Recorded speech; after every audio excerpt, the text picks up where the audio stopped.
stream must have went live correctly. That's good.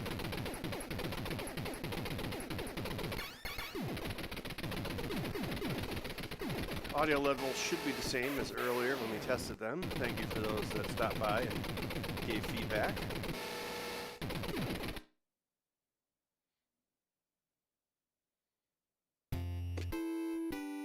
Hello, Steampunk Systems.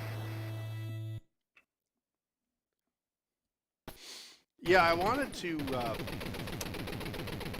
do the overhead cam again and actually work on some controllers because I think I'm about 5 behind on those.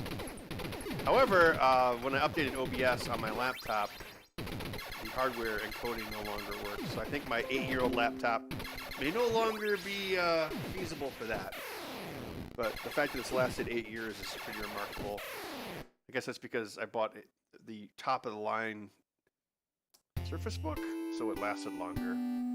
Kind of like how, at least in the old days, Apple laptops lasted a long time. And back. Voice is a tiny bit low. Maybe I have less energy than earlier. I'm gonna put the voice up a little bit. This is the voice going up. Okay, how about that's about 10% higher. Is that any better for the voice?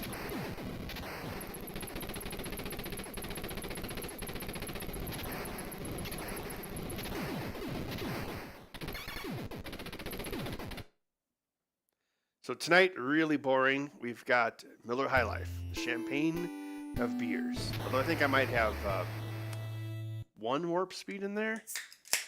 Although, I don't know, I just kind of like bought this on autopilot today at Quick Trip. So I think I'll probably do this for about 3 hours tonight. But I should have bought like a really strong beer. So you'd actually see it affect me, because this, you probably won't even notice anything.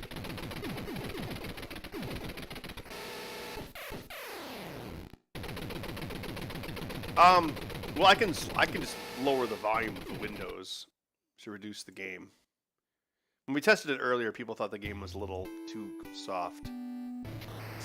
Completionist charity stream. No. I assure you the money will be donated exactly when I get it. On the 22nd of January.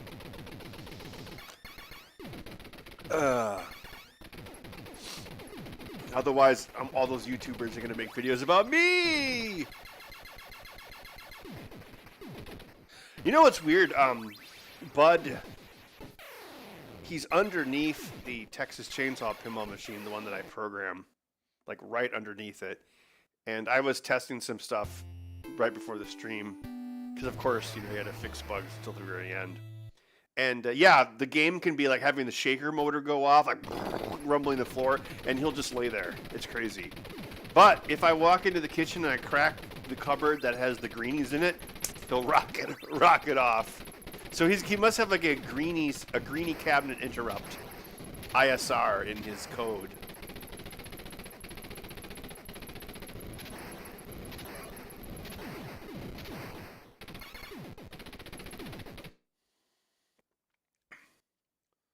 Ben Heck, the solder guy, or soldier guy. Easy solution, drink faster? Yeah.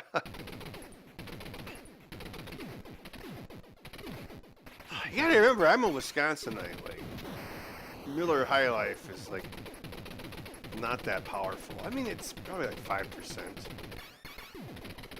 Yeah, I should have got some warp speed. I think I have 1 in there.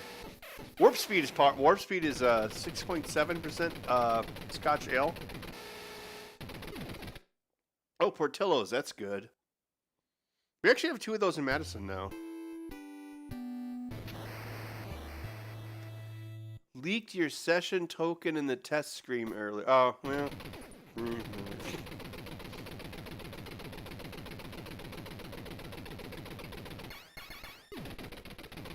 Yeah, that is a live video of Bud. He's just not doing anything.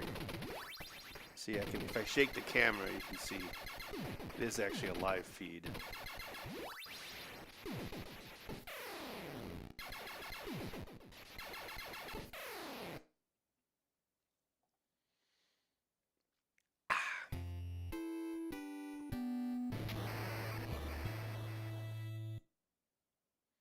Lunks, you're welcome for all the content. I wish I could make more, but I haven't had as much time lately. Spent a lot of time on pinball stuff. Yeah, Contra's pretty good. I used to be able to beat this game without dying. I guess I can give it a shot. I probably can't do it anymore.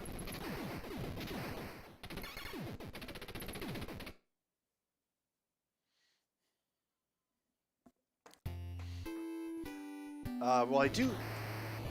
Yeah. Actually, I keep getting these extendable magnets for pinball, you know, if the ball gets stuck someplace. But the end of them keeps breaking, but it can double as a cat poking stick. Although, as you can see, yeah, if you pull on it too hard, you'll rip it apart. I don't know if they make like high quality ones of these. All right, let's see if Bud reacts. What's going on? See, he is alive. I met Bela Lugosi. He's still alive. Sort of.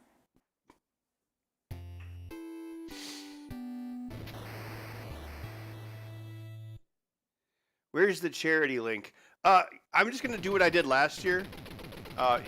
Basically, the donations, yes, I know some of it goes to a $1 trillion company, but if you do like any super chats or super stickers, like the normal stuff that you do for a streamer, I'm just going to donate my entire December YouTube payment to St. Jude's Hospital. So basically, you would monetize it or through YouTube.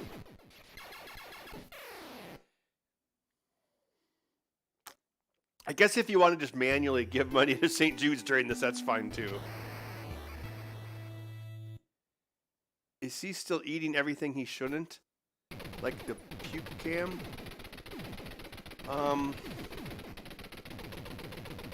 No, Bud's more like he's more like he likes to scratch things that he shouldn't. Well, maybe not. I mean, it's not like I have any control over that. I mean, it would be nice if he didn't scratch certain things.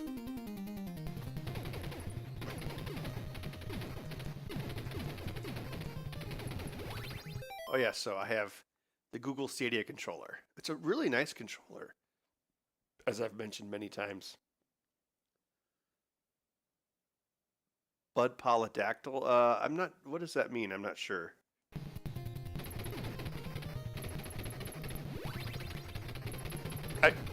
I did rig up, oh, thank you for the donation. Jason, I did rig up turbo on one of these, but I'm not going to use it. But yeah, if any have any questions about the video stuff or the pinball stuff, because the new the pinball machine I've been working on, I think let's see if I can jump over these bullets. That, I think it's going to start shipping next month or early February. I'm happy to answer any questions about that. Well, everything belongs to Bud. Yes, he's going to take it all in the divorce. Fire is a really lame weapon. I mean, there's going to be another one of these guys here. I wonder how much of our brains are used up remembering this stuff. You know, like, whoa! Listen, you. She better grab this in midair. Or not.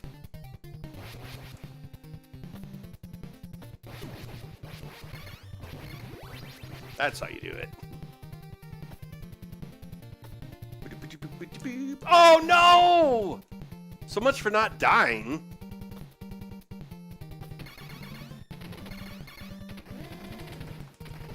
Ah! Great, now I have to do this. Ugh, I have to do this the lame way. Oh! I am out of practice. Ah, thanks for the super chat, Richie's Radio Room. Yeah, cool pinball content. Yeah, I am going to make a video about the making of, or like how I program the game. I'll probably do that like in February after I've gotten all the crunch done. A lot of it is done exactly the same way as I did America's Most Haunted, just in high resolution. Like I'll use Adobe Illustrator to kind of like figure out the layout of the screen, the graphics and whatnot.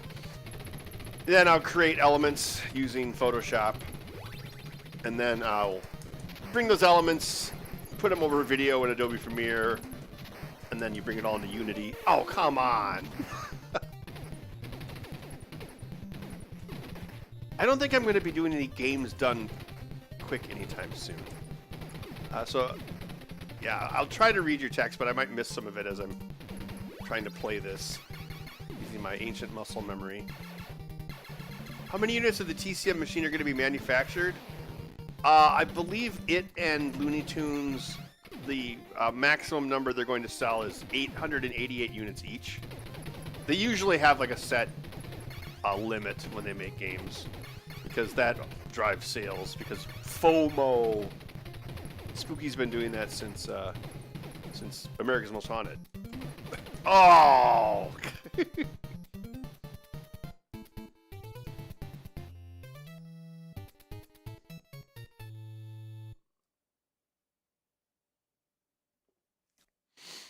Oh yeah, the Game & I actually have that. Can I? Hold on, I think I have the Game & Watch thing here. Let me see. Yes, it's been sitting here. I bought one of these when it first came out, and of course they had whoever that was that hacked it. And actually, I can show you what I was working on if I. See, my idea was I wanted to make a LCD accurate tapper game. So everything goes with like LCD cell rules. I think you can actually, I'm trying to remember where I left this. You know how it is. I think you can, yeah, I do have it. So you can manually spawn customers and then you can serve them drinks. But like everything is done actually with segmented rules. So like when you move left and right, it's really hard for me to play it like this. But yeah, I actually drew all the segments in Photoshop, and then I created segment maps in the memory for this thing. I think, can you? Oh yeah, you can move over and get the tips, and there's no fail condition right now. So yeah, that was something I was working on, but then I just, yeah. Also, I don't like the environment that used, because you have to use STM Cube or whatever it's called. But it was fun making the background, and I actually used because you know how those old LCD games, they had they kind of like specular highlights in the reflector film. So actually, it draws the background with like RLE compression, so it doesn't take up much space, and then it uses the randomizer to actually like add specular diffusion to it, so it looks like a physical background. It was kind of fun. I should have finished it, but now it's like, oh, I completely forgot how I did all the graphics, since that was like 3 years ago. Open hand. Yeah. Yeah, that was pretty fishy. Gonna need 30 lives.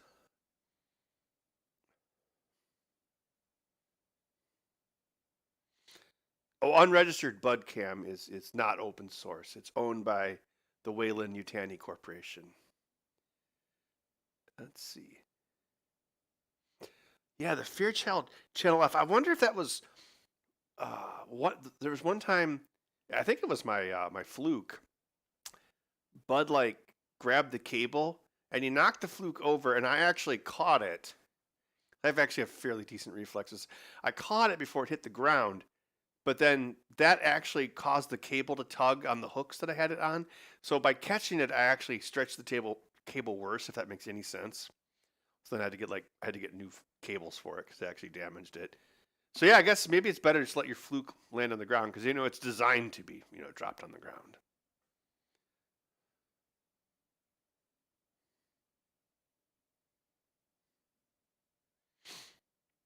Bud didn't really do anything today. I think yesterday he was being all zoomy. Today he didn't do a whole lot. The green floppy disk holder.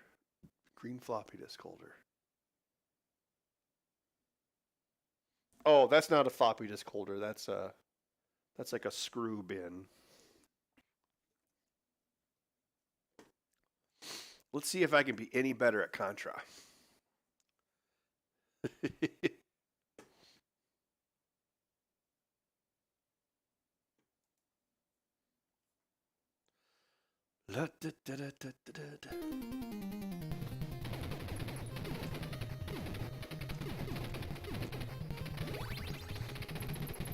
Heavy machine gun.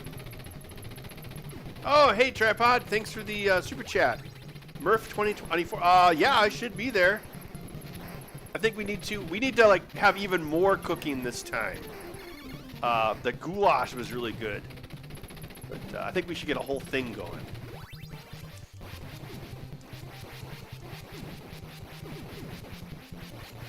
I was so busy cooking that I didn't get a chance to eat the food I was cooking. Although that's usually how it goes. Oh yeah, now I have the spread gun. No, that's right. John Romero is about to make you his you-know-what. Ah, there's no reason to kill that one. I'm a man of peace. I'm done killing. Oh, I am OP now.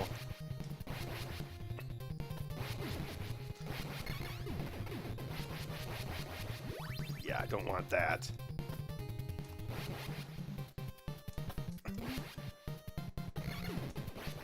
That's right. Yeah, that's how you do it. Consoleizing a TI graphing calculator. You probably have to use some sort of FPGA.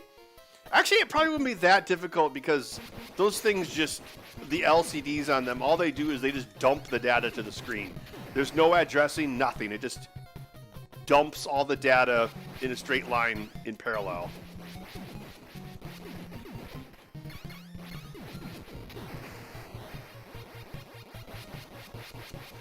Yeah, Bud, ever since I got that bed, yeah, oh, shoot. He'll run around in the mornings and be annoying and whiny in the mornings. And then, like, around 2 o'clock, he'll just lay on that bed, and then, yeah, sometimes he'll just lay there all night. Until I go to bed, and then he'll, like, jump on the bed with me.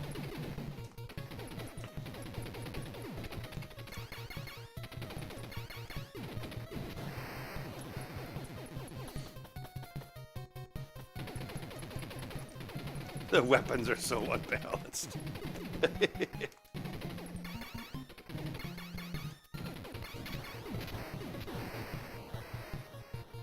Did you know that, especially Konami, like, there's a lot of these games were like way harder in America because Nintendo, well, Nintendo hates everything, but they hated video game rentals. They actually tried to lobby to get it banned by Congress. What a sweet, friendly company. So what they would do is they would encourage their third-party developers like Konami to make the Nintendo or the American versions of games harder so that people couldn't beat it in a weekend. Like, especially like games like Castlevania 3 is way harder in the American version. It's the opposite of what you would think. You know, normally you'd think the Japanese version would be harder.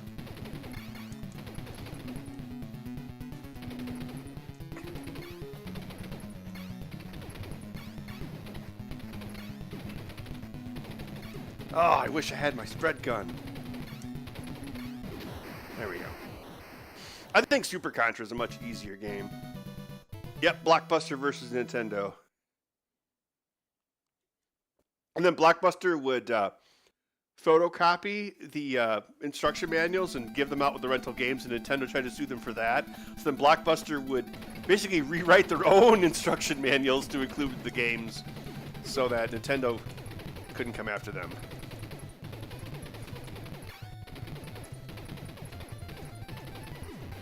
Nintendo does stuff that would make EA blush. It's just kind of crazy to just get away with everything. I don't know, because it's cute and fluffy. Whoa! You will die! Oh, the laser sucks. Oh, now I can rapidly shoot the lame laser.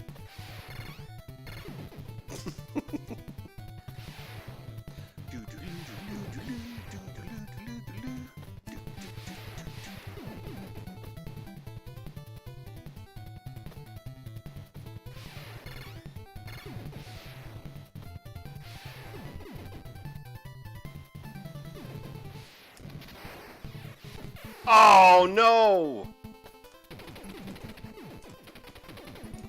Oh, it's on now.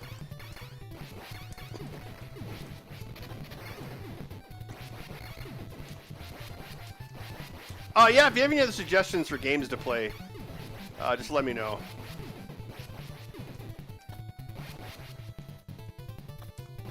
And I totally have the cartridge of this. Although I have been slowly, all my Nintendo games that like are really valuable, like Bucky O'Hare and Mighty Final Fight, like I've actually been slowly getting rid of those because I'm like, you know, that market is not going to last forever, so I might as well cash out.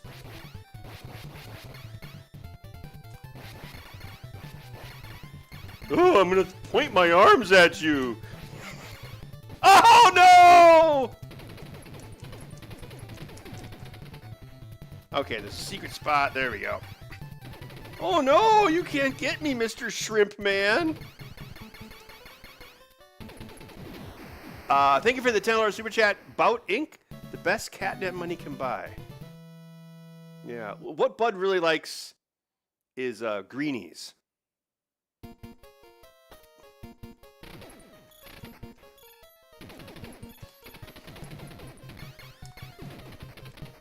Also, freeze-dried turkey chunks, which of course I tried eating too. It's weird. It's like astronaut ice cream turkey. It's like Willy Wonka. Like you're biting this thing, and it kind of tastes like chalk at first, but after like 2 chews, it's like, oh, it's magically turned into turkey. And then I turned into a watermelon or whatever. Or blueberry? Is that what happened?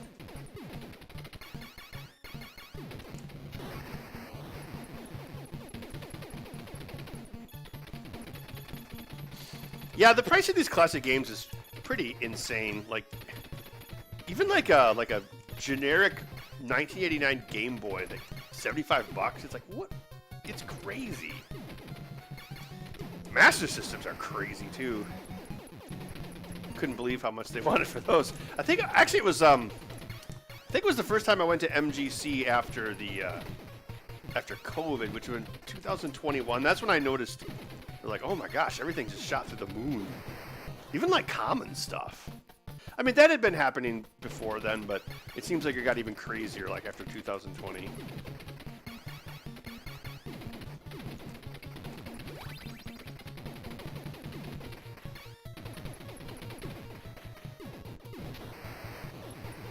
Is Contra your game of the year? Thank you for the super chat. Maybe my game of the year, 1988. That reminds me of a David Letterman joke. It's like, Steely Dan wins album of the year? What year? 1978?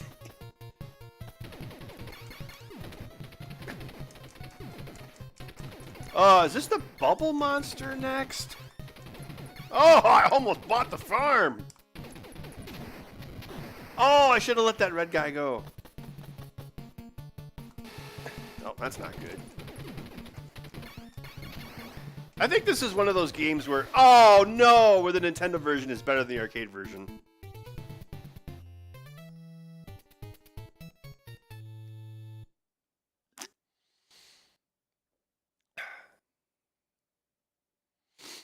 Oh yeah, WADA. It almost feels like modern art, you know, where a lot of people think it's actually just money laundering. It's like, oh yeah, this Mario game is worth $90,000. It's like, why? It's like they're just pulling numbers out of their butt.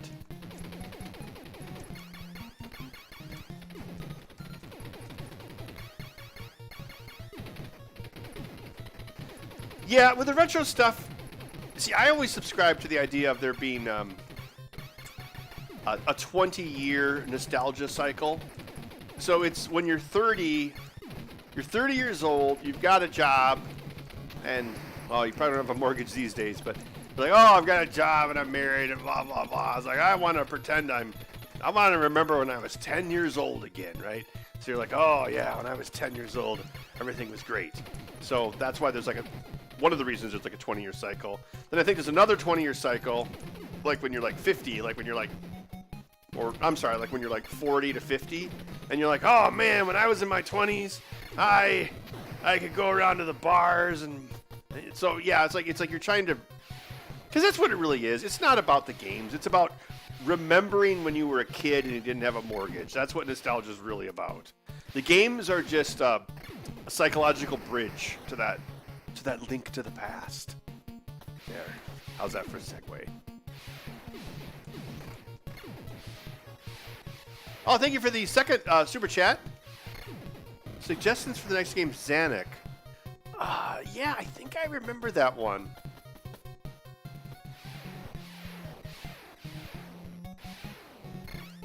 Oh, I blew it.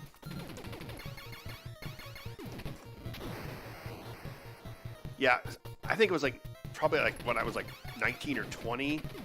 But like, yeah, that's when I could like, or like when I was in high school, that's when I could beat this without dying. It was a long time ago. I still do pretty good at video games. Like when I play stuff like Call of Duty Warzone, I can still like win. It's just, these games are just pretty hard. A lot of twitch shooting and memorization.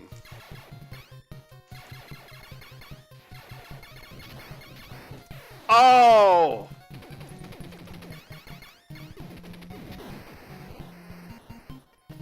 Oh, thank you for the super chat. Waifu for life. Oh, sorry. Oh, no, you made me. Waifu for life. Oh, no, my game is over. How about Super Contra?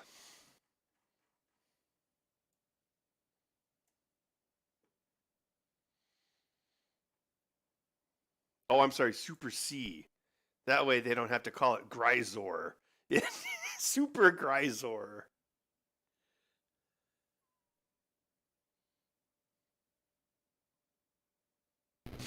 Please play 8-bit guy games while commenting in his voice. Yeah, he gave me a copy of Petsky Robots for the Atari 800. But I don't have the Atari 800 hooked up to this, obviously. Oh, Bud is still sleeping. Oh, wait a minute. I think I need to get another beer before I start this game. Game suggestion E.T.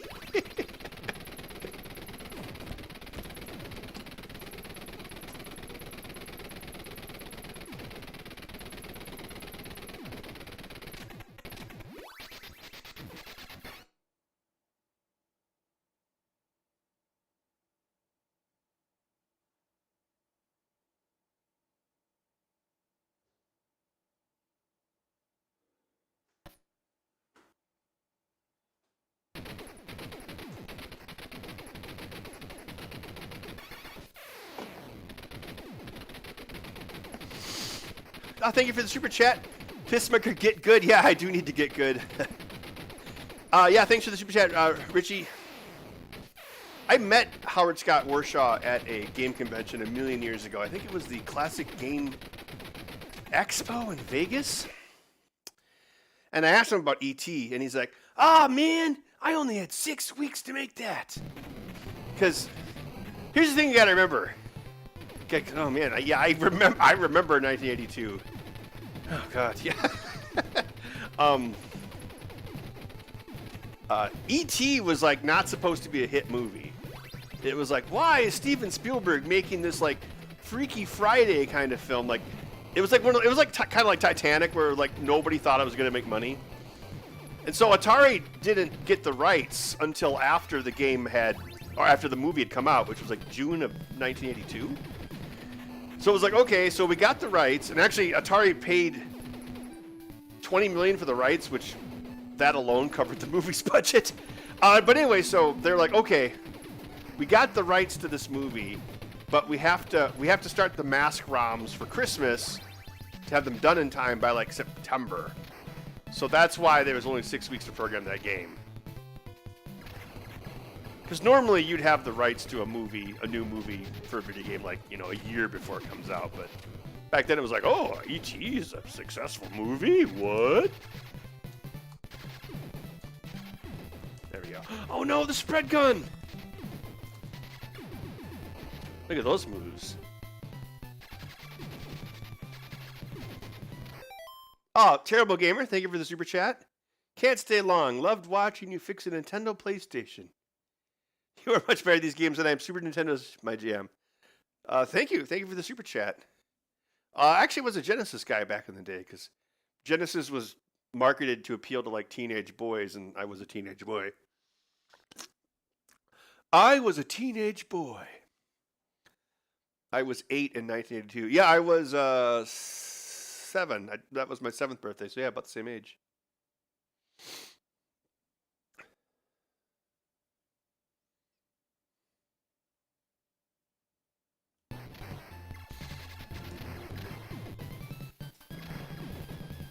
Yeah, 1982, that was the same year Blade Runner came out. Was it? Oh yeah, Harrison Ford was in a deleted scene in E.T. I think he played the school principal, but I don't think that was in the movie that was released. I actually remember seeing E.T. in the theater because the thing I remember the most is my sister got so scared of the government agents, like the guy with the keys. She was like, "Oh no, they're gonna get E.T." And my mom was like, "It's just a movie." It's so crazy. Yeah, it was like what, 41 years ago. Oh God. Yeah, it's weird, like, remembering stuff like that.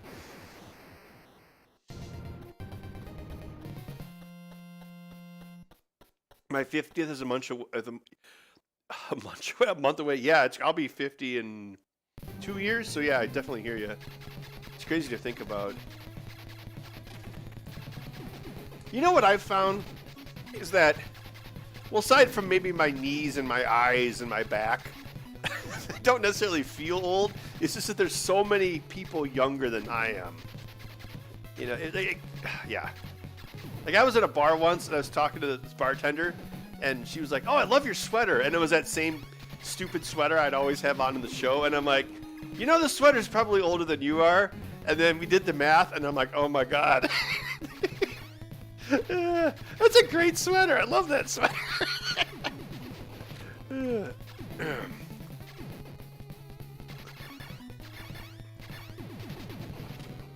Like this keyboard that I have on this computer, I bought this keyboard when Bill Clinton was president.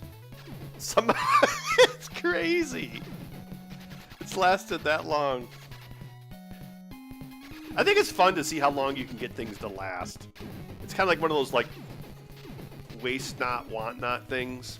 Like I only just like 3 days ago got a new cell phone because I had my Pixel 2 for 6 years.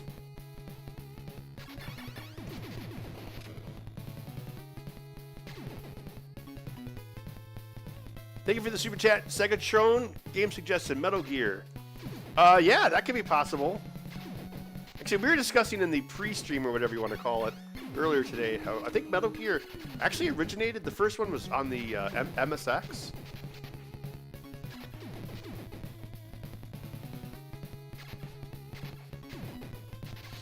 So it looks like this shot has to actually hit something before it display out.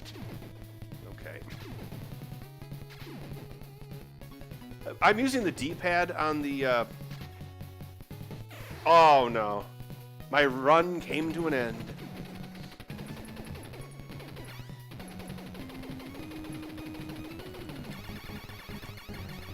Oh, no! I was trying to speedrun it. Just do it like a speedrunner. Just run. Just don't stop. Thank you for the super chat again, Tripods. The leg loss thing. You know what's crazy? When I first met you, I actually didn't realize you were missing a leg. I don't know if that's a compliment or not.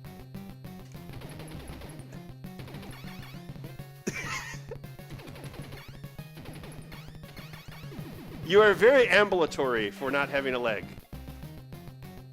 There, ambulatory. That's also a reference to E.T. Huh? Okay, this is out of range.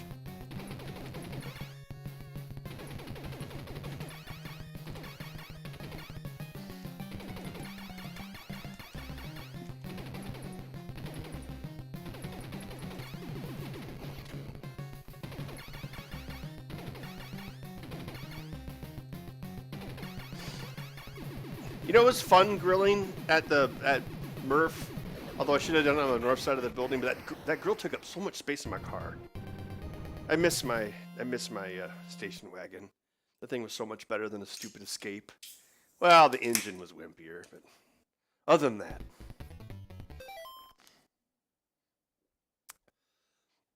I just got a Pixel 8. Yeah, it's pretty cool. It's shockingly heavier than the Pixel 2. It's like 30% heavier. Very noticeable. My keyboard is not even 2 years old and already suffering from keys that get stuck. Yeah. Yeah. I don't know if I can reach it here. This is a Microsoft Internet Pro keyboard. I bought this in 2000. So yeah, I was like playing like Medal of Honor Allied Assault with this keyboard. And every 2 years, or every 2 to 3 years, I pop off all the keys, I vacuum it out, and then I like rubbing alcohol clean all the keys on the side. I don't know. I think it's fun to see how long you can get things to last. Although, I think the K key might be going because I was, doing pinball stuff, and I'm like, oh, super jackpot, like when the text on the screen, and I noticed I kept on misspelling jackpot. I'm like, I clearly know how to spell jackpot. So I think the K key might be going, but it's okay because I have at least 2 spare new old stock copies of this that I've bought over the years, along with my lifetime supply of lead solder. Bamboo Labs or Creality K1 Max. I actually have both of those. I've reviewed both of them. The Creality K1 had some issues when I first set it up, but it's actually a pretty solid printer. The Bamboo is better, although the Bamboo isn't as perfect. It's not like perfectly perfect. I actually had a lot of first layer adhesion issues with it, but then someone suggested that I get a Wham Bam, thank you ma'am, no, just Wham Bam plate, which is almost kind of like a plastic covering with like a metal base, and then you hit it with steel wool to make the surface rough. That plate's been amazing. So out of the box, the plate wasn't super great. I'm talking about the Bamboo. But yeah, the Creality K1, it's a totally decent printer. It's just like, it's like only $100 cheaper than the Bamboo P1P, which well, of course the Bamboo P1P is a lot cheaper or has less features than the XC1. Yeah. I would say they're pretty comparable, although the Creality K1 is obviously trying to be a Bamboo, because all those printers are just copies of copies of copies.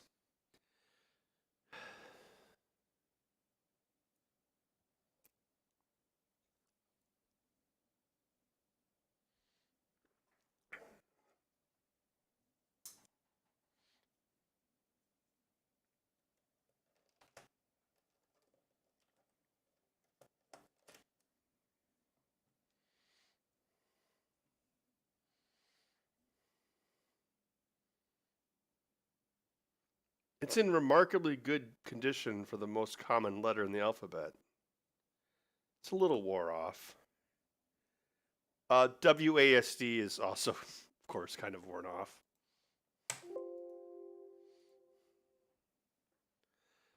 Thermaltake Challenger Pro keyboard is backlit, and all of the keys except for 2 have their paint completely worn off.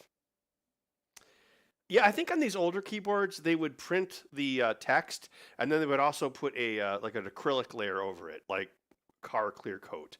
So you would actually have to wear through the acrylic before you would even touch the paint.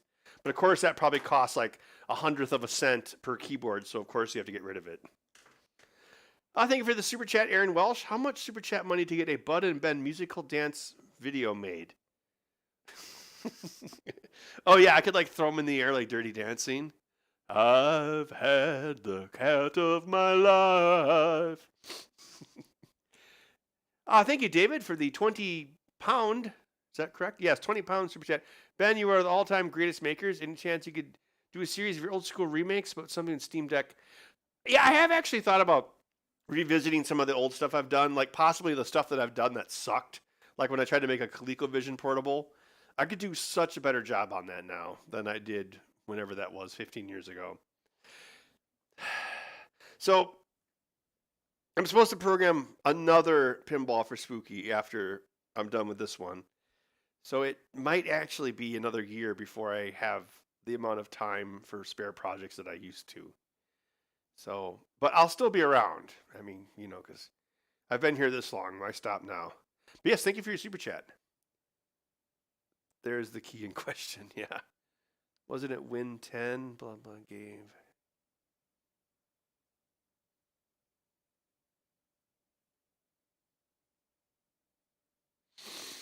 Well, Windows 10 will only force you to upgrade to Windows 11 if your computer is whitelisted. Like this computer that I'm using right here is a 2017 AMD Threadripper first gen, so it's a first gen Ryzen. First gen Ryzens are susceptible to Scepter and Meltdown, which means they're blacklisted for Windows 11. However, the new PC that I built, which is like a Ryzen 5700 7 series, that's the new PC I built downstairs for my new workshop for pinball development, work from home. That one is constantly trying to get me to upgrade it to Windows 11, and I'm like, no thanks, not yet. Although Windows 10 only has 2 more years of service. Although I could see that being extended, because the hardware requirements on Windows 11 is so stupid. I'm surprised the environmental people aren't more pissed about it. Trudeau box. Wow, $5 Canadian. I could buy a $1 Happy Meal. I don't know if she still has 100 pinballs. Jerry Ellsworth actually came to the Vintage Computer Festival this year. I hadn't seen her like in a decade. And I'm like, oh my God, it's you. I don't think we talked about pinball. We mostly just, we drank a lot. No, pinball actually didn't come up. Because I think when she worked at Valve, she put a whole bunch of her pinball machines at the Valve offices. But then, Valve let that whole team go. So, yeah, I don't know what she did with them all. 50 Shades of Beige, $10. Thank you very much for the super chat. Glad to see your PC is working well. Yeah, it's fine. I think this PC is 6 years old. I spent a fortune on it, so it should hold up for a while. UBCha64. Thank you for the $20 super chat for the kids. Met you at New York City Maker Fair with the Bill Paxton pinball question. Oh, God, yeah. The one in Flushing Corona Park. Man, that was a long time ago.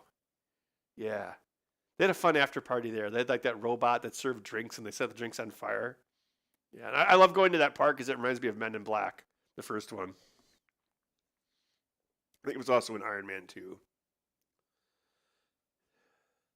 If you turn off TPM in the BIOS, then it's not Windows compatible and won't. Yeah, that's a good point. But then, Windows 10, I think it's supposed to go end of life October 2025.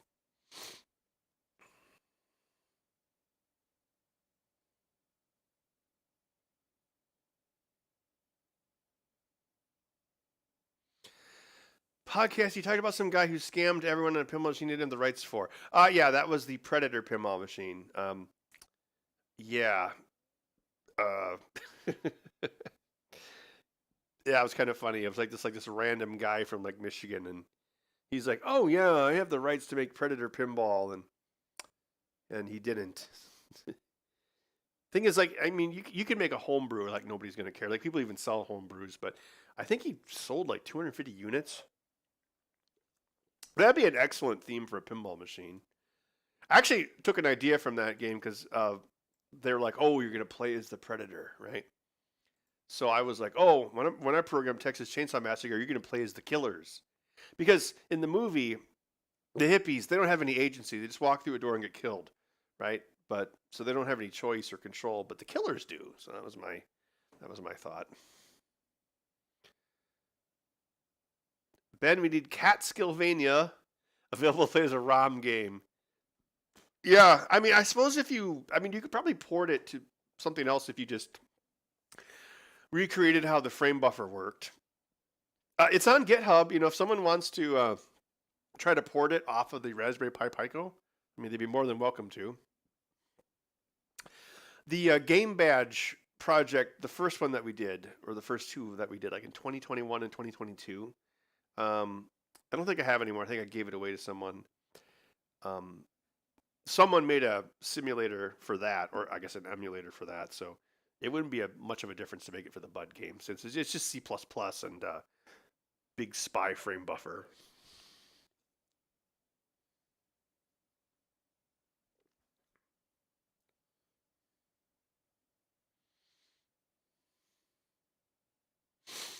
Yeah, there are Predator pinball machines in the wild. They just they didn't even I don't think Fox even went after them. It was just like people found out that they didn't actually have the license, and of course the whole thing fizzled. The game also wasn't very good. Like they would open it up at shows and all of the wires inside would be the same color, and it's like, oh my, are you kidding?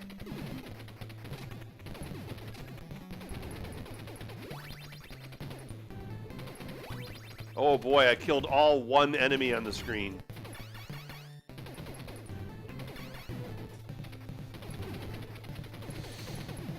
Yeah, I'm kind of stuck with Windows because I'm addicted to Adobe. I've been using Adobe for like 26 years now. Although, you know, they always try to change stuff. Like, oh, let's break your muscle memory.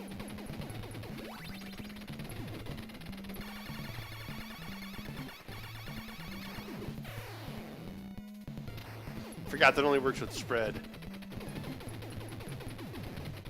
Your sandbag means nothing! Your boos mean nothing! I see what makes you cheer! My voice changed. This game has really good graphics.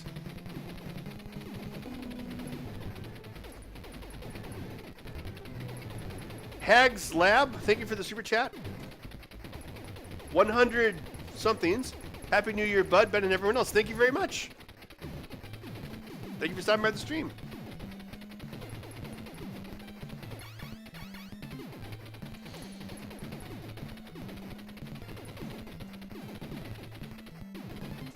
Ah! Yeah, for me, the YouTube is the easiest because I want to like set up a PayPal link and then have like donations along with my other PayPal transactions, like for controllers and stuff. So this way I can just like, okay, here's one chunk of money from YouTube, and then that chunk of money went to this charity, and here's the receipt for that. Oh, I wasn't fast enough.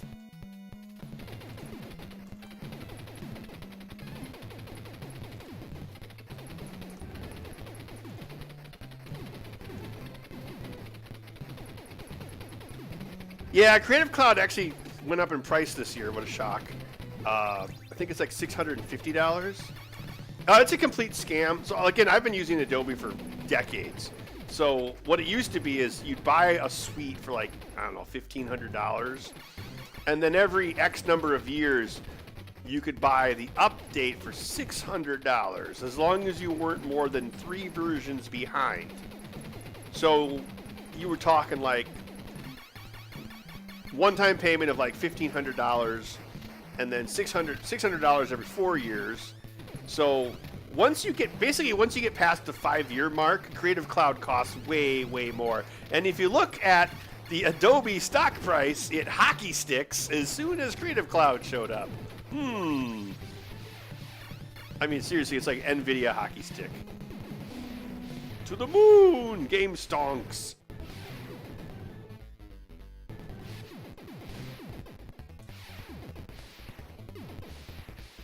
You know, there's a fun fact with Nintendo games. Like games that use the PCM audio channel, like this one does extensively. The PCM audio channel can cause errors when you're reading the shift registers off the controllers. So games like this one actually have to do double reads off the shift register inputs because they can be corrupted by the PCM audio controller. Fun fact. I ran into that when I was doing that, when I made that dragster hardware for Jace Hall. I also made him a Nintendo version, and when you actually look at the 6502 operations for like memory reads, you have to ignore the double whammy, I think. Oh shit! Sorry, my muscle memory failed there.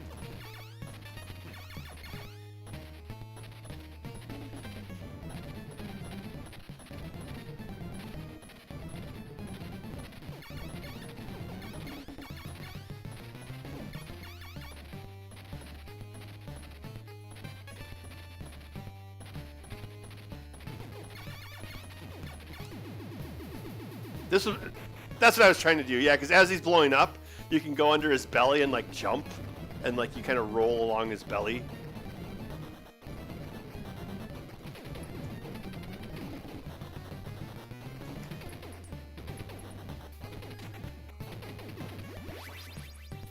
Nice!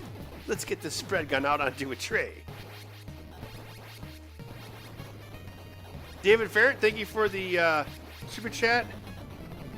68,000 X16 alt. Oh. The chances of that are 0%.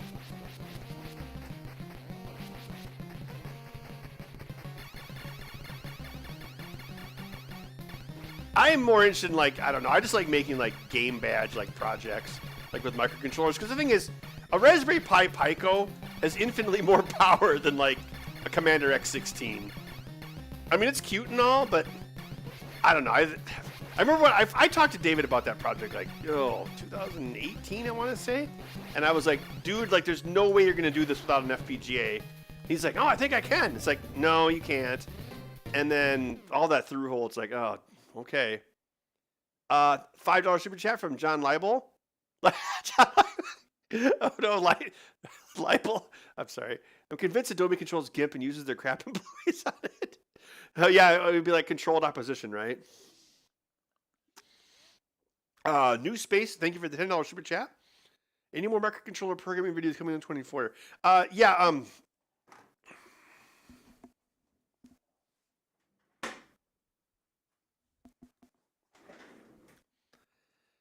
So this was the 2023 game badge that we did at MGC earlier this year. And we're going to be doing this workshop again in March. Ken, who is one of the people that worked on it, he was the one that got the NES audio drivers working. He was like, hey, he contacted me last week. He's like, hey, Ben, if we change this and this and blah, blah, blah, blah, blah, we're going to add an SD card slot, and then we can do emulation. So he's got, like, I think he's got a C60, Commodore 64 core working, Atari 2600 and Atari 5200 so far. So I'm making a new version of the board where you can actually, right here, there's, trying to, like, it'll have to fit like that in the back. Anyway, so there'll be a new version of the game badge, which means there'll be another video regarding it and microcontrollers, probably in February or early March. Alt F4 for unlimited lives. Oh yeah, that sounds like a good plan. Dave Murray F. Yeah.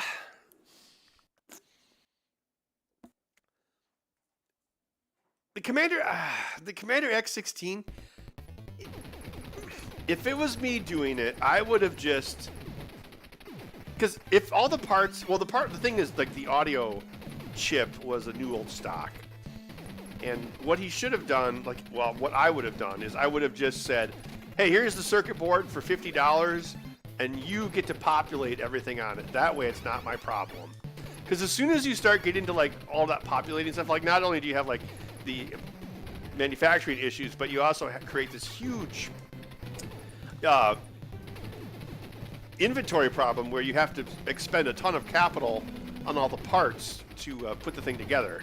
It's like, why not just make that the buyer's problem?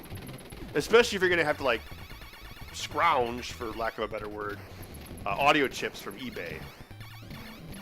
I mean, because, the volume for that probably can't be that high anyway. I mean, I don't know, maybe like, what, 500 units? I don't know how many they've sold. It's like, it's really hard to amortize all of that setup unless you're doing, like, tens of thousands of units. And of course, the price went way up too. Like, I think originally he wanted to be sub $100. It's like, dude, that's never going to happen. And now it's like 500. But it's like, you know what? If someone is, like, into this stuff, it's like, oh, I like classic computers. It's like, you know, they'll pay $500. Like, there's really no reason to try to make it that cheap. It's not like you're trying to make a Raspberry Pi. Yeah. Because then, oh, thank you for the $50 super chat very much. That's awesome. Why all the through hole for the X16 with an FPGA for video out?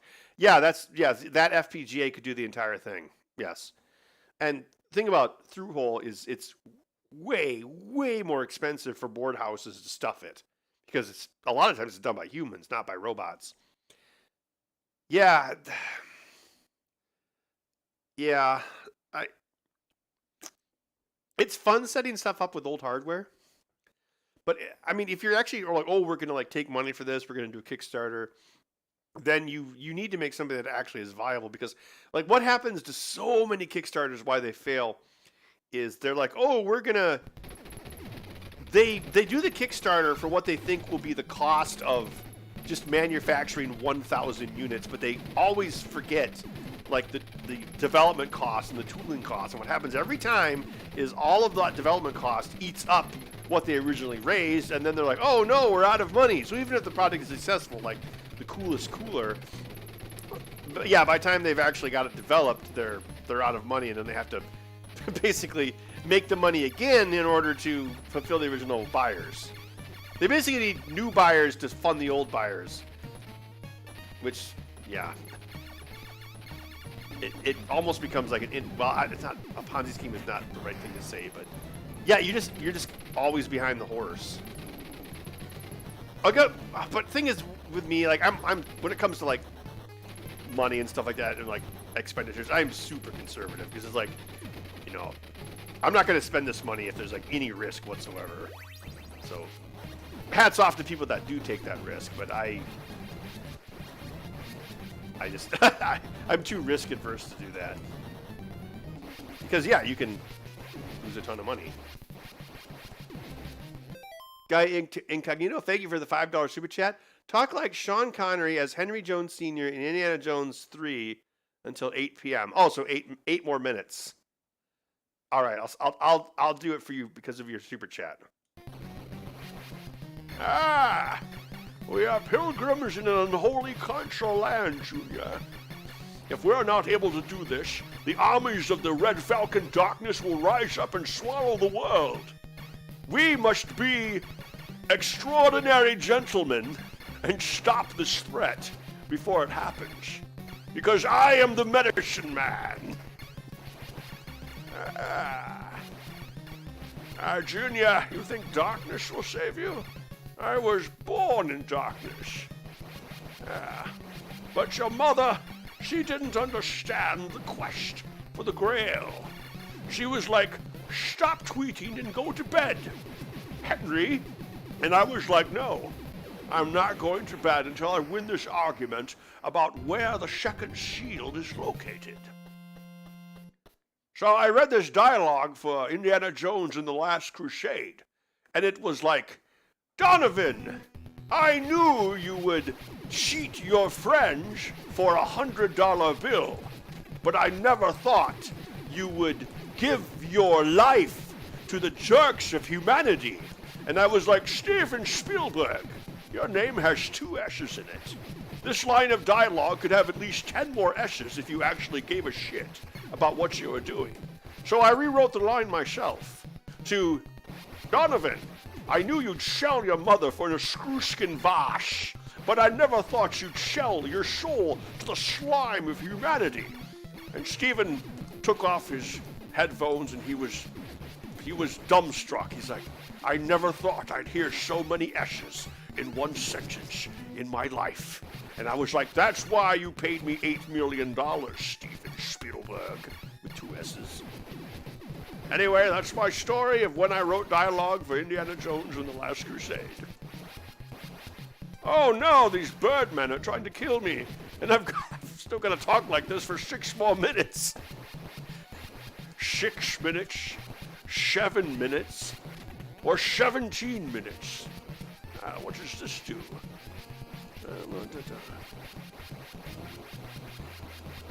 The Rock is a tourist attraction? Oh, right, The Rock is a tourist attraction? Right.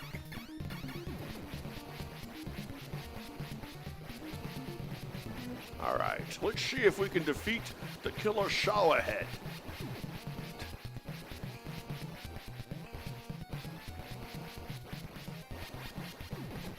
You see, I'm kind of a Grail nerd. I almost got shot.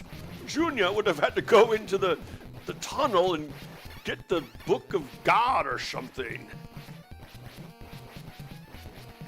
See, when I got shot in Indiana Jones and the Last Crusade, it was far more meaningful than when Junior got shot in that movie that claimed to be the 5th Indiana Jones movie. You see, that was a test of Junior's faith, or lack thereof, even though at that point he'd already found the Ark of the Covenant. Oh no! Let's see here. I only had 5 more minutes of talking like this. I don't know if I can do it. I hate Stephen Norrington. I've never made a new movie ever again. The penis mightier. If that if that product does what you say it will, I'll order a dozen.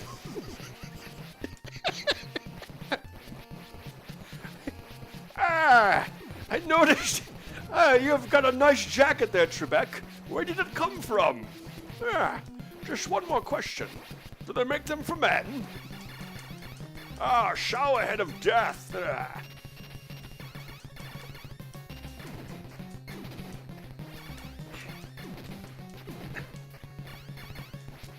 You know, if you donate money to St. Jude's, you can find the cure for the plague of the 20th century.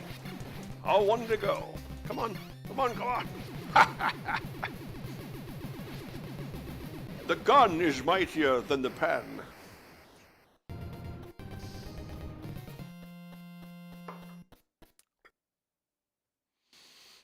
You know, League of Extraordinary Gentlemen is not the worst film ever.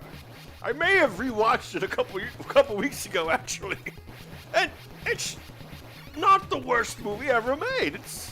It's kind of like Wild Wild West, where it's not very good, but the production design is amazing. Unlike the script.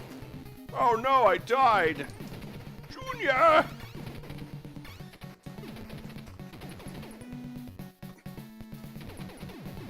You know, the reason I played Indiana Jones' father in Last Crusade is because Steven Spielberg wanted to make a James Bond movie.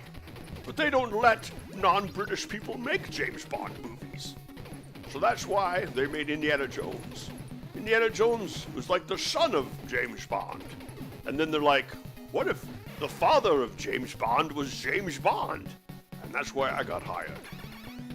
2 minutes.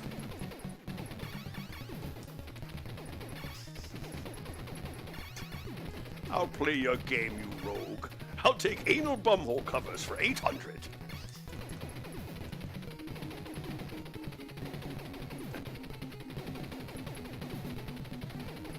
Looks like I found the shipping container section of this alien base.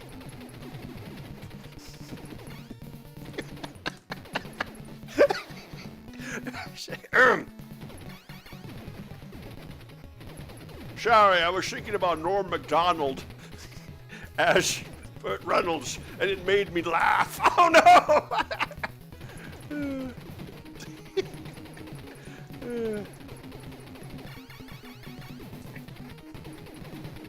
I got an album full of dirty limericks just so I'd be eligible. I forgot what boss this is. Oh, there's this one. This is easy.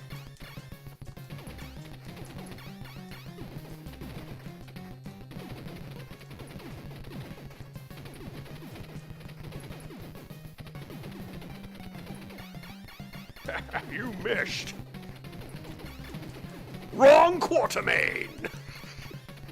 That's a line I said in that movie. Oh my gosh. 1 minute to go. I nearly bought the farm there, Junior. I did buy the farm there, Junior. Looks like I'm dead. Congrats on the new pinball. When you start a new one, game recommendation Rampart. By Konami on Famicom, if possible. Is it 8 o'clock? Is it 8 o'clock yet? Swords and Sorcery movie. Swords and Sorcery. Yeah.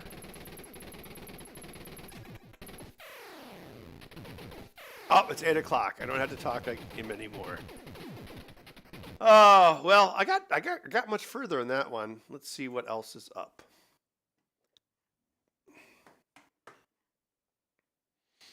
Well, we're 1 hour into the stream. Thank you for everyone who stopped by so far and done super chats. DuckTales. DuckTales is really difficult.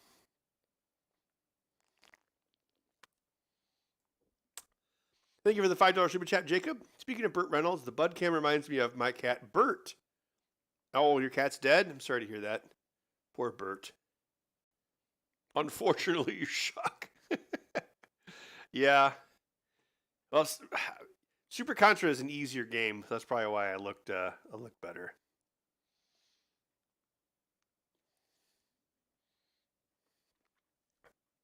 Oh, we could do Castlevania. You like Castlevania, don't you? Bed, is that Rainier? Rainier?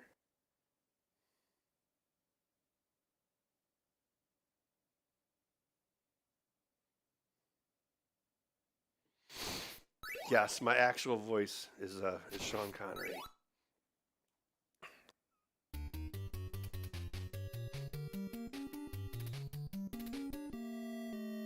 Tailspin greater than DuckTales.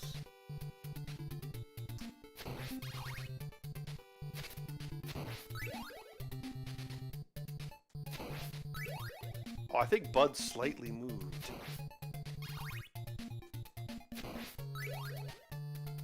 Whee!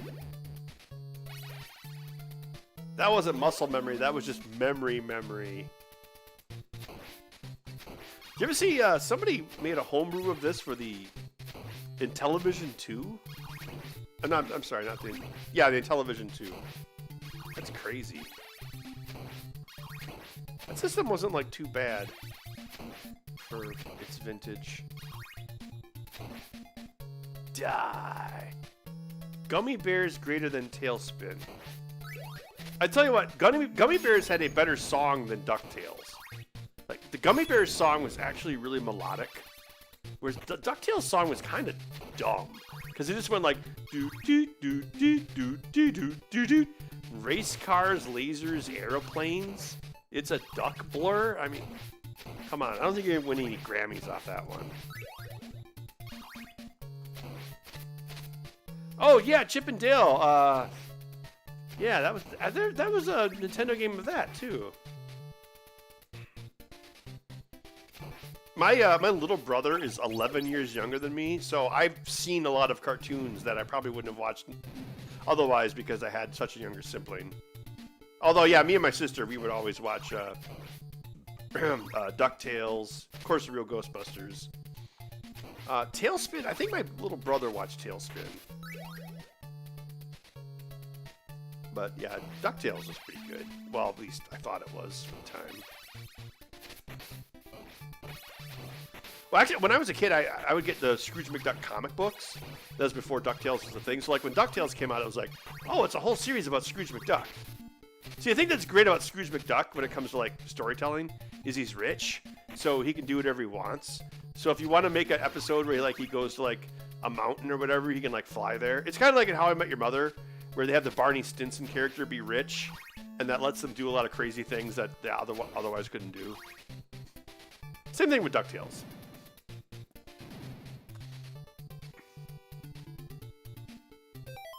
The raccoons had a weird intro. DuckTales theme song sound like Kirkman Farms Hall & Oates.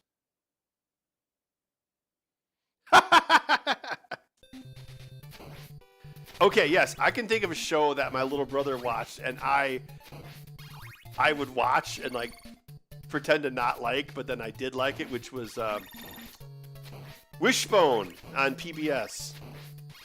Yeah, that was a great show. They'd be like, "Oh yeah, I'm 18 years old, but I'm just gonna watch Wishbone with my brother." Wishbone was great. I actually have a talking Wishbone. Actually, I think it's on the shelf right behind me. I should grab it. Yeah, here, let me get that. It's right up there.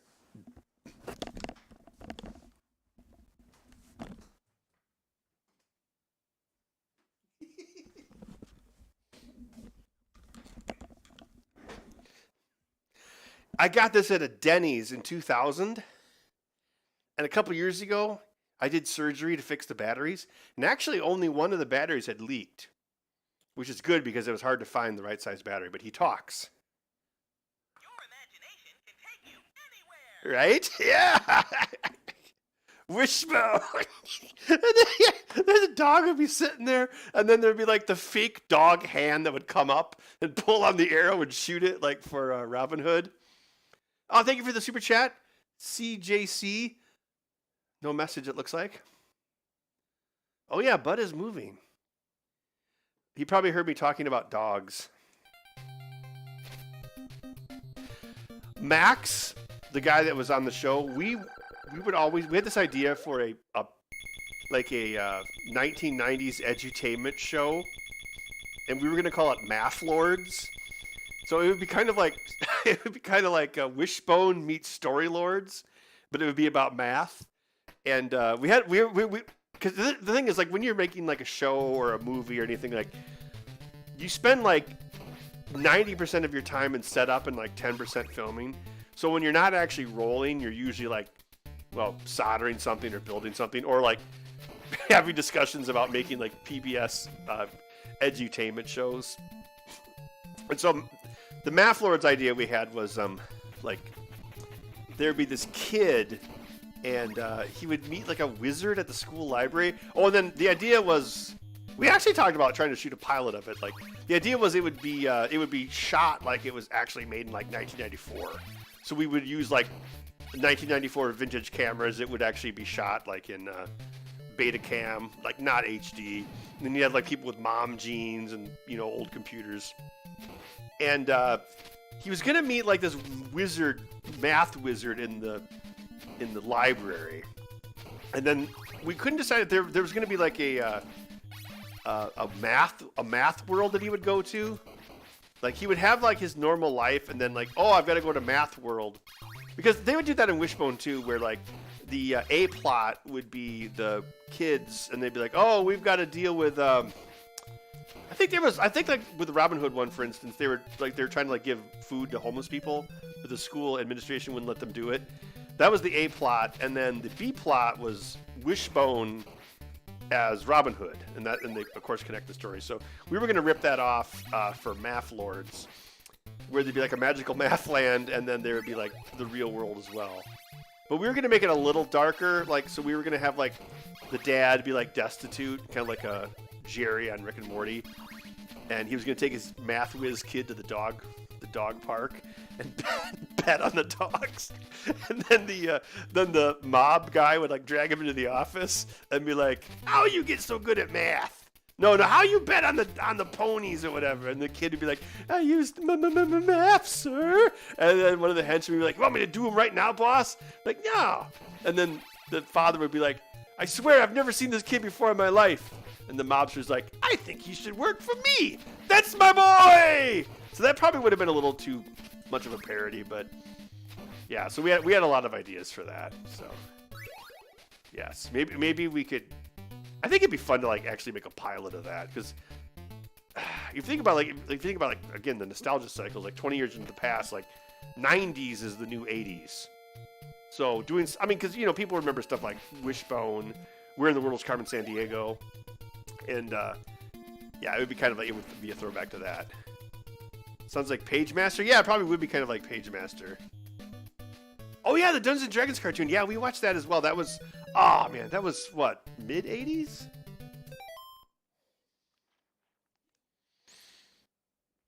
Math Blasters by id Software. Time Bandits. Yeah, I used to freaking love Time Bandits when I was a kid, but I probably haven't seen it in like 40 years. Yeah, that was Terry Gilliam. Same guy directed Monty Python and the Holy Grail.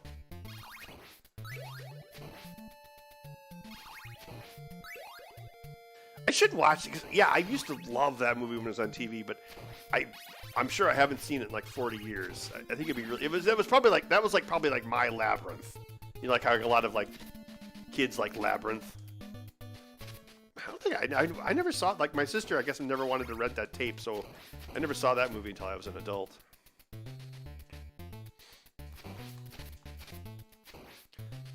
Which headset is that? Mike sounds good. It's a Logitech G35 7.1 surround headset. It's probably like $80. I've had it for quite a while. It still works.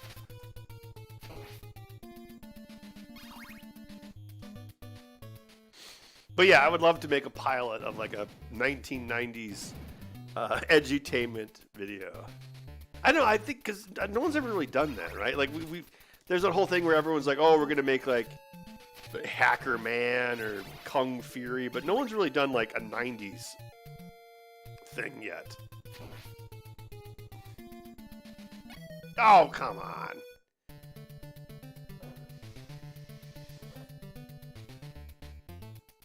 Ghost Rider reboot on Apple TV had some pretty grown-up B-plots. Oh, yeah, yeah. Yeah, Ghost Rider, that was in the 90s as well. Actually, a friend of mine, his friend, I think, was a Ghost Rider on Ghost Rider. The 90s version. I didn't realize they made a new version of it. That's cool. Oh, then, of course, very, very deep cut, but like, Story Lords was actually made in Wisconsin. It was made up in Stevens Point. And then at the end, it turns out that the kid, his teacher, was a secret story lord all along. Oh, Bud has flipped. Questionable wall meat, yes. Not even Steve 1989 would eat that wall meat. Nice hiss. Nice. Can't believe that guy hasn't gotten a botulism. It's crazy. Oh, crap. Oh, it's holy water, right?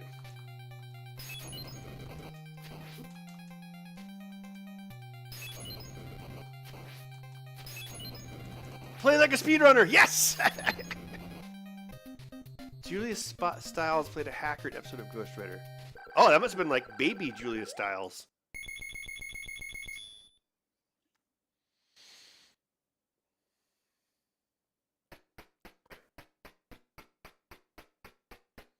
What game is this? This is Castlevania. Although Rastan is also really cool.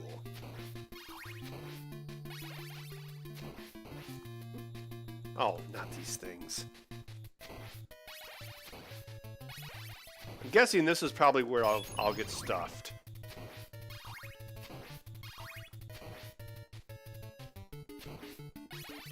Yes, Steve is a national treasure.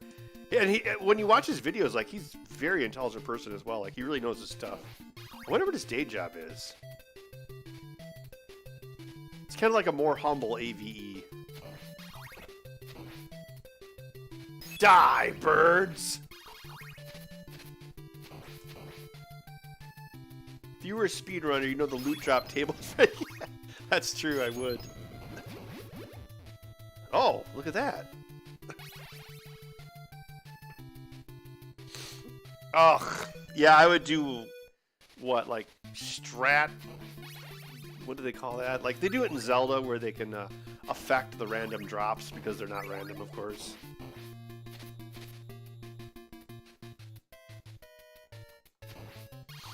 Yep, it's a new pixel art game.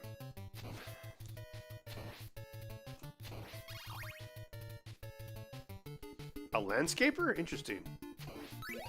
I would not have guessed that.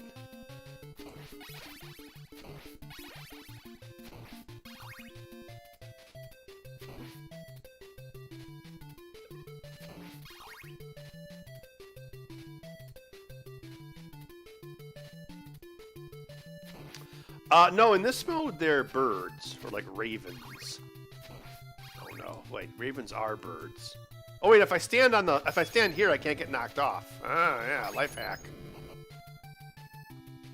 What is the boss in this mode? It's Frankenstein. Is it Frankenstein or Medusa? Oh, I'm sorry, Frankenstein's monster. Spanish blasphemous. I have not. Latest Castlevania, that's the one that's like... it's a different Belmont, right, on Netflix. I really like the first series because it was basically they just mixed Symphony of the Night and Castlevania 3, which are like my favorite ones. So I was like, I'm down for this. But the new one is it? It's Simon. Wait, because it was Trevor. It was Trevor Belmont in the first Netflix show from Castlevania 3.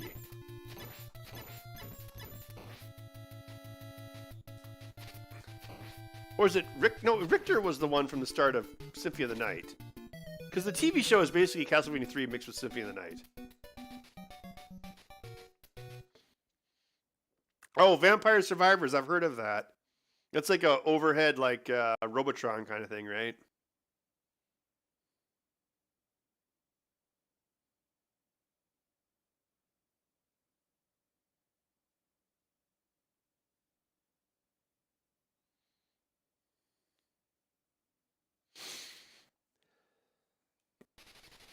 I'll give this another try. Sorry, I should probably be paying more attention to the chat than the video game, but these old games are hard. And I'm old.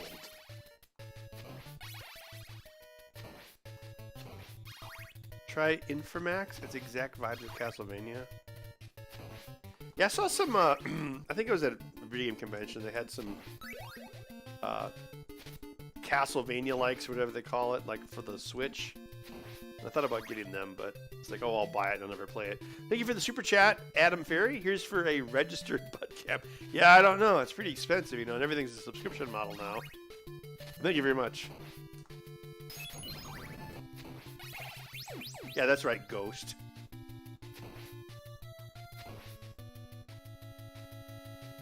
Oh, that was... Oh, good RNG there, man. How old is Bud? Bud will be 4 years old in March. I got him when he was 3 months old, I want to say. And he is up to almost 17 pounds. The vet was like, give him this diet food. And I'm like, all right, I'll try it. And I mixed it in 50% with his food, and then he threw up 4 times in like 2 days. And I'm like, well, that's about how many times he's thrown up in 2 years. So I don't know if this is going to work. So I just, he has an automatic feeder. So oh, come on. I just like reduced it by like a 1/16 of a cup.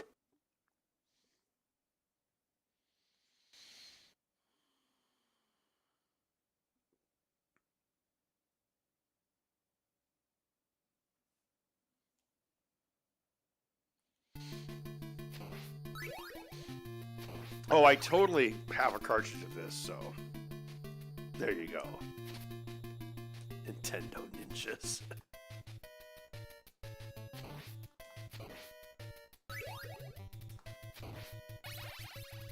Nintendo, the warm, fuzzy, family-friendly, ultra-ruthless, super capitalist company. Oh, there you go. Now I will have a target on my back. But it's true.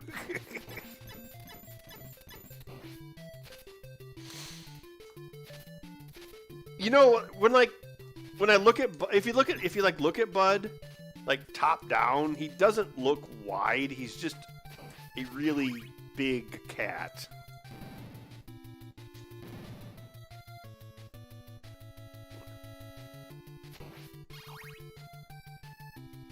I guess I could pick him up later and hold him up to the camera. He's like, I don't even like really think about it, but then like if someone comes over and if they pick up Bud and then I see him in perspective and I'm like, oh my gosh, he's huge.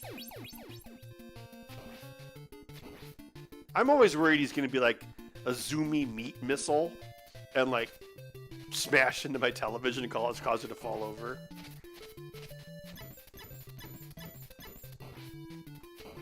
And they'll be like, well, I guess I'm gonna get an HDR television now. Oh crap.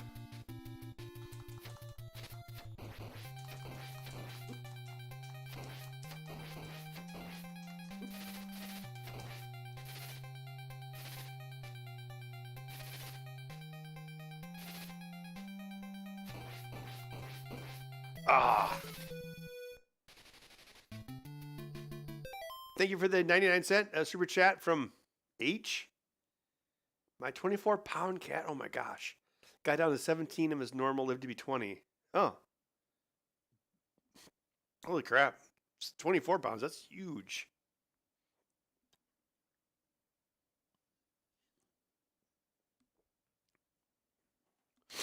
Oh, really? Wet food is better than dry food? Every so often, I'll give him like a can of wet food, but he'll never finish it. I don't know if you're supposed to just give him a half can.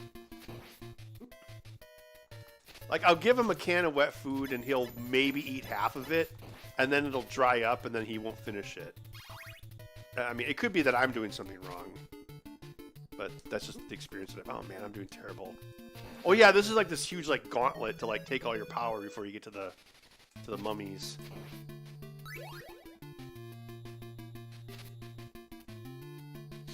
Thank you for the super chat, Raptor Printer. What's the most damage Bund has done by? Well, I was working on a CRT Cyberdeck project with like one of those like little 5-inch karaoke machine black and white monitors, and I had it all like built, and then Bud knocked it off the workbench and caused the CRT to break. And then I think I had to go on Amazon, or I'm sorry, eBay, and find a duplicate of the same model so I could put it into everything that I already designed. So that was probably like $40 plus the time of rebuilding. That's probably the worst thing that he's done. Unless he knocks over my TV in the living room, which could happen. Hopefully doesn't. Although now with the price of TVs, that would probably be like $30 worth of damage.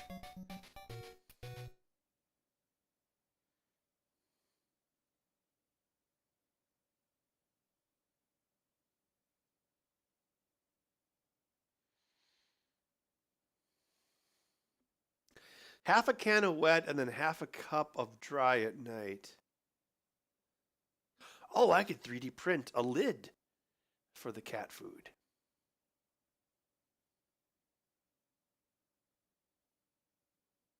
No, I still have that CRT module because I wanted to make it like a slide-out thing for Cyberdeck. But yeah, I've gotten to a point where my projects are starting to exceed my my time or ambition. I just don't have as much energy as I used to.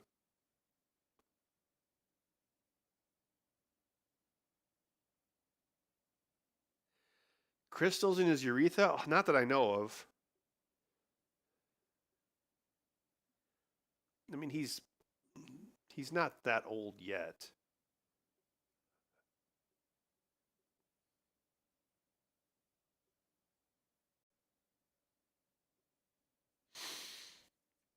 Yeah, the TV in my living room is actually on it's on an entertainment center made of glass.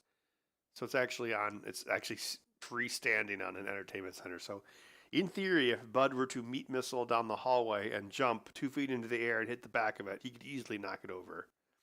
It'd be like a 17-pound missile.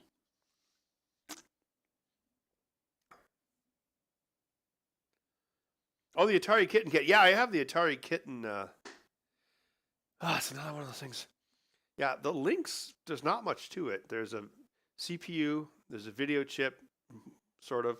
There's 2 RAM chips, a couple shift registers, and then, 4 op amps. That's really all there is to it. And then you just get a McWill LCD for it. But yeah, the idea was to shrink this down to be much smaller because it could be.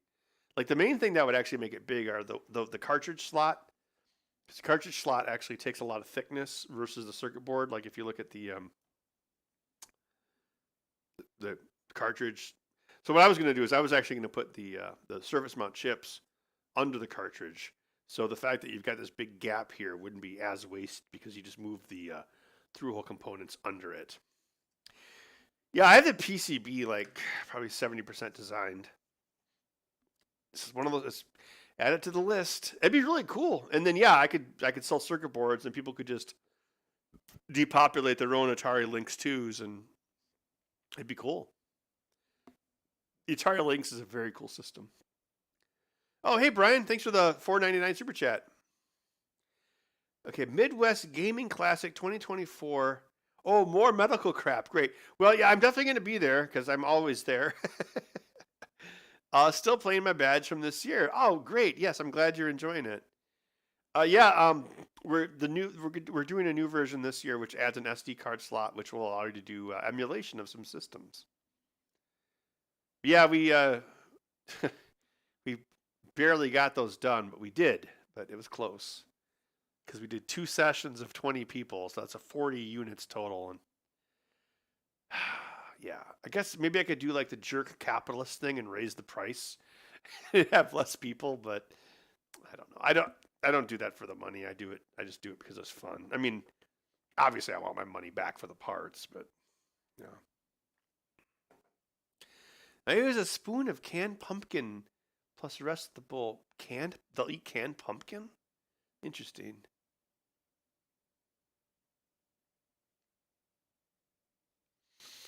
Todd Rogers, did you know right away, or did you give them the benefit of the doubt? Uh, so whenever anyone asks about that, I always just say Jace wanted me to do a forensic analysis using original hardware to validate what. Who was that? Who's the guy? The other guy. Oh, what was his name? The guy who did the spreadsheets or whatever. So basically, Jace. I actually knew Jace before that. Like I've been on his show before. So he was like, "Hey, Ben, can you make hardware which can basically just say, okay, we've done the test in an emulator that support this hypothesis.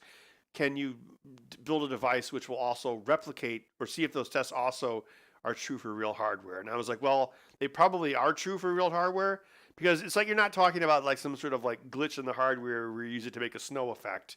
You're talking about like a hard coded thing that's at like 60 frames a second, so it's really not going to change. But I was like, okay, I'll do it. And then as far as I actually when we were filming it, I actually felt bad for him, because I don't know. It's the same thing with Billy Mitchell, even though Billy Mitchell is not exactly a shining beacon of humanity. It's like, oh man, you make your whole life about this video game thing, like from 40 years ago. And it's like just make some mediocre hot sauce instead. Like, who cares? Like, right? Like, you got a restaurant. Like, do you really make that much money going to conventions? Well, maybe he does. But no, like with Todd, I didn't really feel any particular way about it. Like, I was actually hoping that we would prove that he was right, because that would have been more interesting, but that's not actually what happened. And we did many, many tests, and the data that came off of because what that device that I made was,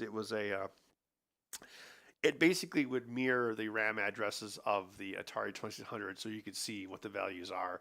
And then the most important thing about it was, because I think that game had like a 9-frame start rule, where like the the best possible time would depend on which frame you push start on from 0 to 9. So what I could do with oh, hey, thanks, Mike. Slumming with low life. Where's the word? Yeah, Mike, I was thinking, Mike's an IRA friend of mine. I was thinking like I should drink a stronger beer, because otherwise people aren't going to notice me getting drunk in 3 hours with just High Life. But I don't know. I just wrote autopilot buying High Life at Quick Trip. So anyway, like with Todd, yeah, it was like one of those things like where you want to think, oh, maybe there's some magic of hardware, like some magic thing that, because it's kind of like any sort of artifice where you're like, you want to think, oh, the past was better, or the real hardware is better than emulation. Like you almost like want to think that, like take that emulation, but that wasn't what we found. Yeah, but oh yeah, Omni was the guy. Yeah, and I actually talked with Omni as well, actually during that whole thing, because I was like, okay, well, tell me how you came to this conclusion, what data I should check, what registers I should check, what portions of RAM I should check. And so the gag with the device that I made was, you could actually trigger it so it's always going to start on the correct frame. So if you've got a 9-frame rule, it's like, oh, you've got a 1 in 9 chance of having the best possible time, not based off your performance, but based off when you press start on the console or reset on the Atari 2600. So I was like, okay, we can make this so it will always start the game on the 9-frame rule. So every time we run this test, you'll have your best possible chance of getting the perfect score. And so that way you remove that from the equation. And even then, it wasn't possible. So basically, Jace wanted me to determine if Omni's data that was created with an emulator was also consistent when using real hardware. And for my test, it was. The way I like to think about it is, it's like you come into the courtroom and you're like, yes, that bullet was fired from a .38 snub-nose revolver. And that's all you do is you say yes or no, right? So, yeah. You, Billy Mitchell. Yeah, Billy Mitchell's. I've met Billy Mitchell many times, and he's. Yeah, I got a great Billy Mitchell story for you. I was at Southern Fried Game Expo, and 2015 or 2017. I was down there and went over to Billy Mitchell's booth, and a couple of his guys were there, and they're like, "Hey, how's it going?" I'm like, "Hey," and they're like, "You want to buy some Billy Mitchell hot sauce?" And I'm like, "Yeah, I like hot sauce. Yeah." And so there's a bottle. I don't know. It's about like this. I don't know. I don't really have a good analog on my desk. And I'm like, "Hey guys, I came here with a carry-on bag, so I can't buy anything that TSA is going to take." And they're like, "Oh no, TSA. This will get under TSA. Yeah, it's fine. It's fine." I'm like, "Okay." Then I get to the airport, and guess what? Right into the trash. And I was like, "Mitchell!" So yeah, that was enough. I'll never forget it, Billy Mitchell. Yeah. Actually, sometimes I get worried because I see like all those people suing each other. I'm like, oh, I hope no one sues me. Like, oh, I just did a test, right? Yeah. It gave the public the proof of it.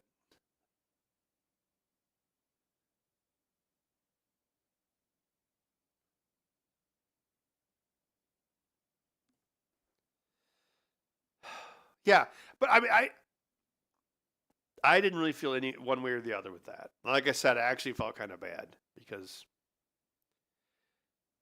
I don't know. Like me,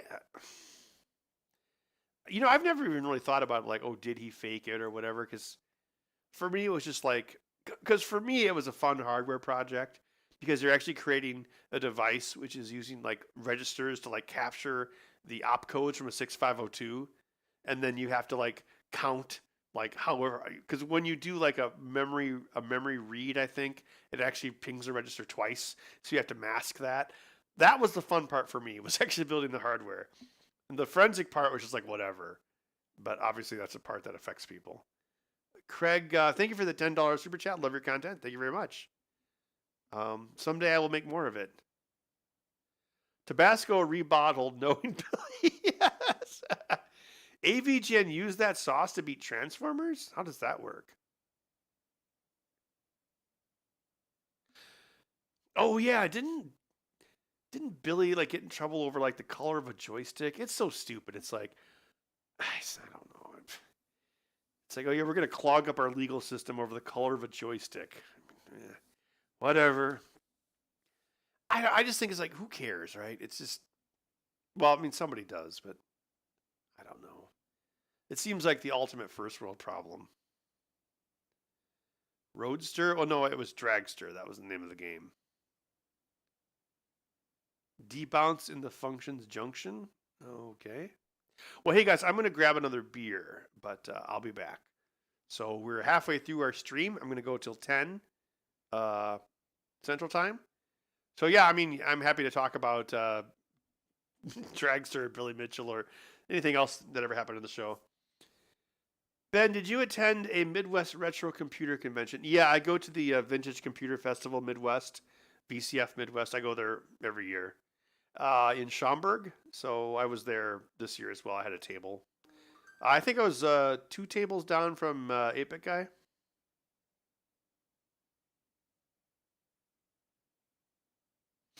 All right, I'll be back. Battletoads? Well, I guess. I do own the cartridge. My grandma bought it for me, actually, a million years ago.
Oh, you just want to see if I can do the speeder bike section, right?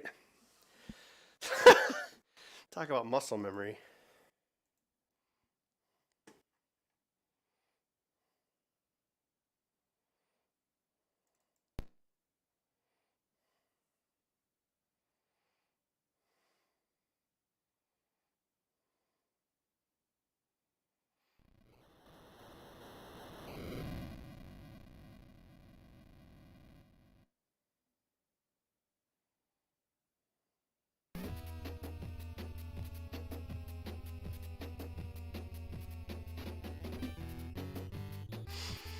Yeah, tripod. I always think, well, John, for some reason, I always think you live in Indiana. I don't know why.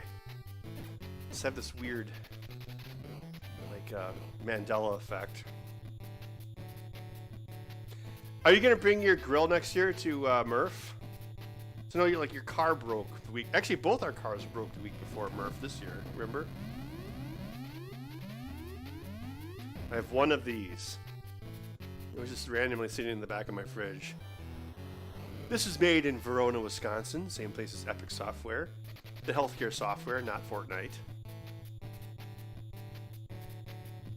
Oh, thank you, Jojo. $20 super chat. Thank you very much. 2 tables down from, hi, I'm the 8-bit guy. Yeah, David's all right. He's just kind of awkward, IRL.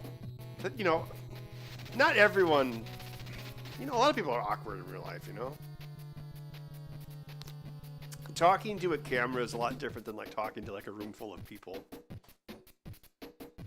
Unless you're me and I don't give a crap either way. D Automation, $5. Ran into you at Menards buying salt during that huge ice storm. Which one was that? You know which is weird? In real life, not at video game conventions and stuff, the 2 places I get recognized by people the most are Menards and, for whatever reason, Olive Garden. I even go to Olive Garden. Every time I go to Olive Garden, someone recognizes me. I don't know why. Oh, Sean, thank you very much. $100 super chat. A Malort shot. Yes. Yes. Oh, yeah. I should have. Oh, someone was talking about Malort at the cigar bar the other day. Like, someone had made a Malort drink. I think they mixed it with, like, lime. Murph, Midwest Rep FF, was a little weak last year. Talked to you, Ben, but didn't see much else that piqued my interest.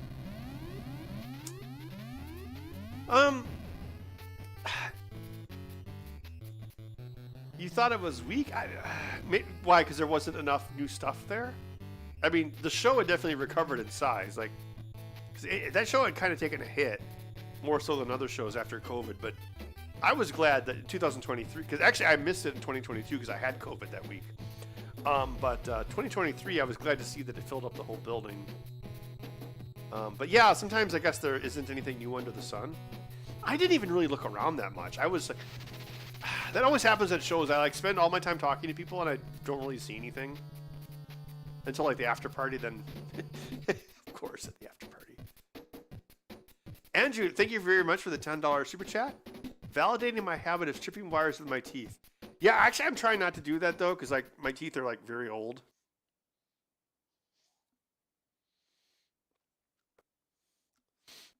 Hey, at Olive Garden, soup, salad, and breadsticks. That was a heck of a deal for like, what was it? Nowadays, I'm sure it's way more, but I think it was like, what, 7 something back in the day? Last time I was at, I think, yeah, it was last time I was there. It was right after everything reopened after COVID. So it was like June of 2020. I was there with a friend of mine. And so we were waiting outside the Olive Garden to get in because it was like, oh, there can only be 10 customers in the store at a time or something. And we had just gone to a Goodwill. And that's when I started collecting TI calculators. And I just found a TI 86. And so it's probably partially my fault because I had it in my breast pocket, like a super nerd. And so in the line behind us, there's this guy who's probably like, I don't know, 20 years old, and he gives me the look, which is like there's always this look that people do when they like recognize a celebrity, and I'm like, oh, and then I know this guy's gonna walk over and say hi, And then he walks up, he's like, hey, are you Ben Heck? I'm like, yeah, how's it going? Because, it's fine by me, I don't care.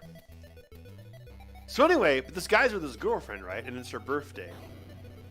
And the waitress comes out, and she's like, your table is ready, to this guy and his girlfriend.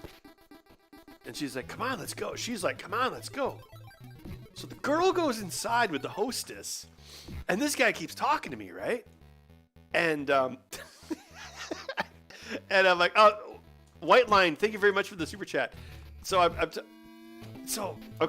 talking to the guy, and he's like, blah blah blah blah blah blah blah, and I'm trying to do this balance of like, I don't want to be like a Billy Crystal and be like a dick, but at the same time, I'm like, this guy is going to be mincemeat when he gets in there with his girlfriend. So he kept talking for like 5 more minutes. And I was like, well, I really hope you enjoy. It's good to meet you. I really hope you enjoy your girlfriend's birthday dinner. And then in my mind, I'm thinking your girlfriend's who's already seated inside. And and that of course was at Olive Garden. So yeah, I don't. Yeah, I mean, I'm perfectly happy to talk to people about whatever, because I was just waiting in line. I didn't care. But, yeah, I just always think about that guy going, like, into the doghouse. Aaron, thank you very much for the $10 super chat. Actually, a similar story to that happened with Meatloaf, the singer. So, actually, it's a very similar story. So I was at this horror convention in 2021. And then I went to it because that was the first public showing of the Halloween pinball machine, and I did the hardware on that game, like the circuit board stuff, I wrote the firmware for it.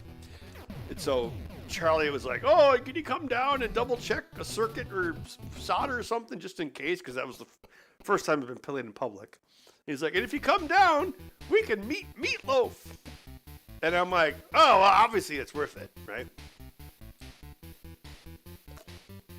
So it's after the show. And then we had to meet up with like the show supervisor because everything was cordoned off. So we went back into the place, and Meatloaf was still there. He was still in his booth where like he was signing autographs, and I guess he was at a horror convention because he was in Rocky Horror Picture Show, which is a movie I've never seen, by the way. So anyway, he was still sitting there.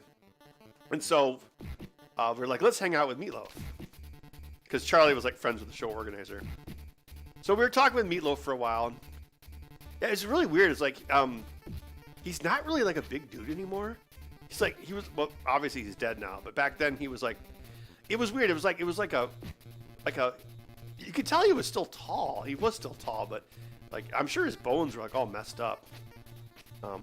Oh no! My bones are messed up. So I promise this has a connection to the Olive Garden story. So we're talking to him, and they were like, hey, we should do a Meatloaf pinball, right? He's like, yeah, that'd be cool. So anyway, then I'm like, okay, I'm not going to hang out with Meatloaf and not ask him about the Hallmark show, The Haunting of Meatloaf. Because Hallmark, I think it was Hallmark or one of those channels. They have this show where they find celebrities that have had ghost encounters, and then they do a show about it. So there's like the haunting of like, I don't know, Jennifer Love Hewitt or something. I don't think it was her, but there was definitely one called The Haunting of Meatloaf. And it's like the studio, and in the show is like the studio where Meatloaf recorded Bat Out of Hell allegedly was haunted. And then like the screen went photo negative. Oh, thank you very much for the $20 super chat. North Carolina, I've been a fan of yours. Thank you very much. Thank you very much to David. So anyway, I'd seen this on YouTube. Someone was like, Ben, you wouldn't believe it, but there's a show called The Haunting of YouTube. Well, it's like a show called The Haunting of, and then this episode was The Haunting of Meatloaf. So anyway, I'm like, so we're there, and I was like, I have to ask, what's the deal with The Haunting of Meatloaf? And then his eyes grew like dinner plates. He's like, oh man, that building was like super haunted, man. And so anyway, so then the rest of the time we're hanging out with Meatloaf, he's just talking about ghosts the whole time.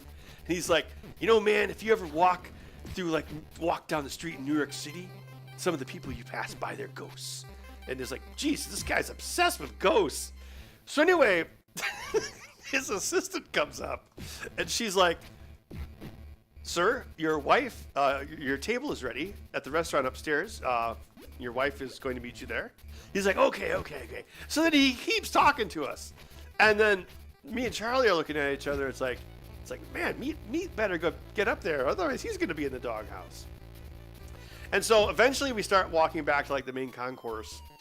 And I still remember because he just kept talking. And I think it's one of those things where, like, if you meet William Shatner, you don't ask him about Star Trek. You ask him about, like, breeding horses or something. And then they get super engaged. So anyway, we're like, okay, let's just not go up the escalator. Let's just stand at the bottom of the escalator and then let him get up to dinner. So then we were just standing there, like, waving, and he was still, like, talking down the escalator. And we're like, dude, he's going to be so in trouble with his wife. And then after that was about a year after the Olive Garden thing. So I was like, oh, that reminds me of the time at Olive Garden. So, yes, that's the story of the time I hung out with Meatloaf. Oh, let's eat these flies.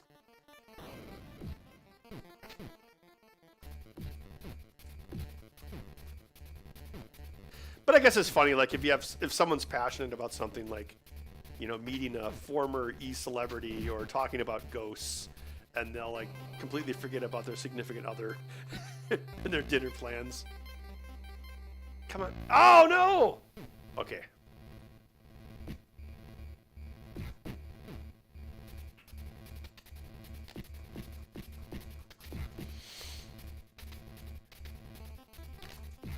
Twofer.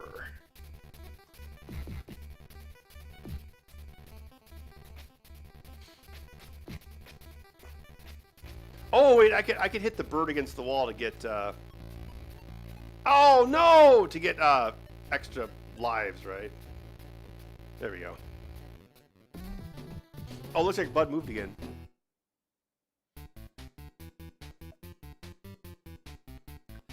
Should have asked about the Sasquatch? I don't know about that one. I mean, it's quite possible that any ghosts Meatloaf encountered were substance related. Oh, but yeah, if you go on YouTube, just Google YouTube The Haunting of Meatloaf. It's totally a thing. And there's a part in it where he's in the building. He's like, we made the #3 album of all time in this building. I'm not scared of you. It's amazing.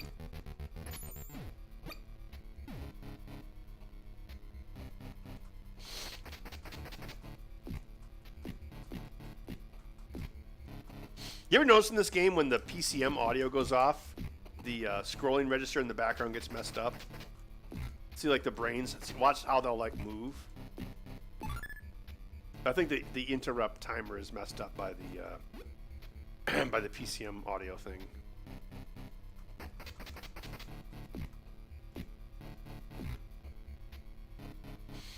If RLM wanted you to make a fancy wheel of the worst, what would you do to make it awesome?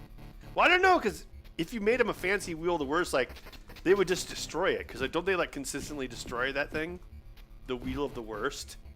Oh, my God! I think it's funny when I watch that show and, like, people in the comments will be like, what is a spotted cow they're drinking? Is that some sort of fake beer they made for the show? All right, this is the part. Whoever suggested this is obviously what they wanted to see.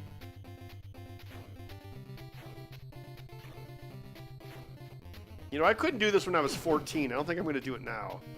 Oh no, I'm dead.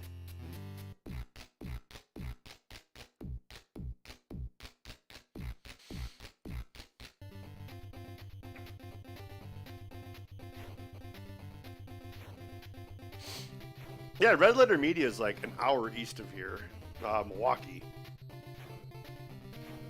It's definitely a very Wisconsin show.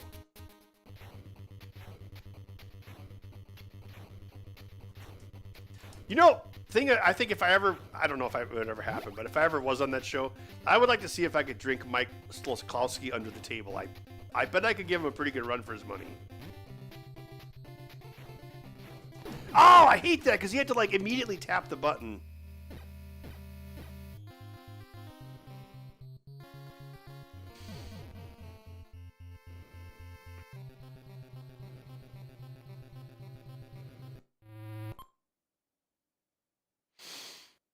You ever remember that show American Pickers, where those two guys from Iowa would go around like buying junk?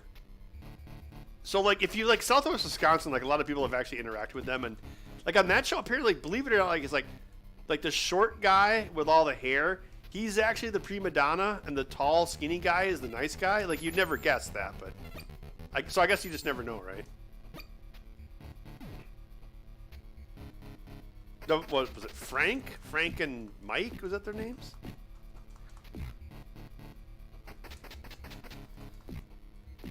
I'm going to overpay this farmer for this rusty shovel because I'm being filmed. No!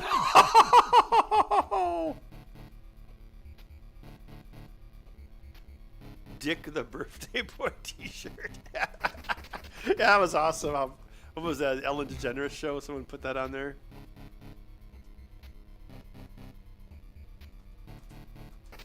You know, one thing I would say, maybe like, I don't want to say against Red Letter Media, but they kind of did all the Star Wars prequel trilogy. Like, they kind of created the backlash against it, but now it's funny. Like after Disney, it's kind of like on the other way where people are like, "Oh, maybe the prequels weren't that bad," and like.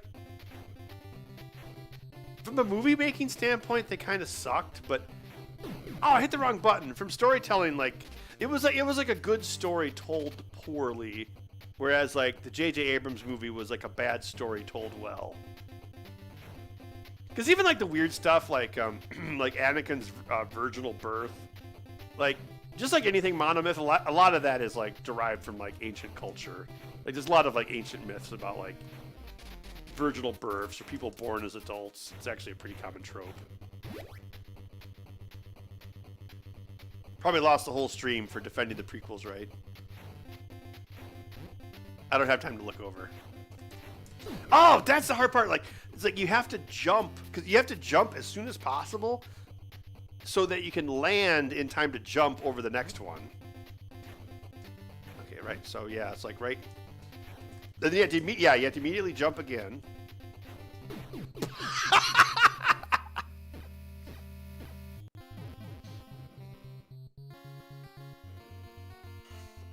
Rich Evans looks a bit like you. Oh, thanks. Oh my God! My favorite joke on Red Letter Media was, I don't know what episode it was, but Rich Evans was like, AIDS! And then Mike is like, wow, Rich, you hung on to that AIDS longer than Magic Johnson. That was amazing. Oh, you know what I think is lame? Like, like Angry Video Game Nerd, he so badly wants to be Red Letter Media, but he's not. And the other thing that sucks is, like, YouTube will never let him, even if he was as good as Red Letter Media, which he isn't, they would never let him be Red Letter Media because YouTube is like, no, you are the Angry Video Game Nerd. This is all you ever get to do because YouTube loves to pigeonhole you. You know, like if you make a bunch of videos about Indiana Jones, just for an example, they'll totally punish you. Lives in his mother's basement after he won the lottery. Wow. Well, good thing he won the lottery because he can use that to pay for his AIDS medication. All right, here we go.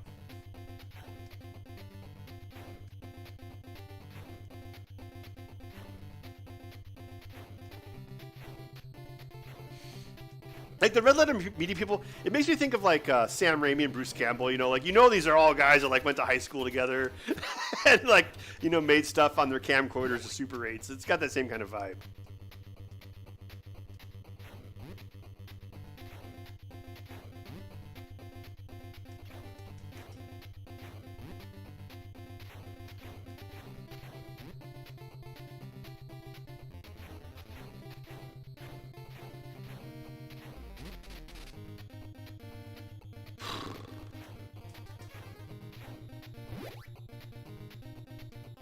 Isn't this where it goes crazy?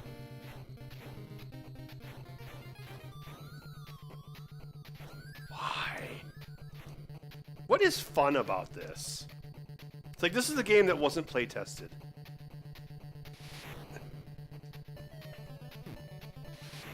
It's like, ooh, let's do some cool graphics.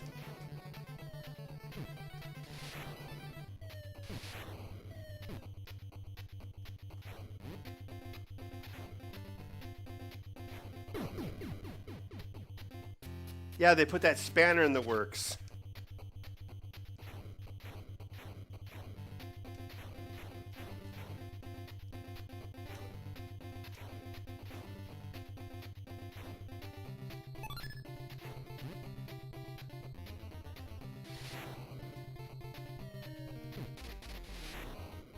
It's like nobody would ever get past this stage. So like, why do you even make a two-player game? Like one player can barely get past it. Like how would two players ever get past this? So why even bother making sure the rest of the game can run with two players? Oh, that was close. Oh, this is where it goes. No, this is where you have to like jump manually, right?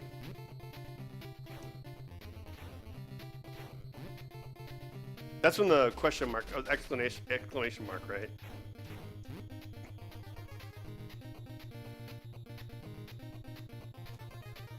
Why did they even put this in?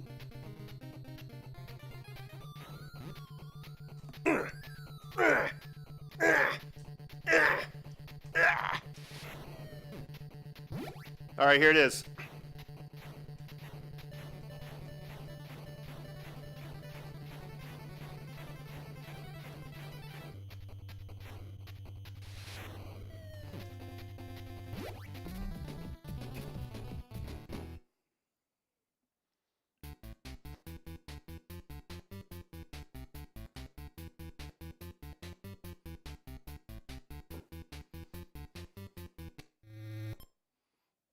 That was after 3.5 beers. Thank you very much.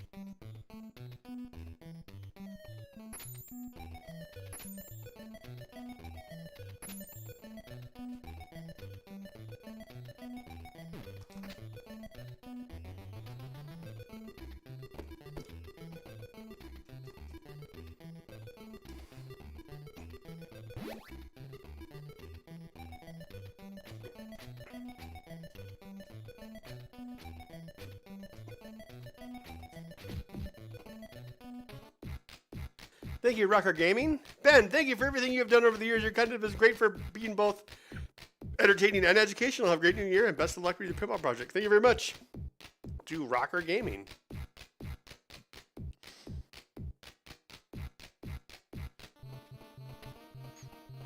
I told you guys those beers wouldn't affect me very much. Shania Twain would be like, that don't affect me much. Ooh, ooh, ooh, ooh. So you got the beers, but you weren't very drunk. I'll be here all week. Try the feel. Oh no, an evil ice cube.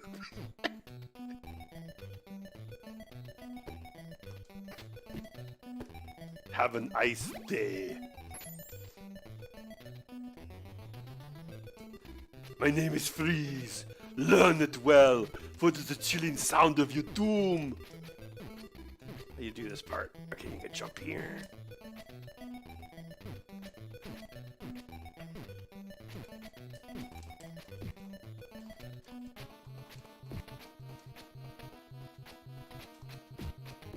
It is cool how they do the faux parallax scrolling by using a character set redefinition.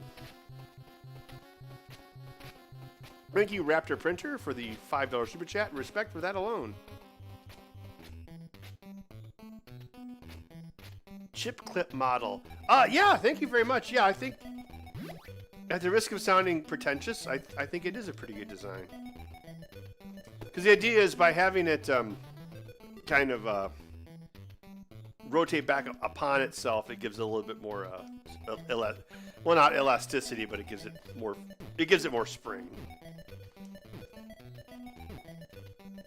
Yeah, you can see like in this like this diagonal section here, you can see where it can't draw it because it's got, well, because of how the color attributes work. Because on the Nintendo, you only have you can only change palette for the background every 2x2 tiles.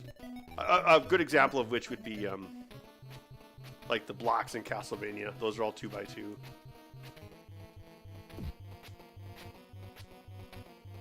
Like, how would this even be fun with two players?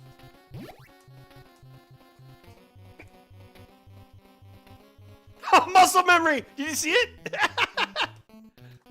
how much memory, how much brain power did I waste on remembering this crap? It's like, well, your GPA is only 3.8, but you know where all the snowballs are in Battletoads, so you're admitted to Yale.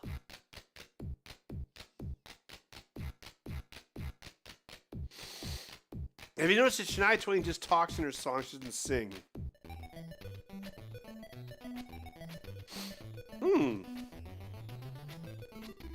You know, that's a good point.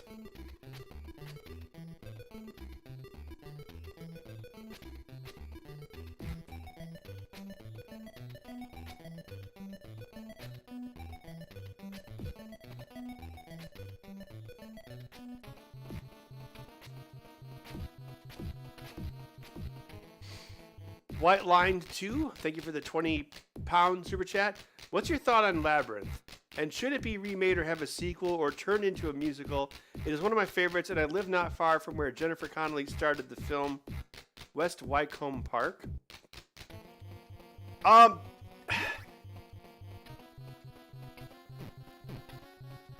never saw Labyrinth when I was a kid.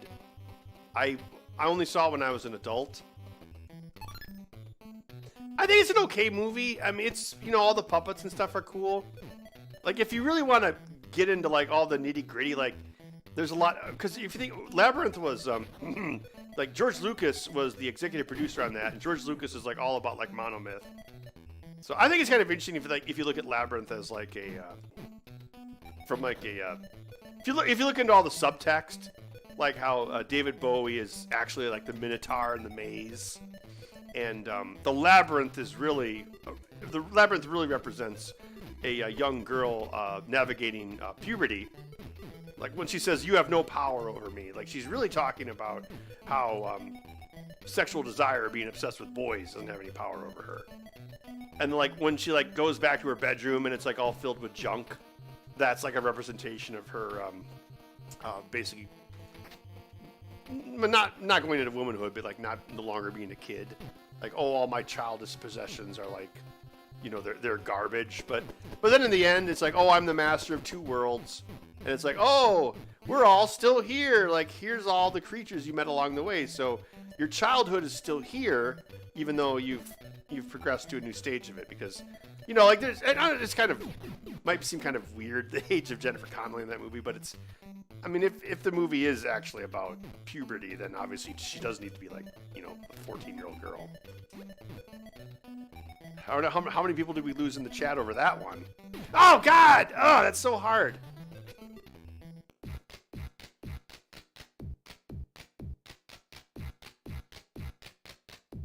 So I think Labyrinth is an interesting movie to analyze if you think about, like, those sort of, like... Because I think that's what movies don't really have anymore. Like, you don't have all those, like, weird subtext. Sometimes uncomfortable subtext. You know, if they remade that now, it would just be like, oh, the Goblin King is a Goblin King. He doesn't represent anything, even though he does. Even like with the baby, like, I've taken your baby brother. Like, if you think about that, like the baby can represent like, you know, being a mother or womanhood. And she's like, oh, I don't want that. I don't want that. But then she's like, oh, I guess I have to accept it as part of puberty. Again, George Lucas is like Mr. Monomyth, Mr. Joseph Campbell, Mr. Man with a Thousand Faces. Like, he's all into that stuff, so... I don't know. I don't think it's super... Wait, I think if I do this, yeah. Oh, no, it keeps spawning. Jeez, look at this. Is so dumb. I guess this is so you rent the game? All right. I got past the turbo tunnels. That's got to be worth something.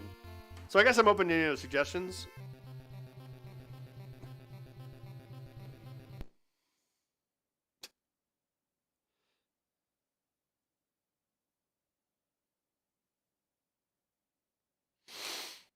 Dark Crystal? You know, I don't think I ever saw that. Because I remember when it came out because there was like toys and comic books for it. But it's kind of like Labyrinth. It's like if you actually grew up in that time, like Labyrinth and Dark Crystal, they were both like big flops. So a lot of people just actually didn't see them. So like people later on became fans of those movies, but like actually at the time, they weren't really that big a hit. It's like nobody went to see Labyrinth. Everyone was going to see like Rocky 4 and Top Gun.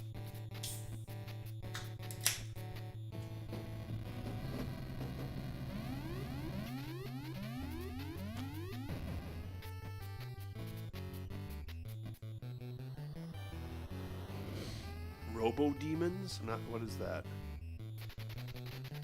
Gates McFadden was the choreographer for Labyrinth? Really? Oh, that's interesting. You know, David Bowie got like punched in the eye like in a bar fight. That's why his eyes look weird. One of his eyes just doesn't work. That's why he has those weird pupils.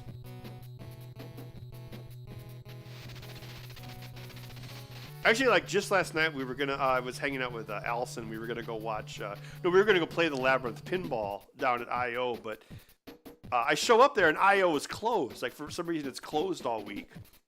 So we had to go someplace else because Allison loves Labyrinth. So I was like, "There's a Labyrinth Pinball." She's like, "Oh, we must play it." But yeah, I guess I should have checked Google that the bar was closed. But yes, there's now a Labyrinth Pinball machine now, made by a friend of mine.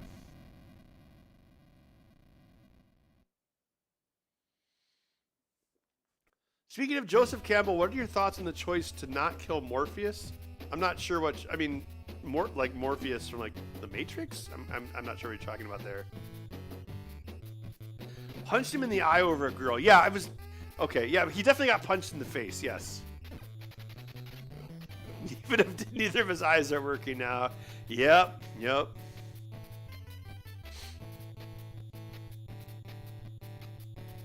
Oh, well, obviously Jennifer Connelly is awesome. I think the first movie I ever saw her in was The Rocketeer.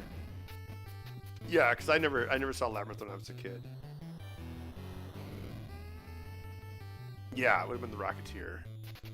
I never saw like Career Opportunities, or she was in Once Upon a Time in America.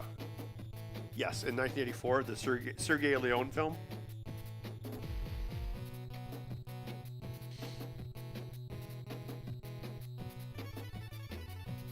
Super Mario 2 or DuckTales? Yeah, we could try that. I'm gonna use the restroom, but I'll be right back.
Unregistered blood kid. Alright, you're probably not gonna like this, but I have to do it. Ready? Let go. Let go.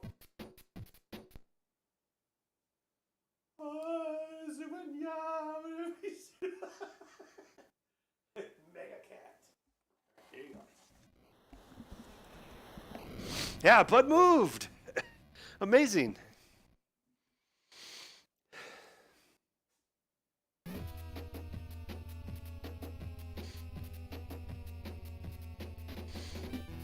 Yeah, Bud always guards the bathroom when I'm in the bathroom.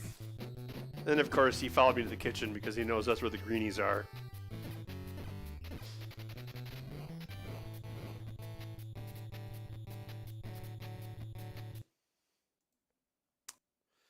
Yeah, I'm sorry we weren't able to do work table thing. I think my laptop, I guess, is just too old to compress video anymore.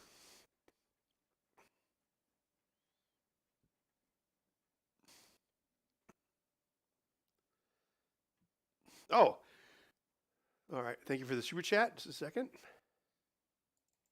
Thank you very much, Ian, for $30. Good stream. Nerd question. If you made new graphics hardware today in a hypothetical, very low resource scenario, are there any tricks you'd use or existing hacks that stood out? Well, I mean, one of the most, I don't know, famous is the right word, but the way that the Woz did color on the original Apple II, it was all completely hacked. You basically like staggered horizontal lines in such a way to trick the NTSC signal into representing color. And I think some other computers did that as well. So you didn't even have to like worry about like color burst frequency or any of that or the phase. You basically just faked it with artifacting. And I think it's like, that's one of the best like color hacks in history. But actually, well, on the same subject, like talking about the Nintendo, like the original Nintendo, like it actually had 320 horizontal resolution. No, I'm sorry, it wasn't 320. It was 256 horizontal resolution, but it also had per pixel color. Whereas older consoles or consoles of its near the same vintage, like the Commodore 64 or the ColecoVision, they only had 160 color clocks horizontally. And that's one of the reasons like the Nintendo looks so good, because this horizontal color resolution is so high. But yeah, the way that the Woz did it in the Apple II was like amazing.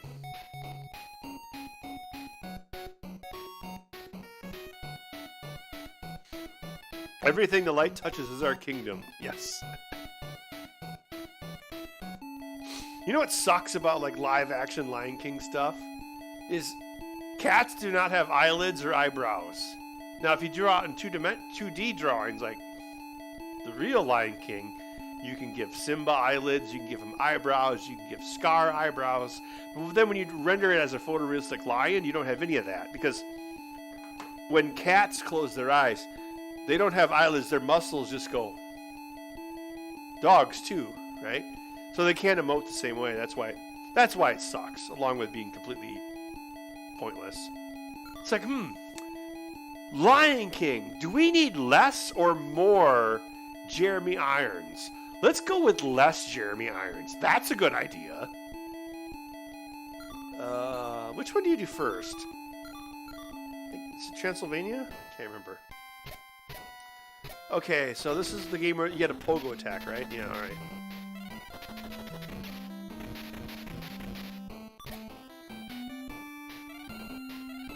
Couldn't you, like, whack off these helmets? Nope, I guess not.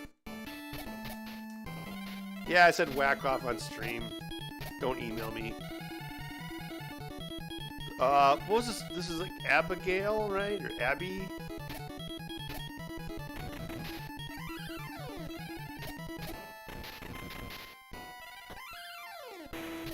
Oh, if you hit them with the pogo stick, they die completely.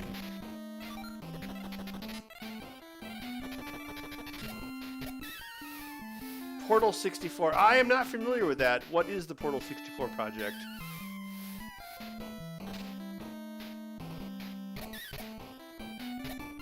Oh, I have a accessibility UI comment on this game. See how the HP, the depleted ones are orange and the full ones are red? Those colors aren't distinct enough. They should have made like the empty ones like a black circle.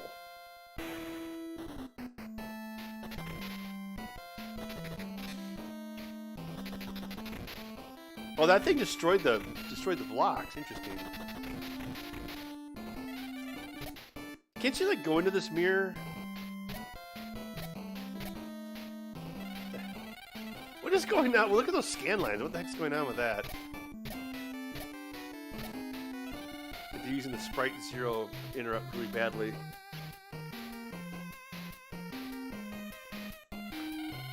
The reason there wasn't a Secret of NIMH game is because the Secret of NIMH movie was not successful. Yeah, actually, we were just talking about that last night. Like, okay, you won't believe this, but I've never seen the Secret of NIMH. I remember when it came out, but again, it was like, it wasn't a success. So, you know, if a movie wasn't a success, then you probably didn't go see it. You know, like 30 years from now, people aren't going to be like, "Oh yeah, I saw Aquaman 2 when it came out," because, well, no, you didn't, because nobody did. So same thing with like Secret of NIMH. Don't you like do this? Ah! I want to say like the NIMH in Secret of NIMH was like, it's the National Institute of Mental Health. Like that's like the secret backstories. Like the rats were like in like a government laboratory, brain lab or something. Correct me if I'm wrong. I don't know. Again, I've never seen the movie. I've just heard like these weird backstories.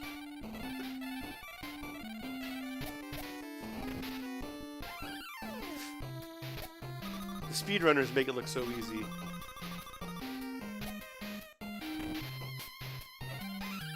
Oh, that also defeats him? Oh, that's easy.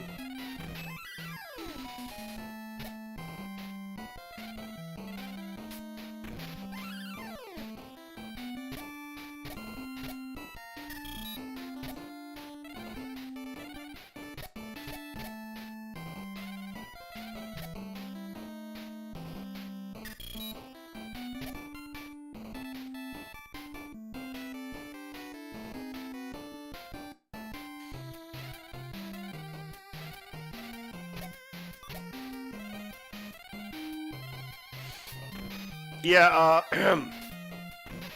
Don Bluth was like an old school Disney guy. Oh, there I went through the mirror. So then he did Secret of NIMH, like, I want to say in 82. But it wasn't a success. So like what actually saved his animation studio was Dragon's Lair. Dragon's Lair like saved the studio, and then An American Tail, that actually was a success.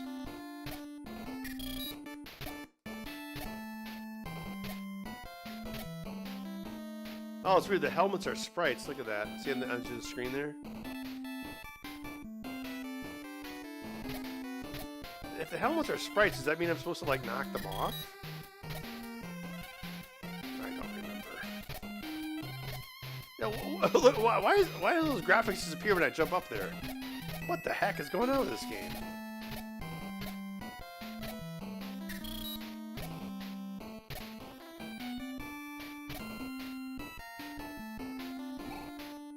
Oh, there it is. Oh, okay. What? Why can't I get up there?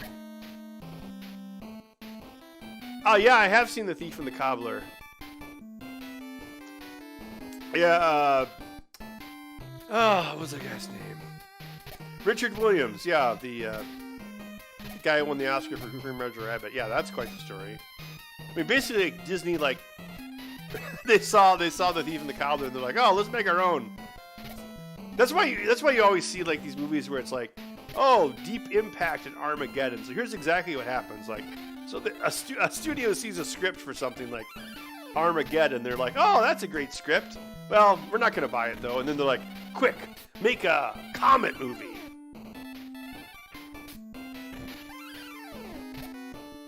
Yeah, I think there's a documentary about Richard Williams in that movie. I think it's called The Persistence of Vision.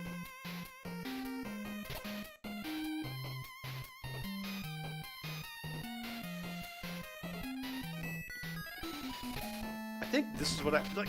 Oh, darn it. Oh, good, it respawned.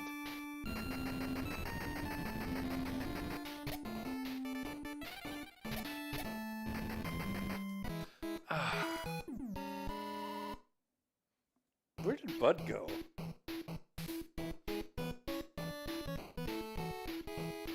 What was the other one? Super Mario 2? Oh yeah, Watership Down. That movie's like super dark. It's great.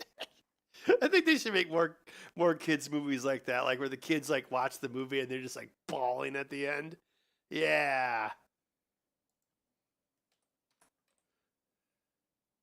Oh, speaking of super dark kids movies, what about Brave Little Toaster? Brave Little Toaster, aka the movie that all the first 3 Toy Story movies ripped off.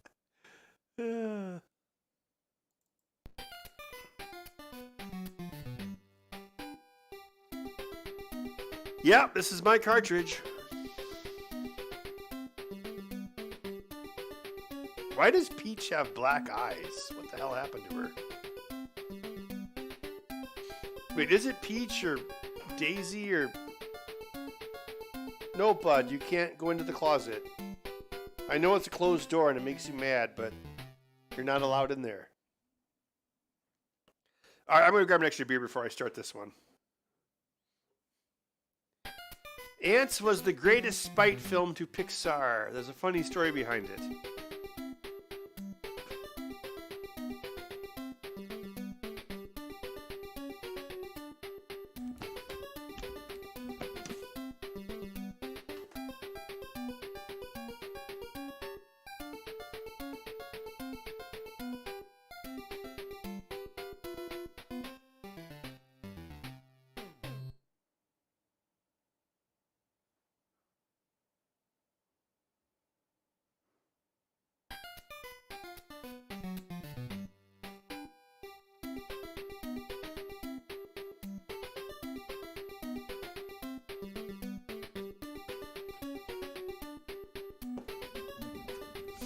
You know, I hate to say it, but like, Brave Little Toaster is like one of those movies that's like more...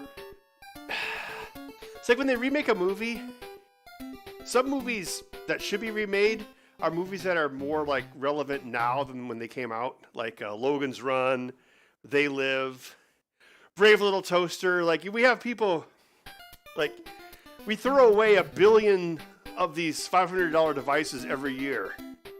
Like the message of the Brave Little Toaster is like more relevant now than ever. Oh, and under 5, nice.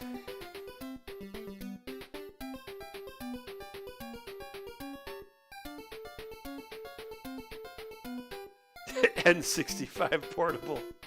A Boy and His Dog. I think I only saw that once a million years ago. That was from the 70s, right? I don't really remember anything about it. I just remember it being a very 70s movie. Bud is 3.5 years old, I guess you'd say. Alright.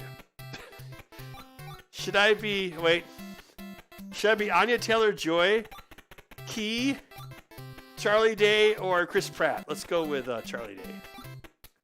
I am a rat whacking stick.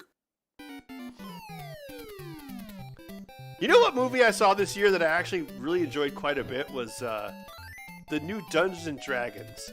Like the Dungeons and Dragons with Jeremy Irons is like my favorite bad movie ever. But the new one with Chris Pine and Michelle Rodriguez, I thought it was really good. I was surprised at how much I liked it. I mean, obviously you can't compete with, you know, Jeremy Irons as Profion. Although the movies did have a similarity. Like halfway through the movie, they received the aid of a ancient magical being wearing a silver breastplate.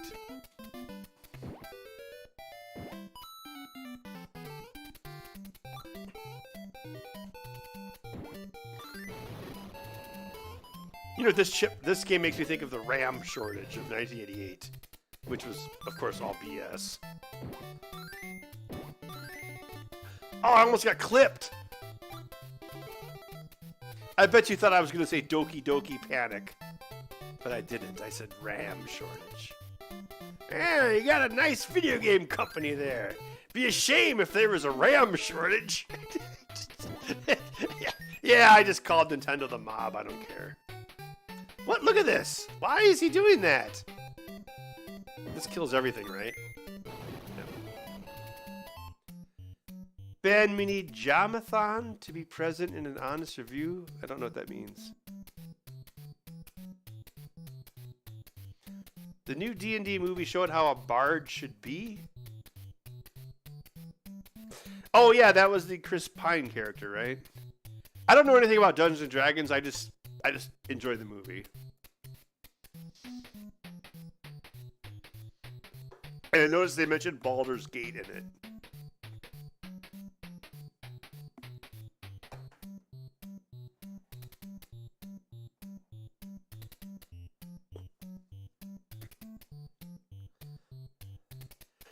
But you weren't around for the chip shortages, air quotes, of 1988. Look how big you are. You are a huge cat. You are a big orange oranger.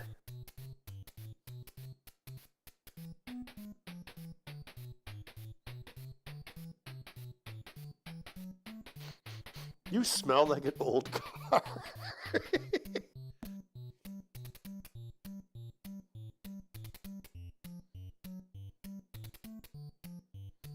Are you a big cat? All right, go down there. There you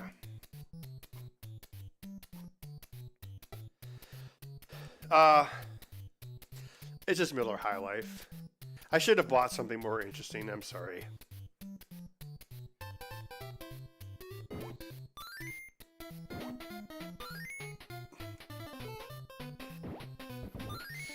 I took this week off, which really means I was just like trying to get caught up on other projects, so I'm a little scatterbrained.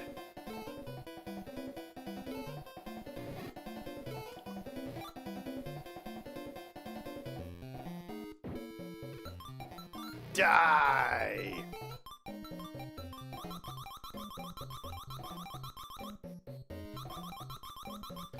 No, the chip shortage of 1988 was so the deal with Nintendo manufactured all the cartridges for these games. So if you were like a third party like Konami or whatever, and you're like, hey, we want to make 1 million copies of Contra, Nintendo would be like, oh, you're gonna have to get the cartridges to us. And if Nintendo wanted to like exert force on you, they'd be like, yeah, it turns out we got a RAM shortage. And then you wouldn't get all the games that you wanted. And it was completely artificial. It was basically mob stuff.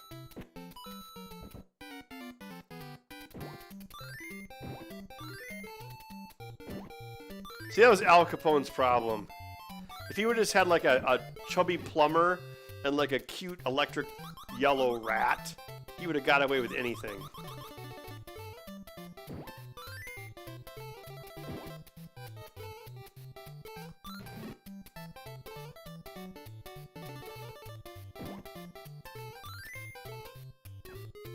Darn it.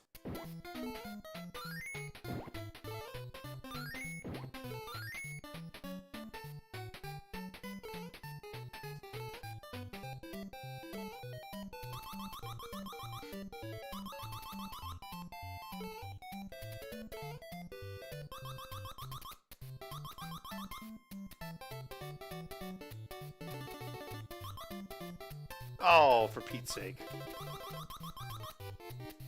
Oh, I guess this guy despawned. Great. Oh, I gotta fight this bird thing, right?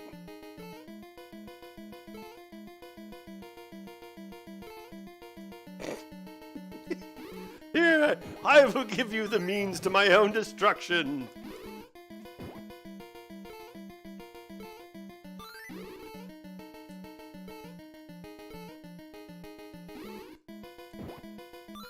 It's like if England handed Hitler a V2 rocket. Oh, here you go. Don't use this against us. Die!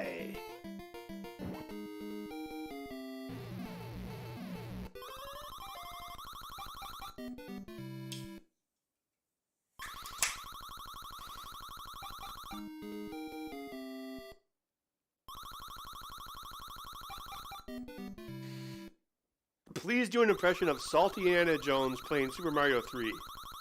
Alright.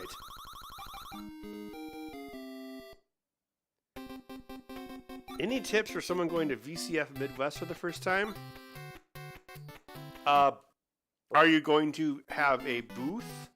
Or are you just going there as a visitor? I guess that would be my first question. What is this? Some sort of magic carpet? I don't believe in magic. Even though I've seen someone's heart pulled out of their chest.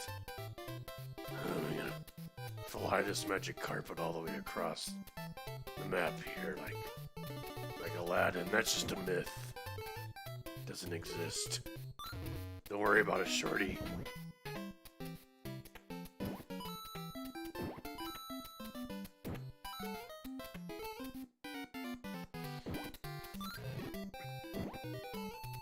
How cool would it have been to have, like, Indiana Jones and, like, the tomb of the Chinese emperor? And he's like, the Chinese emperor lived 500 years ago. I must find his tomb. You won't find it without me! Short round. You got tall. That's all they had to do. Oh, I'm invincible. Great. I can stand right next to this bomb.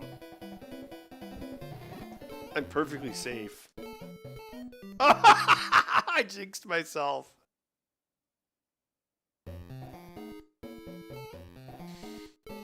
You know what was really dumb of all the things that were dumb in Dial of Destiny? It's like, they spent God knows how many tens of millions of dollars making a young Indiana Jones for that train scene, but then they left him with this old man voice. It's like, oh, brilliant. Well, we can make his voice sound younger with, you know, I don't know, like Audacity in like 10 minutes, but we're not going to do that. We're going to spend like $25 million on his face, but he's still going to sound like he's from the rest home. Dumb.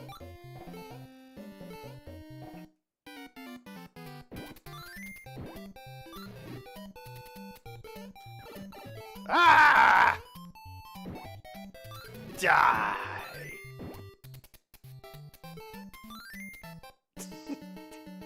Uh-oh, it's another one of these things.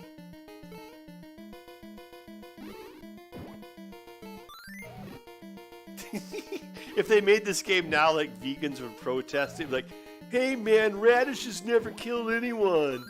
Oh, I missed! Radishes aren't weapons, man. We even taught a lion to eat tofu.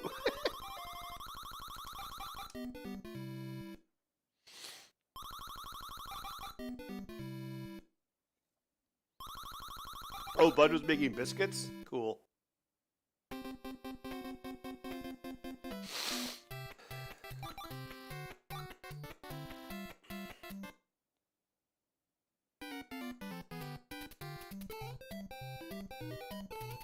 Now I'm Toad. I think Jordan Peele should make a horror movie about HOAs. It could be like Rosemary's Baby meets the Burbs.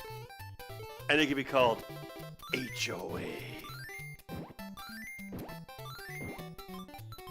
A young couple moves to the perfect community, but it turns out that it's evil or something.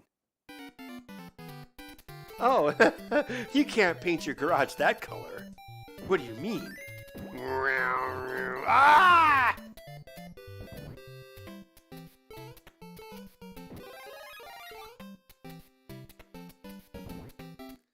You need to get out of the HOA. HOAs are like the mob for Karens. Put that on a bumper sticker. Oh no!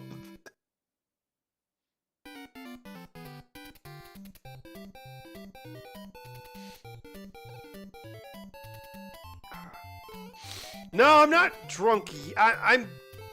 I'm getting lubricated. I wouldn't say I'm drunk.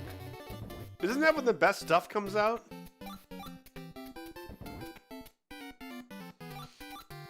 Thanks to everyone who showed up tonight and contributed. That is awesome. 100% of the funds will go to the charity because I am not some bearded douchebag. Oh, clip that, YouTube. Well, I guess I am a bearded douchebag. Never mind.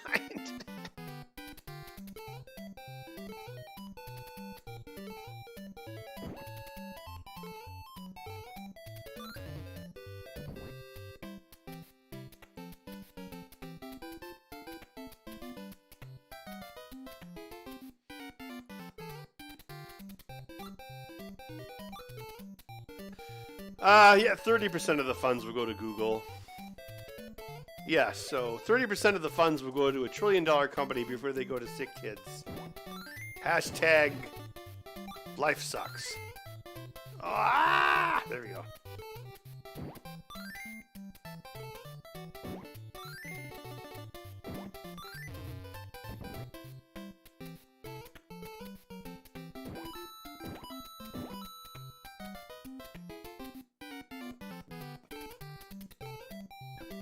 Hey, thank you, Tripod's Garage, for your $10 super chat.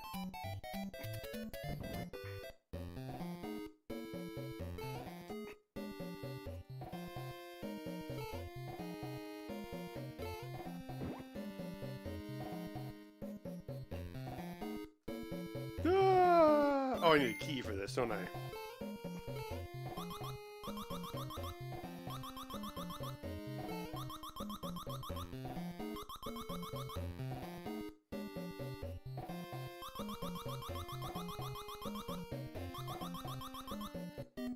Ah!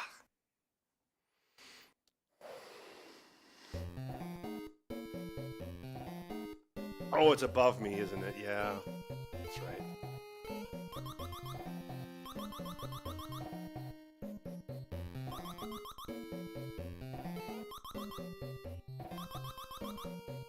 Well, the hit detection in this game isn't very good.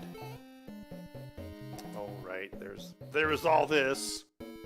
There's all this then. Got you, suckers!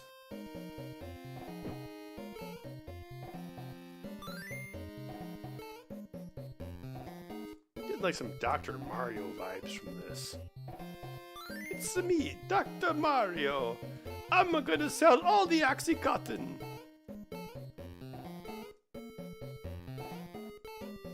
Oh no!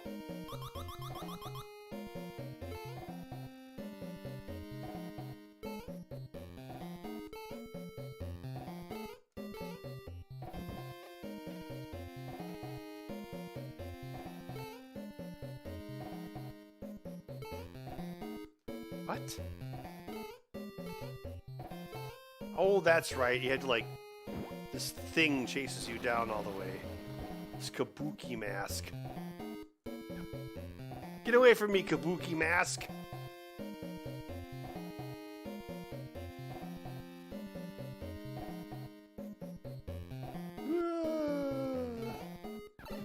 Die!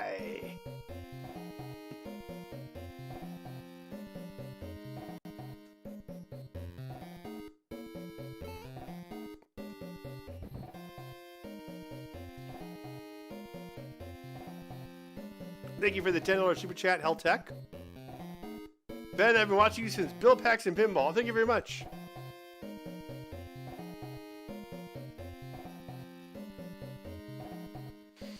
Yeah, 50 Shades of Beige, that would be a great idea. The charity option.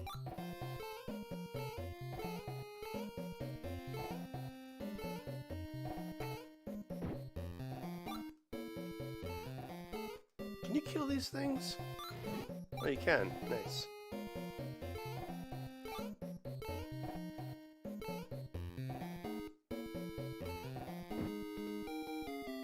Like I said, I didn't want to bother with the boss.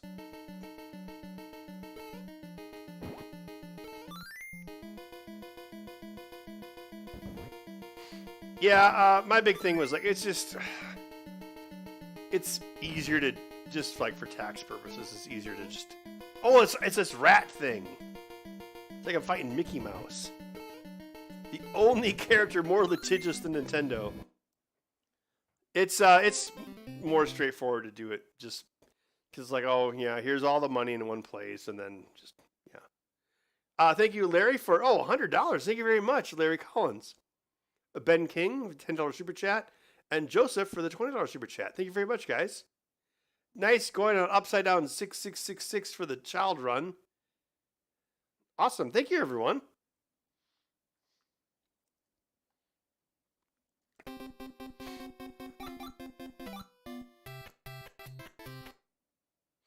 I mean, I might go past 10. Like, I don't care. Like, what? I gotta start all the way back here?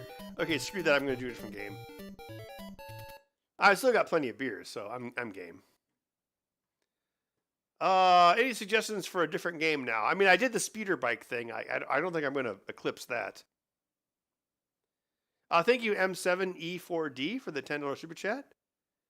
Yeah, that was the idea behind the show. Like, we wanted to like inspire people to, you know, get into electronics and not think that it was magic and actually give it a chance.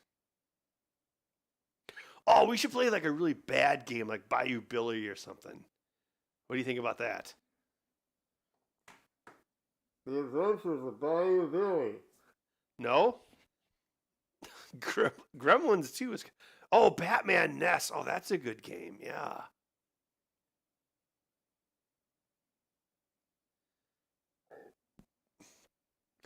There's probably a way to do polls here, but I don't know how to do it.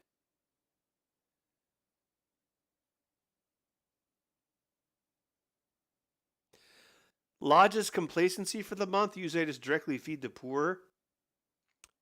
I'm not exactly sure what you're asking by that. Unfortunately, a $1 trillion mega corporation that has no soul will get 30% of whatever you donate. But I'm donating... Basically, it's like whatever my December revenue is for YouTube, plus all of these super chats, which will be counted in the December revenue. I'm just going to give to the St. Jude's on the 22nd of January when the payment comes in.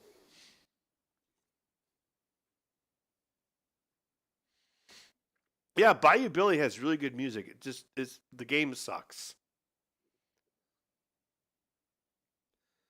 I know, I'm kind of liking the Ness Batman idea here. Also, I'm a huge fan of the original Tim Burton Batman movie.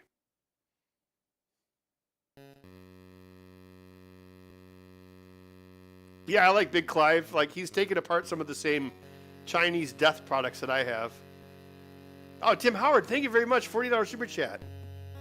All right, I'm going to take a leak and refresh a beer, and then we're going to play this game, which has nothing to do with the movie that it's based on.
Oh, I broke the seal a while ago.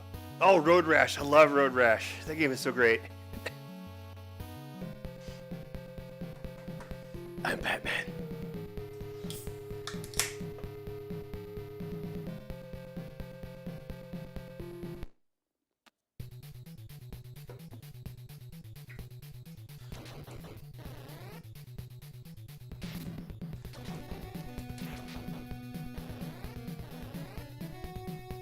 You know what's amazing about this game? Like, you have, like, you're competing with, like, a Danny Elfman soundtrack, but you still make a really good soundtrack.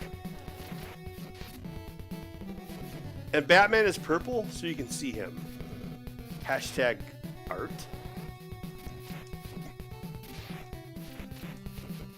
Try to just go back to punch punches. Oh no, Batman has guns? Zack Snyder must have shown up. Yeah, he can do like these wall jumps like Ninja Gaiden. Oh, I'm sorry. No, Ninja Gaiden. It's Gaiden, not Gaiden. Gaiden. That's Japanese for side story. Junior. Yeah, remember all those flamethrower guys in the Batman movie? Yeah, that was like my favorite scene. And like all the little robots he had to fight. What is the why is this up here? Is there anything up here? Nope.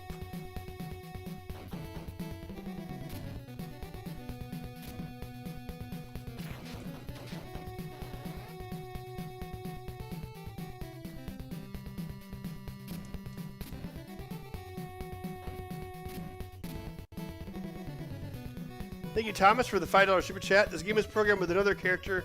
You know, that's completely believable. Like, actually, another Sunsoft game, Journey to Silius, right? Was supposed to be a Terminator game, and they changed it at the last minute.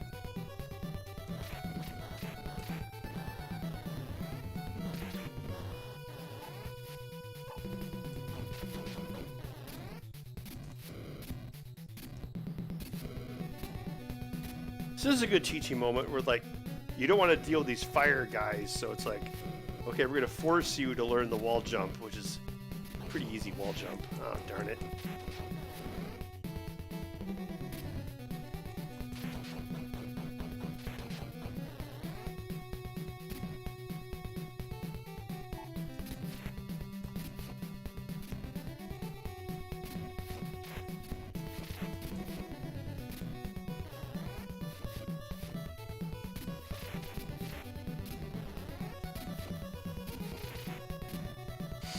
You know, I know this is made by Sunsoft, but you get like some heavy Natsumi vibes off of this. Like Shadow the Ninja. What was the other one? Fistmaster? Not Fistmaster. It wasn't Fistmaster. What was that game called? Shatterhand. Fistmaster. My favorite Nintendo game ever. Yeah, that's right. Oh no, I'm out of bat bullets. There we go, I got some more.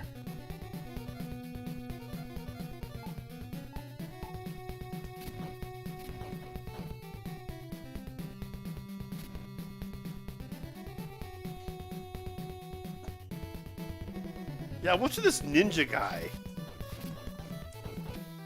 Oh no, I died!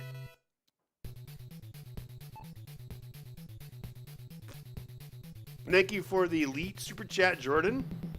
You have to have a stoner story that would make a great indie film. Anyway, here's to hoping we buy little Timmy new bones. Yeah, new bones are expensive.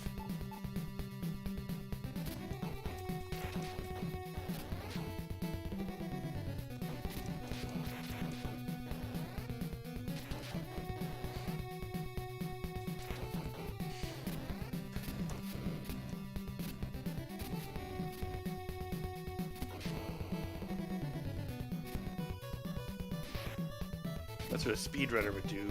Well, except for the getting hit part. Oh, this is what a speedrunner would do right there. Look at that.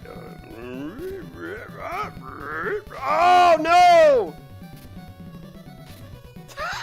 That's not what a speedrunner would do. Oh my god, I'm doing terrible.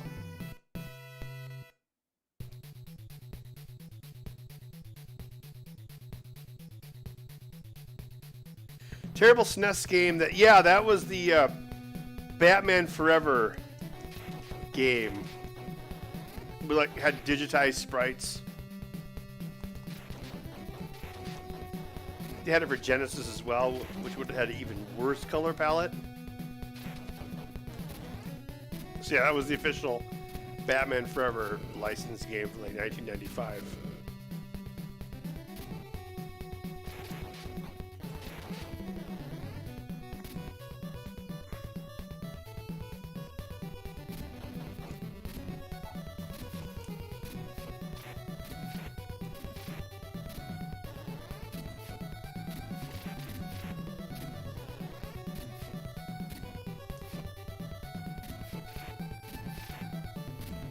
What are these things even supposed to be?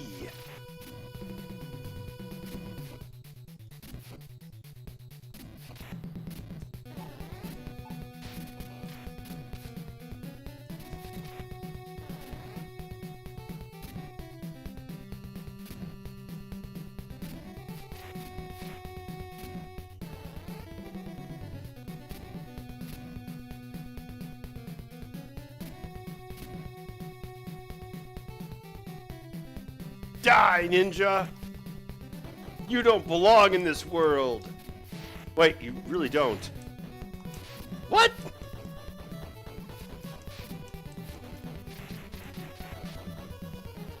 Crap, I didn't realize she was that difficult.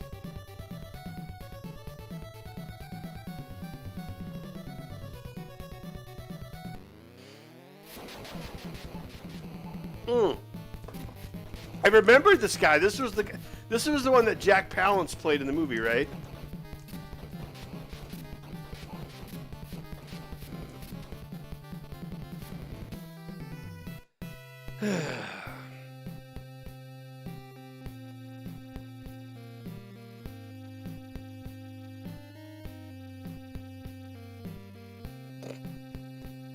Oh yes, I still have Winamp. Yes, I do. Because it kicks the llama's ass. I think someone suggested Mega Man 2.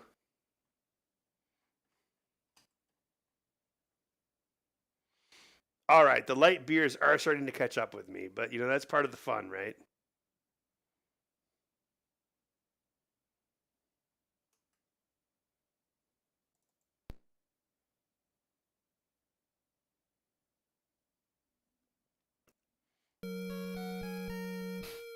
Xanac? Well, you have donated a lot, so I will humor you. Let me see if I have it in my cartridge collection.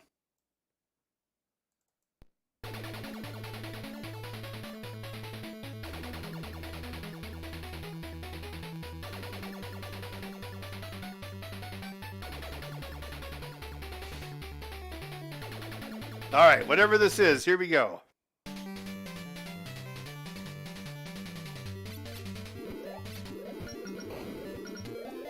Oh, I can shoot in different directions? That's cool.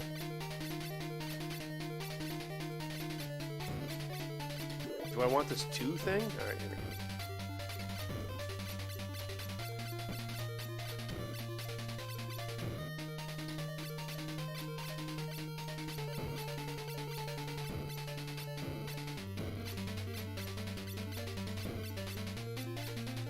This game is kind of like Truxton. How'd I do in that one?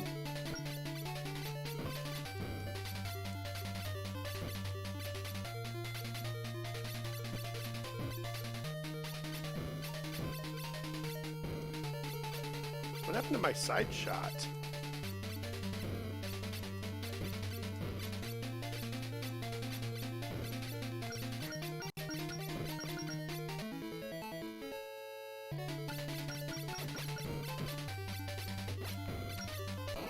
I did it!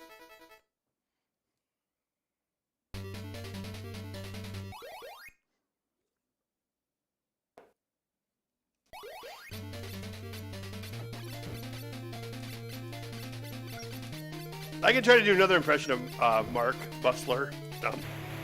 Banished from Earth, classic game room broadcast from the Intergalactic Space Arcade on its never-ending mission to review everything.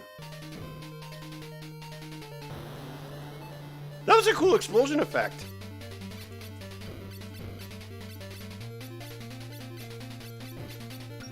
Ah!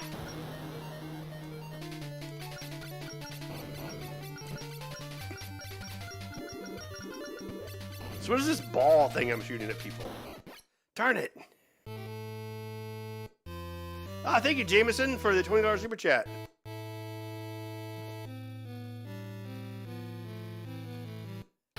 Xanac, ask your doctor.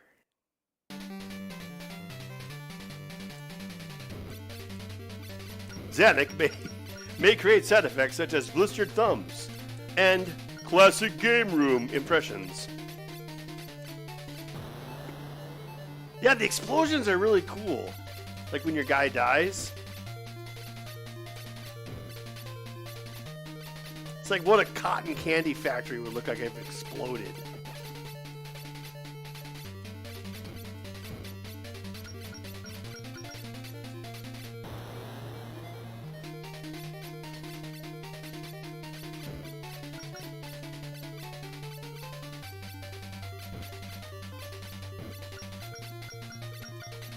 What do these numbers mean? Ah! Get away from me!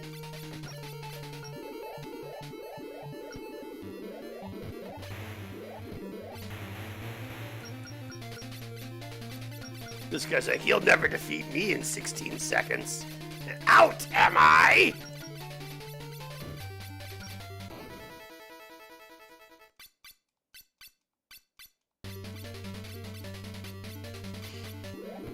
Oh, he did review this game? Ah!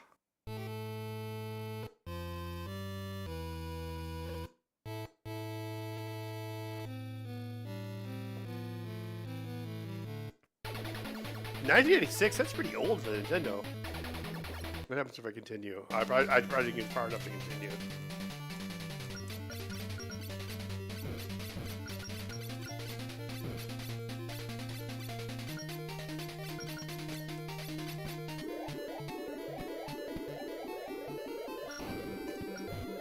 Oh, I see. That interacts with the numbers until it doesn't. Ah! Thank you, Joel, for the $10 super chat. Ben, thanks for always making it entertaining to learn how electronics work. Here's to the kids. Thank you very much. Hope you are enjoying the stream. Bloop, bloop, bloop, bloop, bloop, bloop, bloop, bloop, bloop. Oh, am I using that to pick up power-ups? Oh, darn it, I blew up again.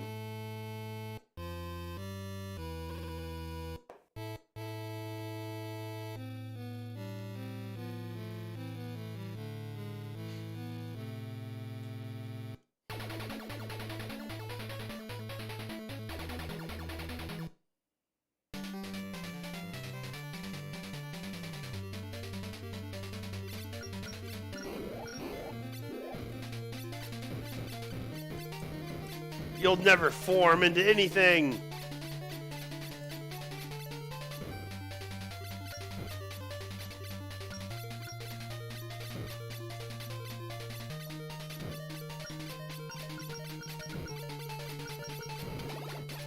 Oh, does that give me something too?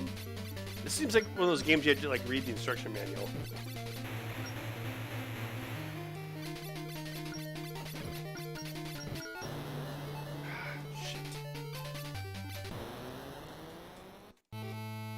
Numbers are power-ups.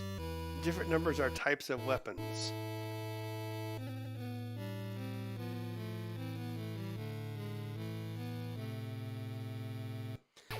My favorite pinball machine? I really like Attack from Mars. Of like newer games, I enjoy, I think the Stern Elvira 3 is pretty good. Basically it becomes this like Mystery Science Theater of the pinball.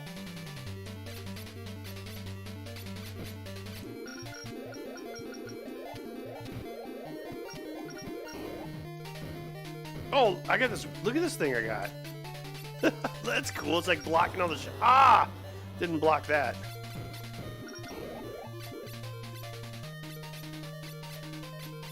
So it seems like this game actually has like a decent amount of depth. Like if you're not getting killed all the time. Ah, jeez.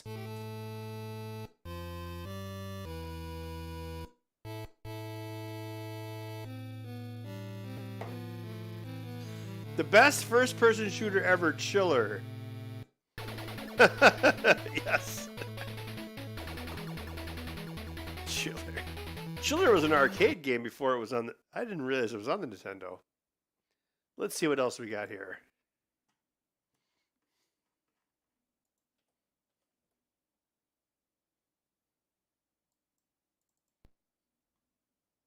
I think it's time.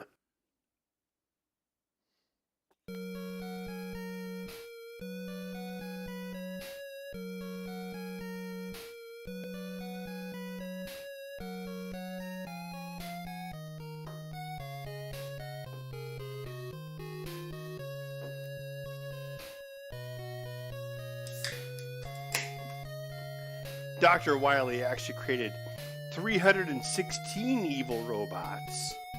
We're just going to reveal them 8 at a time.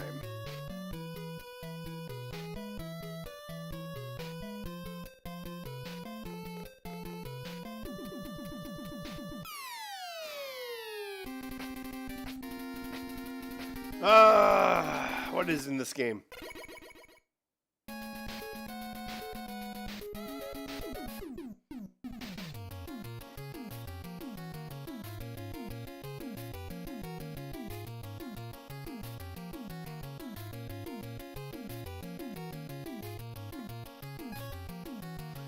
I want to say it's Airman first. Better check the chat. A mega bud. Yeah.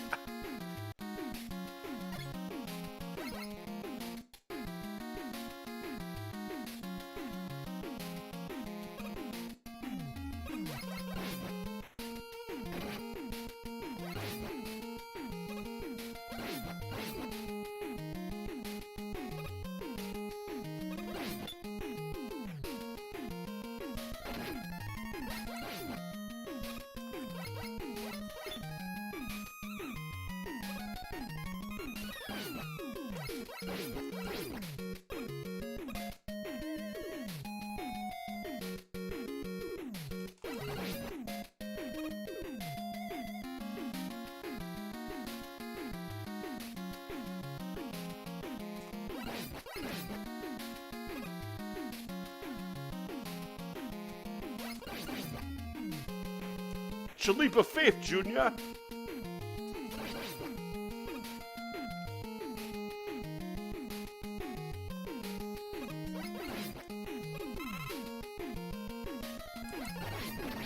Missed that one.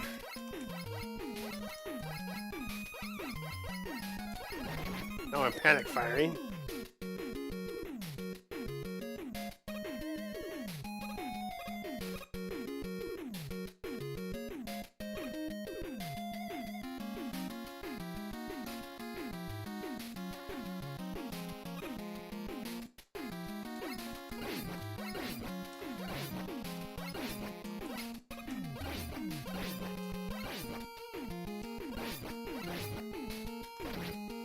Oh, shoot. I couldn't speedrun it.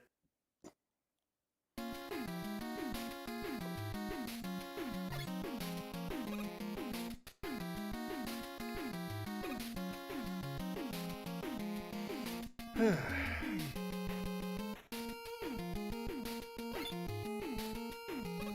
here's what the speedrunners, like, yeah, that's what they would do. They would go right off the edge like that. Yeah, there we go.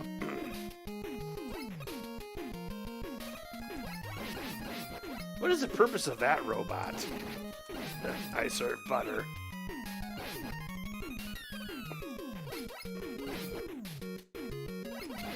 Ah, useless robot.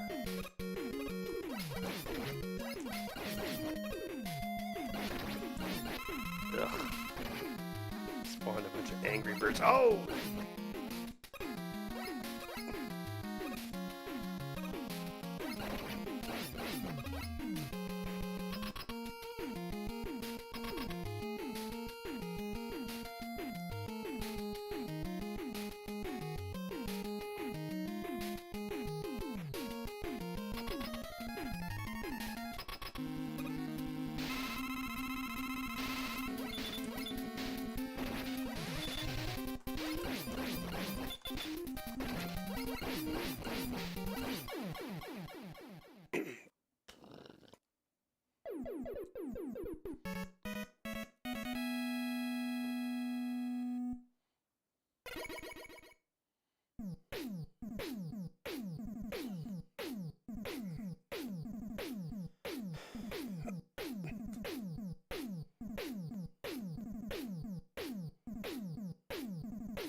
Yeah, Fubar, that's kind of like the point of this, is like the weird stuff that you remember, like, oh, I'm going to duck under this, or whatever.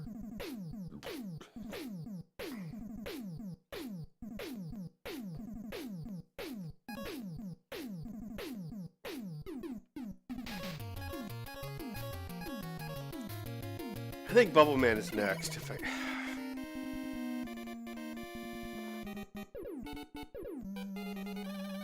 I always thought it'd be cool. I had 2 ideas for a podcast.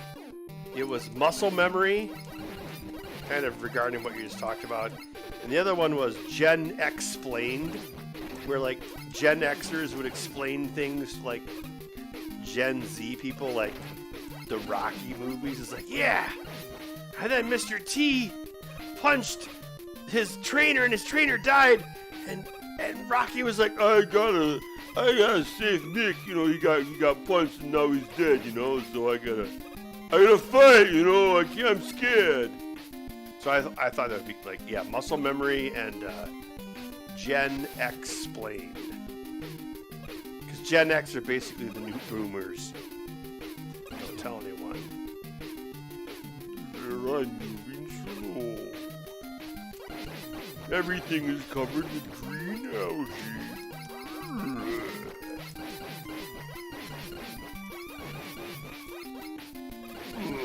Fishman is dead. Thank you for the 99-cent super chat from Hello. No message.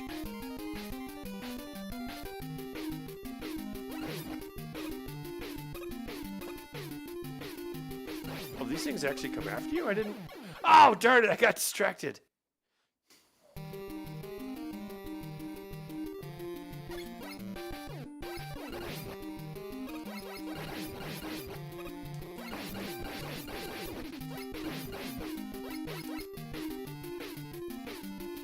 Did that thing not spawn?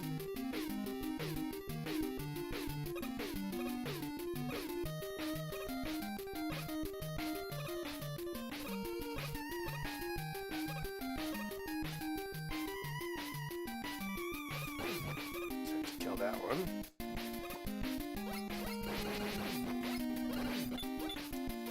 This reminds me of that thing from Futurama where it's like, he may look like a watery wimp, but in fact he's a bloodthirsty shrimp. That was one where they made the forward-only time machine. Oh crap, I'm getting killed. Give me all your life. That's right. Now die.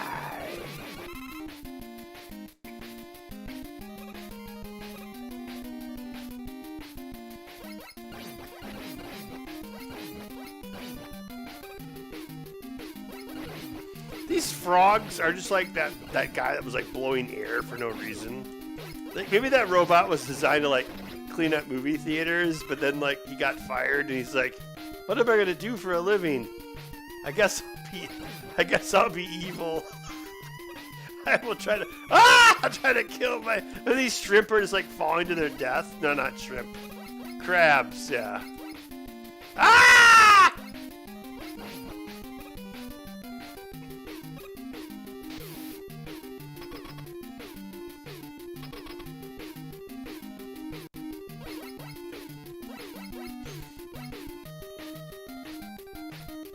Might not port the Bud game to the Commander X16? No. But again, the source code's on GitHub. If you want to do it, have fun.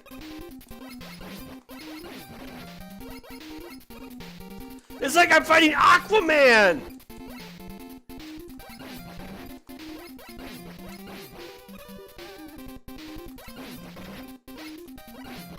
Oh no, he died! Thank you for the $5 super chat. Did you ever use those white QFN board breakout boards I gave you at MG? I don't think I did. I still have them though. They're in my container where I have all my other circuit boards. So thank you for dropping them off.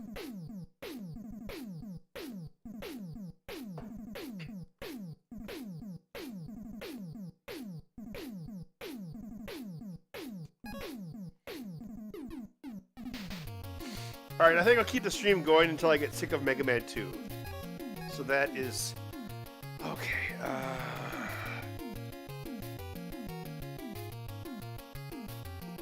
Okay, Metal Man kills Woodman, right? It's all rock, paper, scissors.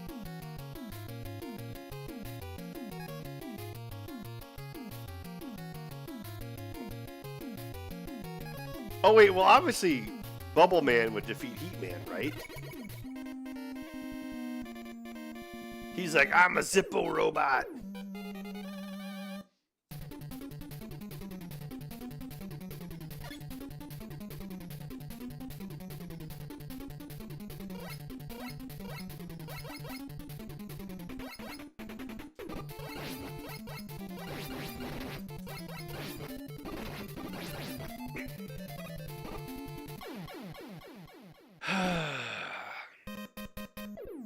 Oh, noes!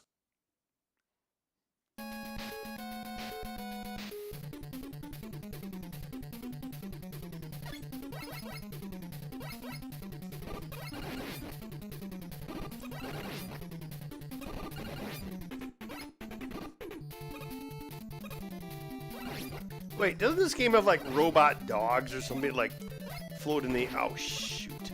Float in the air or something? Oh, darn it. Ah! No! No!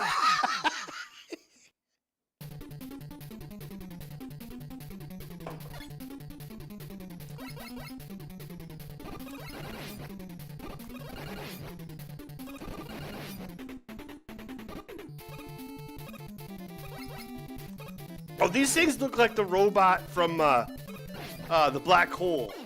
Ah! You remember the good robot, the Roddy McDowell robot? What was it? Vincent. I'm a good robot. I'm not evil like, what was the red one? Maximilian. Oh, Maximilian, you see, he's harmless. What a nice little robot. He totally won't kill you in Act 3.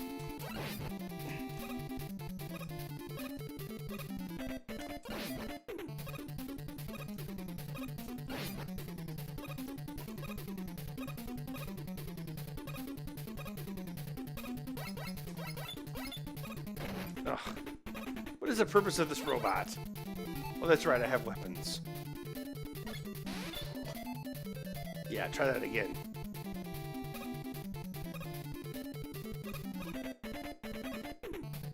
Oh, I guess you despawn. He's still invincible? Oh, no, it's one of these, isn't it?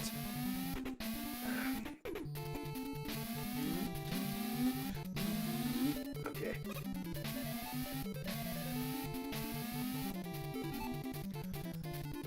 Raptor Printer, thank you for the $5 super chat. What's your take on the UAP, UFO business going on to distraction from the CIA? Herbius Derbius, $50. Thank you very much. Heal Mo bones. Yes, we need to heal all the bones. Yes.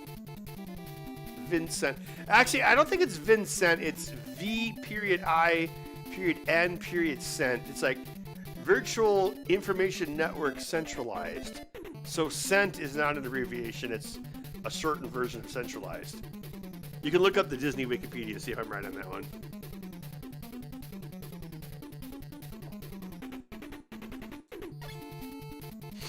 Yeah, Black Hole, think of it like, wait, die.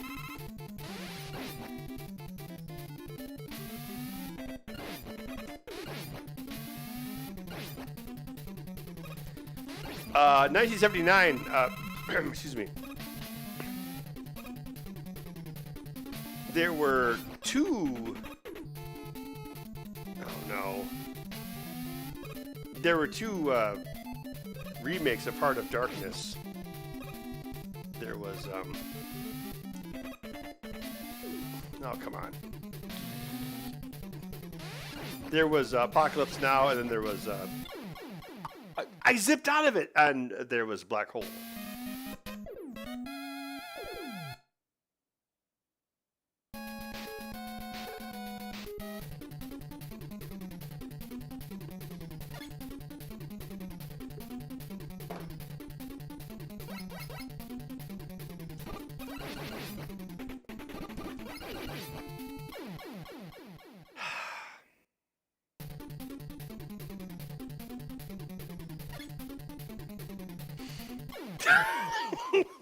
I think my muscle memory is starting to atrophy.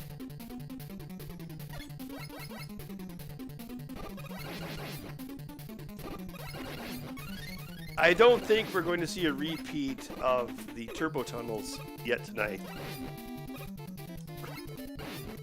The beer has removed the chance of that. Like tears in rain.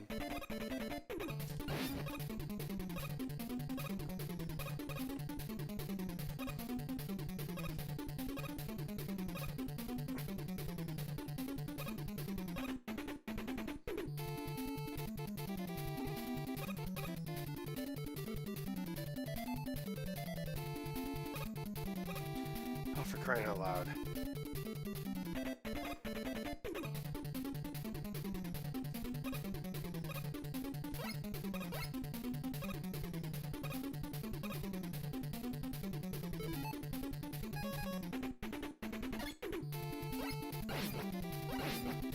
Yes! I killed him!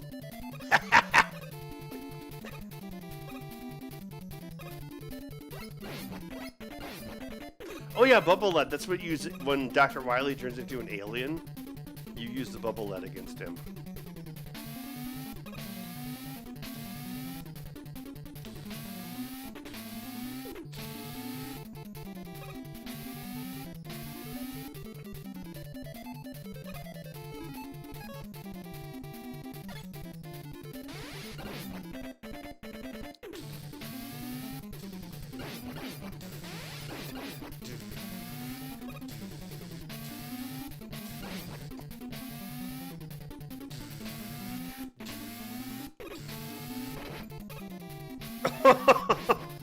That was so close.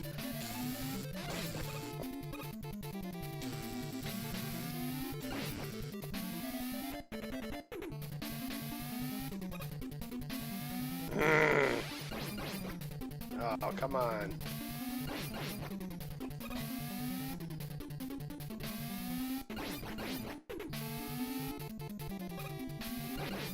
There we go.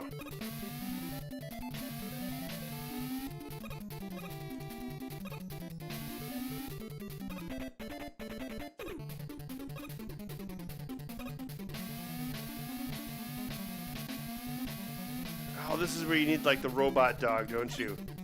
Oh, darn it.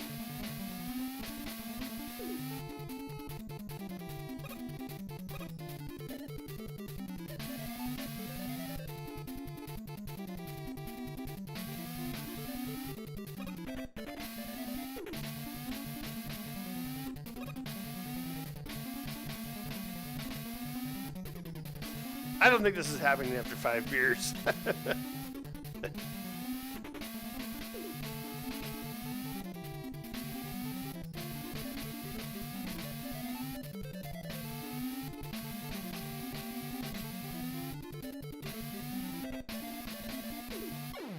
I could not self-terminate. Thank you for the super chat, Henku. Happy New Year's. SCK50. Nice. You should play Gex. Yes. Oh, yeah. I remember Gex, that was on the 3DO. It was like, this game is going to save the 3DO.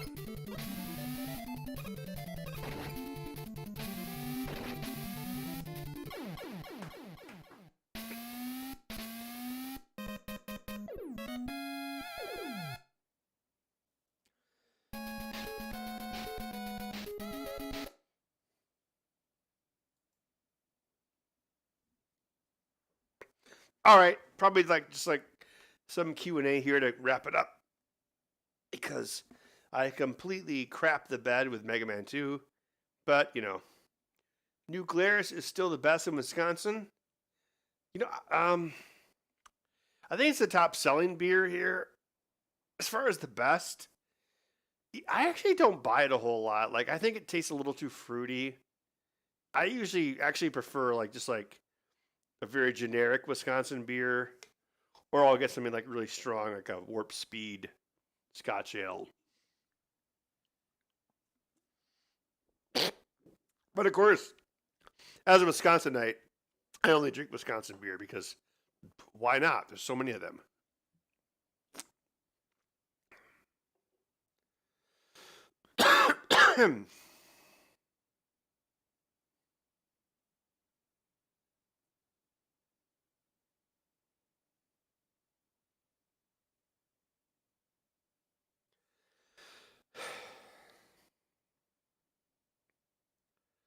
Bra.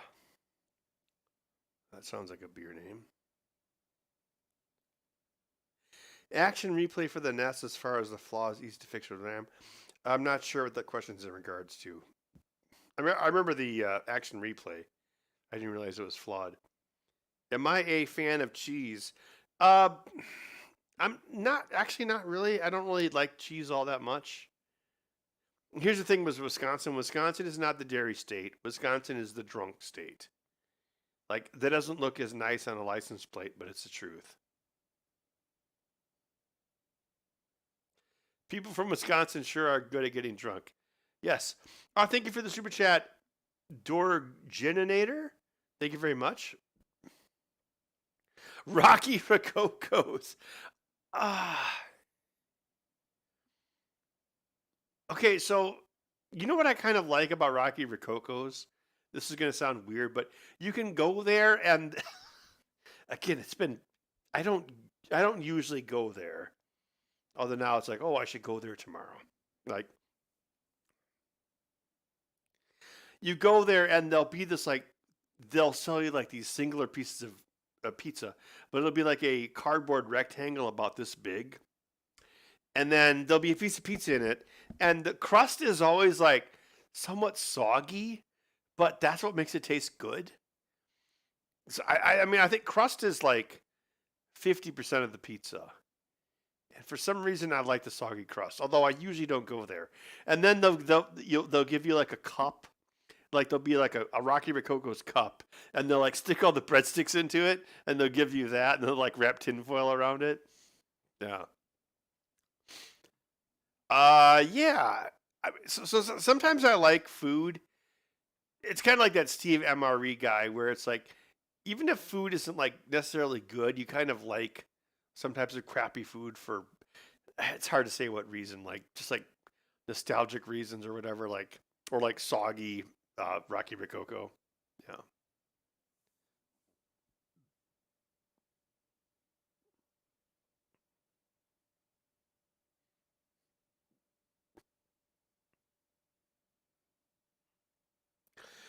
Are you seriously planning to build a boat someday? I've thought about it many times. There was a time, it was 2020 or 2021. I was staying at a resort up in northern Wisconsin. It was on Birch Lake. And there's like this amazingly crappy hole in the wall bar called the Fernwood Bar on the west side of the lake. It's like this just complete shithole, and I loved it, of course. So I was hanging out there one time, and then the back of the bar, like behind the bartender, it's like all windows you can see across the lake, and this weird like pill-shaped UFO boat like pulled up to the dock. And we're all like, "What is that?" It was weird. It looked like one of those paddle boats, like where like you've got your legs and you're pushing the paddles. It looked like that. And so they park the thing, and then myself and like the people who were in the bar, like there was also like this 93-year-old guy who's in the bar, and this is like when COVID was going around, but apparently he didn't care. So then we're like, okay, where are these guys from? So we were like, blah, blah, blah. We're like, oh, Minneapolis. Or maybe they're from like Green Bay, right? Like we're trying to guess. And then as they were walking up the dock, and then we were trying to guess what they would order. And I think I was the closest. I think I said that they would order a, what's the Canadian equivalent of spotted cow? What's it called? Blue Moon, is that what it is? So anyway, yeah, so they came into the bar and blah, blah, blah. So then I don't know, a while later, I left the bar, and I'd driven to the bar with a boat. So I walked up to my boat, and then I was looking at this guy's boat, and I was like, what the hell is this thing? It was like this weird boat. So I started taking pictures of it. And so the guy walks out of the bar and he walks up. He's like, oh, I notice you're looking at my boat. I'm like, yeah, this thing is crazy. He's like, yeah. So I bought this this weird short boat from the 70s. I chopped the back of it off, and then I like fiberglass welded in a jet ski motor into the back of it. And then I made this custom enclosure in the back, like with all these, aluminum welds, and I made this thing. And I was like, oh, this is so cool. So then and we went back inside the bar and talked about his boat for like another hour. It was like so cool. And he's like, oh yeah, all told I was, I don't know, maybe 10 grand into it. And I'm like, oh my God, now I have to build a boat. This is so cool. After I saw that up north. And that was like 3 years ago. So yeah, because I live in Madison, Wisconsin, as some of you probably know. And Madison, Wisconsin is this really expensive place to live because we've got these two big giant frickin' lakes that take up all the land, like bisecting like where the capital is. So I probably should have a boat, but I don't. But yeah, it's on my to-do list of dumb ideas. So sorry I went off on a tangent there. I missed probably all your chats.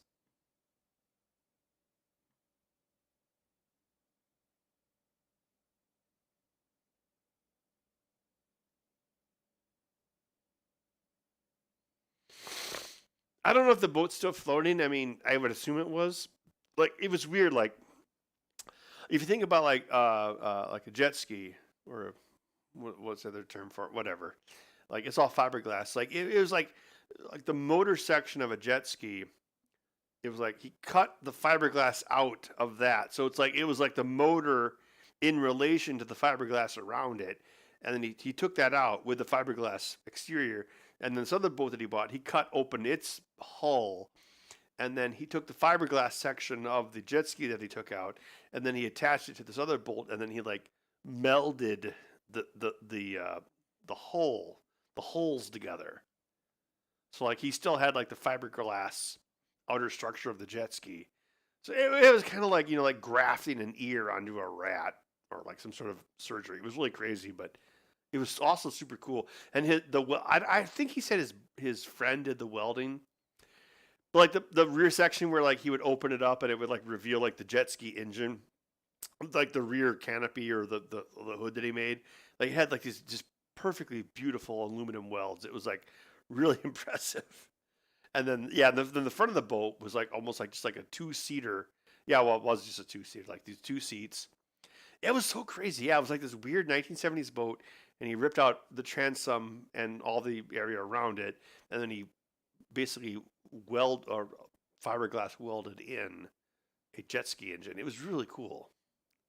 So I saw that, and I'm like, oh man, I would love to do that. Like I have that shop bot, like the CNC machine that you saw on my show, and the guy who the CEO of ShopBot, I can't remember. I think his name is Ted. Maybe I would run into him at conventions all the time back in the day, and so he created ShopBot, the CNC company, because he wanted to build a boat. His thing was like, I'm going to build a CNC machine so I can build the ultimate boat. And then he ended up making a CNC machine company, and he still has never built a boat with it. But that was like the origin of that company. It's crazy. But I mean, that would be cool. Like you could make all the ribbing, like like the dun dun dun dun. Like I don't know.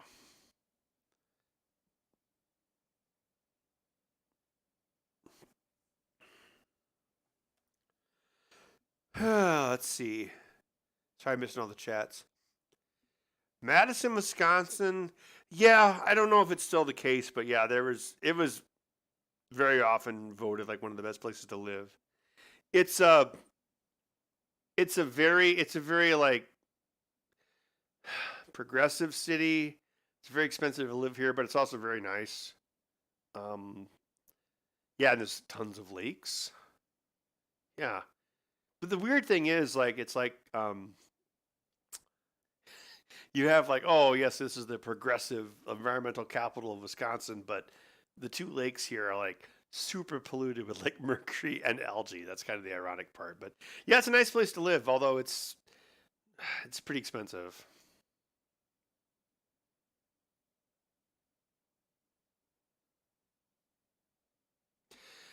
No, I just I do it one stream per year, like after Christmas, the charity stream, which is this one. So that's pretty much all I do, and then I just make YouTube videos throughout the year.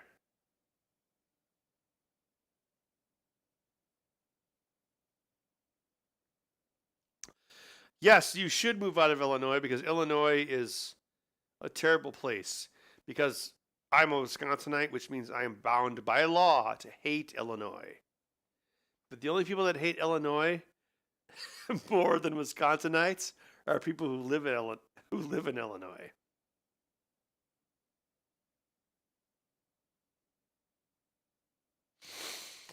We haven't had a lot of snow this year. Actually, I don't think I haven't fired up my. Actually, no, we had like an inch the other day, but I haven't even fired up my snowblower yet. Usually, most of the snow is like in January or February.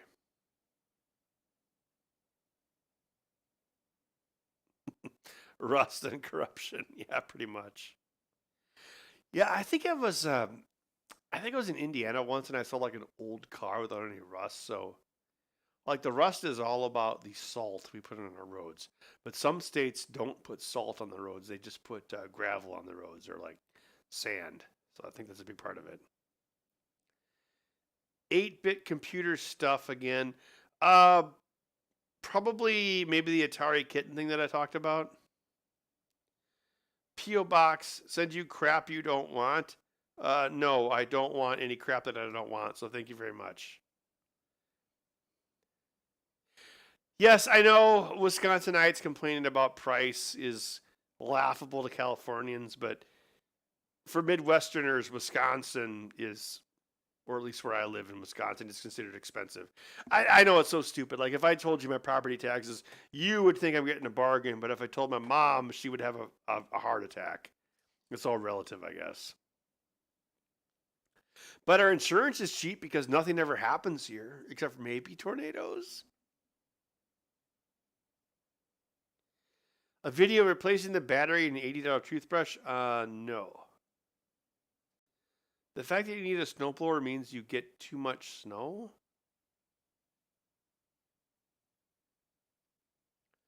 Gary, Indiana. I don't think Gary, Indiana even counts. But you're right. Maybe Wisconsin and Illinois could agree on that. I'm going to take a leak and grab one more beer, but I'll stick around for one more beer, guys.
Bud, what are you looking at?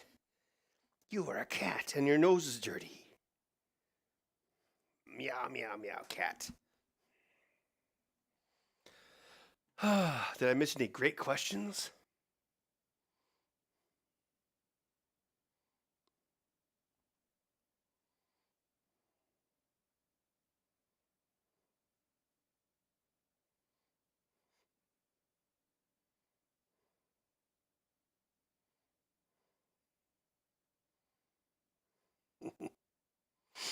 No, thank you for the super chat, Donovan, from Nova Scotia. Yes. Wisconsin North, Canada South.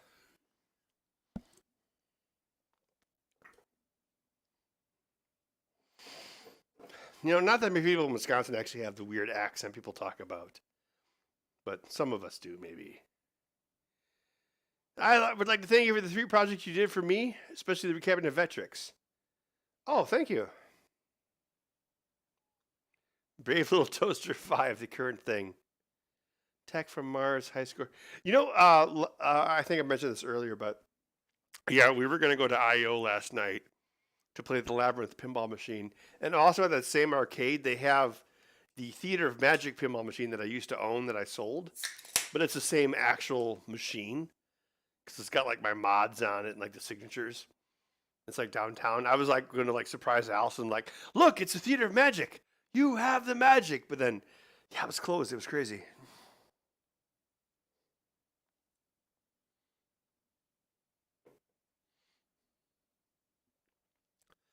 Any updates on the Deep Root saga? Yeah, it's I think he's being sued by the SEC right now for his scheme. Yeah, I think it's all being documented on Pinside, but that guy was a scammer. He also had crazy eyes. You ever see like what was it, like Theranos with Elizabeth Holmes? Same thing. Like if you see crazy eyes, run. I can't even I can't even do it. I'm not crazy enough to have crazy eyes. Bud needs a treat. Oh, I think he's all right. I gave him some greenies earlier. He's just like, yeah, he's just like sleeping there. Yeah. Hey, it's better that he just sits in his bed being Bud than like walking around being whiny and like being needy. Late to the party. Did anyone bring up the subject of the Atari single chip handheld? No, no one talked about that.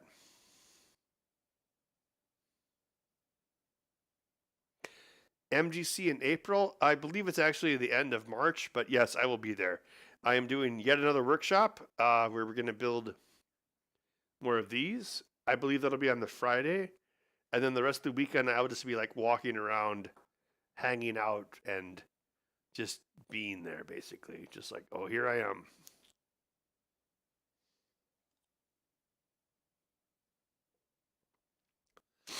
The Sam Bankman Fried of pinball. Yeah, that guy was crazy.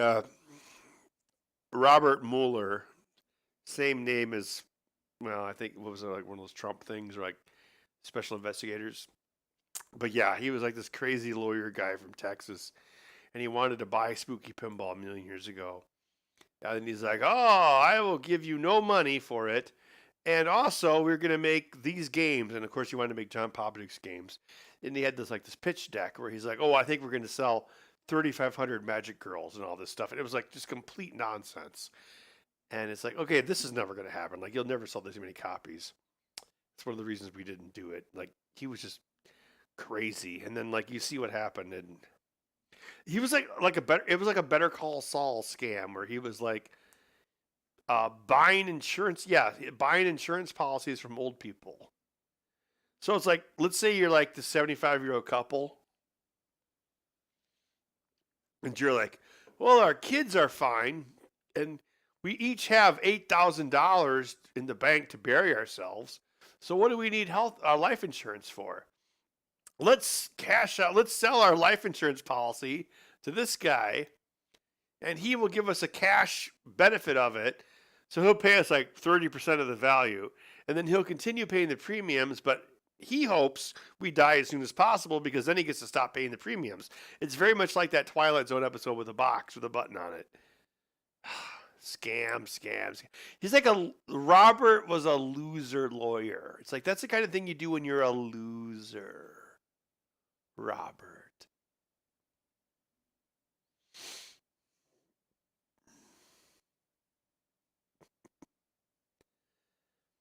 Thank you, Duo Citex, for the $5 super chat. Ever done any back of the napkins notes and drawings for an Indiana Jones musical pinball machine?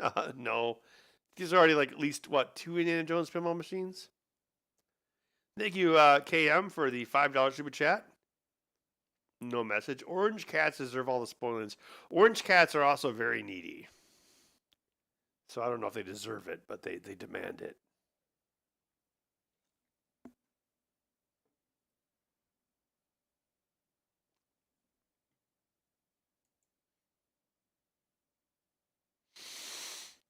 The Greenie ball works really well. I loaded up with like, I don't know, 5 to 7 Greenies, and then Bud has to like roll it around and knock them out. And it wasn't actually a conscious design decision. It was like a fortuitous happenstance. But the ball is uh, the bottom of it weighs more, so the exit aperture usually is on top, which means Bud has to roll it more. So basically, the greenies have to like load into a slot, then he has to roll it upside down so that slot drops out, and then the treat will be dispensed. But even considering all that, like if I put like 5 to 7 treats in it, he can usually empty it in about 20 minutes.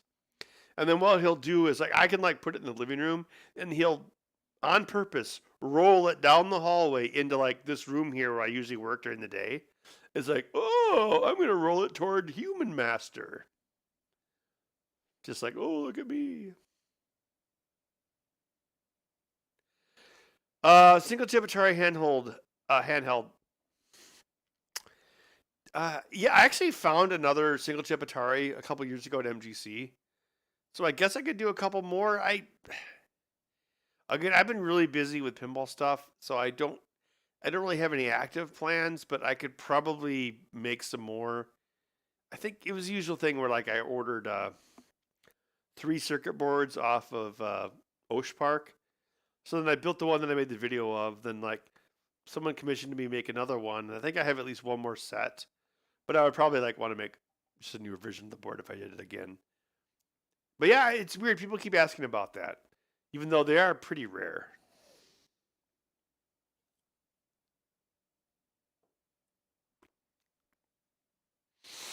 Yeah, Midwest Gaming Classic is really cool. It is in downtown Milwaukee. Indiana Jones the musical, yeah. Well, Max and I had an idea for Aliens the musical. We talked about that in the show as well. We even had a whole song figured out for Newt. Yeah. Human Master isn't Bud in charge? Well, I don't know. Bud doesn't pay the property tax, so I don't think he's actually in charge.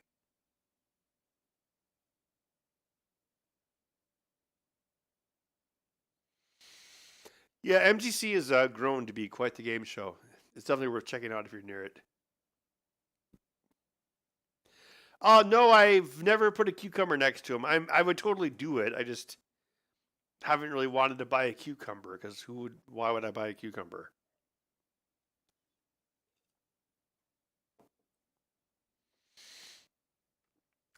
Good conventions in Florida? Maybe there's a Billy Mitchell convention in Florida.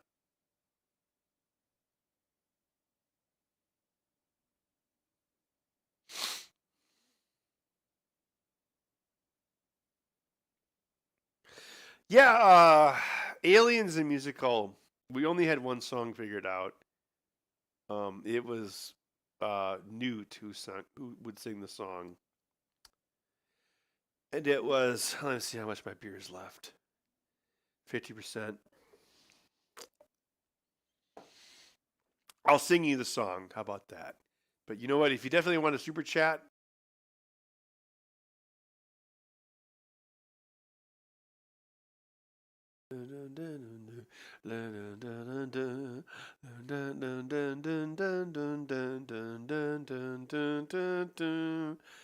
they mostly come at night, mostly in my dreams.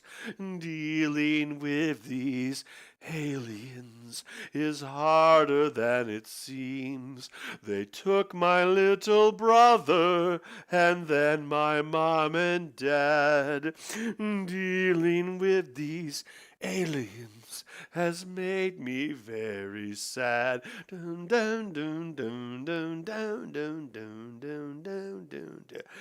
I mostly cry at night, sleeping in my bed, made of mostly garbage. My doll is just a head.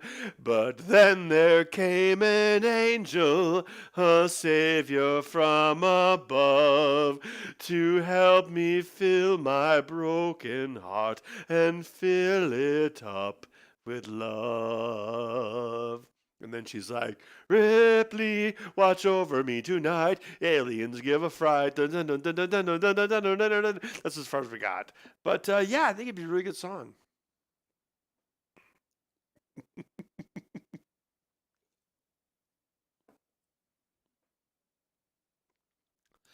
Dick Mathis, there was like a whole section where someone bet me to talk like Sean Connery for 5 minutes. I guess you just missed it.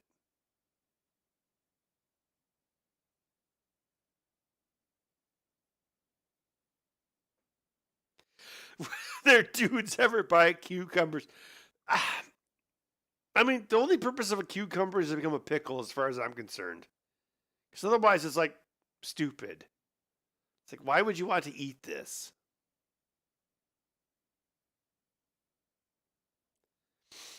Copyright strike.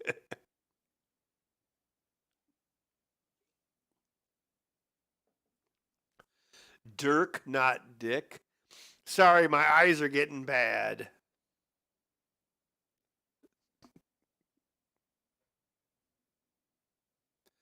Oh, look, Bud's in a new position. Great.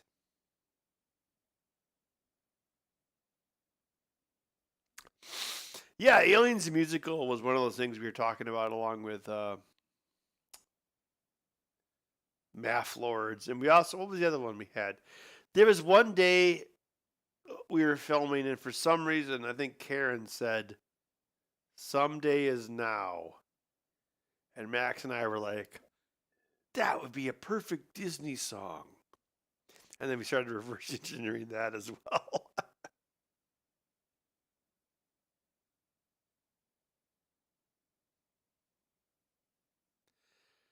An expensive way to deliver irrigation water to the consumer. Yeah, that's good.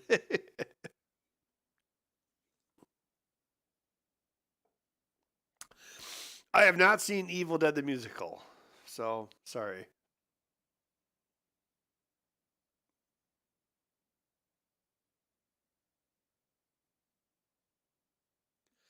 Texas vegan atheist CrossFitter. Yeah, wasn't there another one? Texas vegan atheist CrossFitter. What's the other one? I think that's everything, isn't it? Yeah.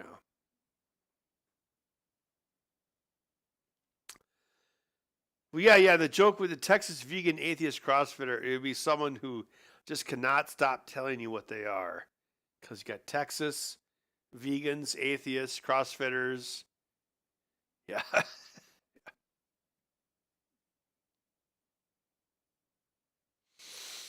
Evil Dead Rise. That was Evil Dead Rise the sequel to the remake? Was that the one in an apartment building?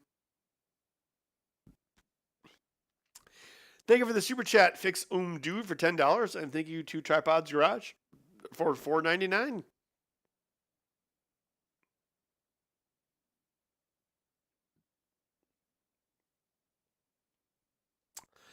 Yes, I will make Bud into Cocaine Cat.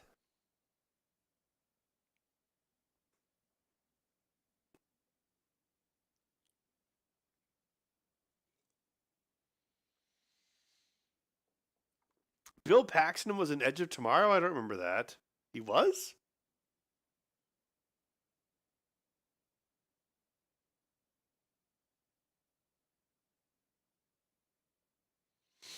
Live, rinse, repeat. Cocaine Cat, so like a cat. Yeah, pretty much exactly.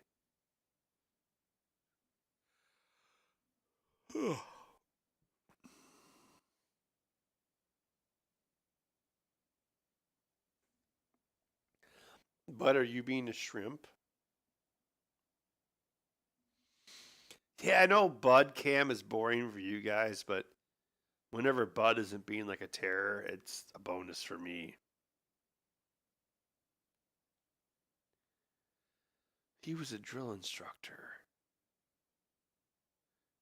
God, yeah. I saw that in the theaters, like, what was that, 10 years ago? And okay, yeah, that was cool.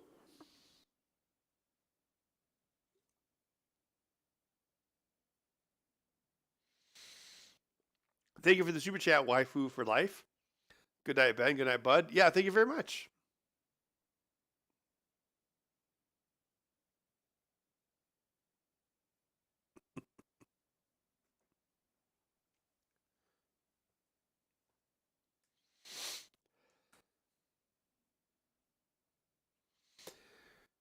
Well, if it was like in the morning, like around 11 a.m., there wouldn't be a Bud cam because he'd be like running all over the place.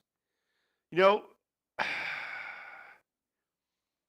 guess I should be thankful because like he actually doesn't do nighttime zoomies. Thank God.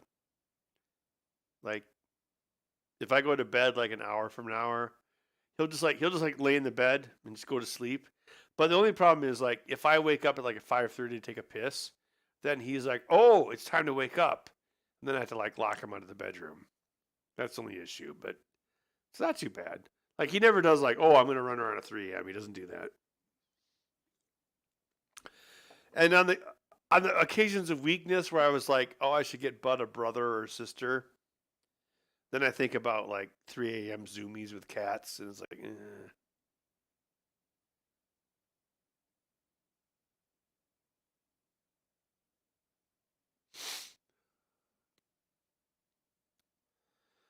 Hotel restaurants. Crap. There's a barbecue place basically on the other side of the street from MGC. I can't recall what it's called. Like if Sean's still here, he might know. It's pretty good. It's also pretty reasonably priced. It's just it's just east of the convention center for MGC. As far as hotel restaurants, I'm not sure what to recommend. I usually stay in the Hilton. They have a steakhouse, but it's pretty mid for what the prices are. I don't think I'd really recommend it.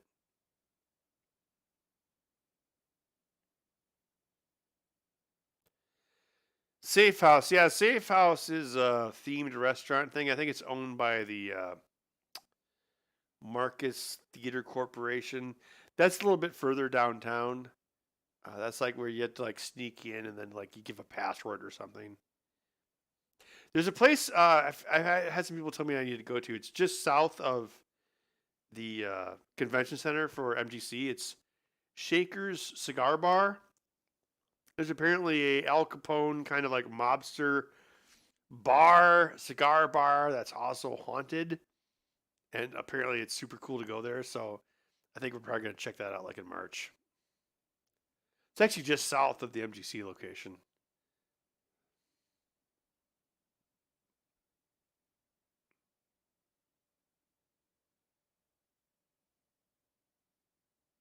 Yeah, Doc Smokehouse. That's it. Correct. Thank you very much. Yep. Yes, I'm looking for a safe house. Is the thing you have to say to like not be embarrassed.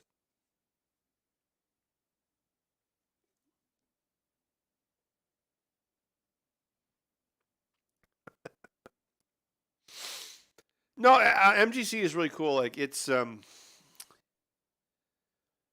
probably like one of the top two like largest classic game conventions in the country now. Probably that and Portland Retro Gaming Expo. So yeah, you've got one on you got one in the Midwest and you got one on the West Coast. And actually, a lot of the West Coast guys have started coming to the Midwest Gaming Classic. Like, actually, this year they didn't come, but like John Riggs usually comes. Metal Jesus came the second year, I want to say. Doug Walker was there this year. I think Pat the NES Punk was here. Then did LGR go to MGC? I can't remember. I know he went to Vintage Computer Fest Midwest. But yeah, MGC is definitely growing exponentially.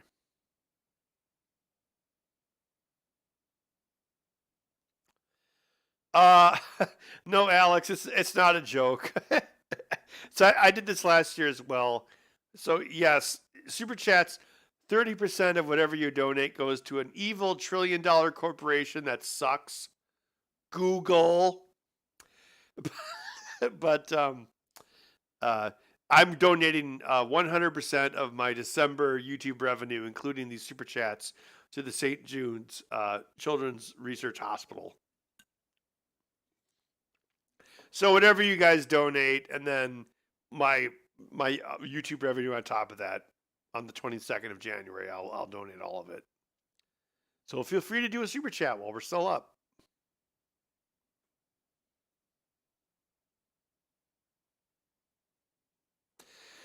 Yeah, Jason was at MGC in 2022, I want to say, but not 2023. Actually, yeah, 2023, earlier this year, the immortal John Hancock came this year, and I ran into him, and I was like, "Hey, where's Metal Jesus?" His name is Jason, and I was like, "Where's Jason?" He's like, "I guess he was too busy making YouTube videos." YouTube is like a effing treadmill. Like, it's like you have to jump on the treadmill. It's the treadmill that makes you gain weight. Ironically, like you have to jump on the treadmill, and you just have to keep pumping out videos. And if you stop, you get nailed. That's kind of the problem. Like you just have to like endlessly make videos. So I believe that's why Jason didn't come to 2023. He had a fun time in 2022.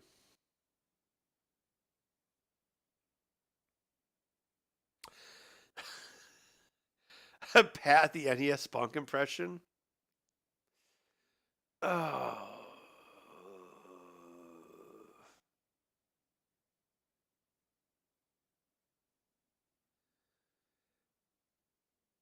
Hey, he doesn't really have that distinctive a voice. It's kind of hard to do.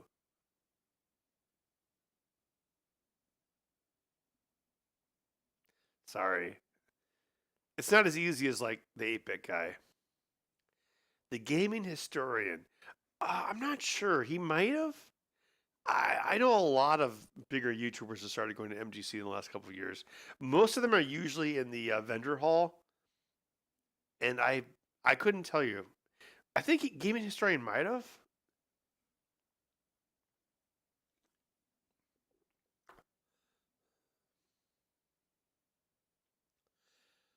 I'm really curious if Microsoft banning third-party controllers has an effect on your mods. I didn't hear about that. That sucks. I do everything with first-party controllers with all the original chips, so it doesn't have an effect on me.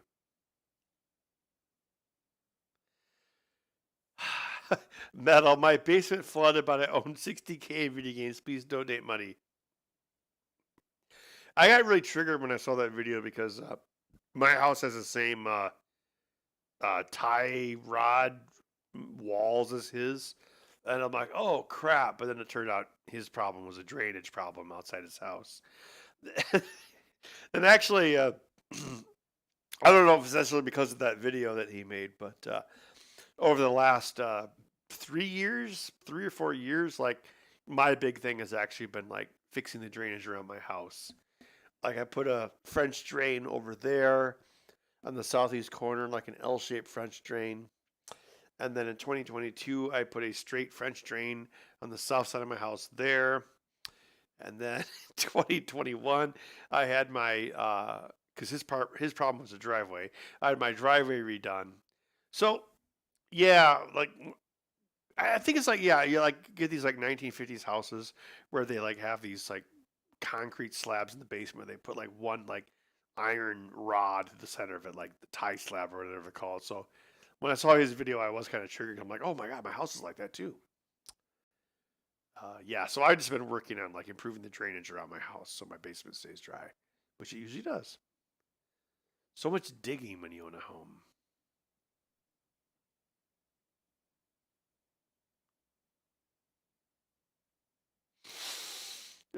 A Boogie 2988 impression. Okay, all right.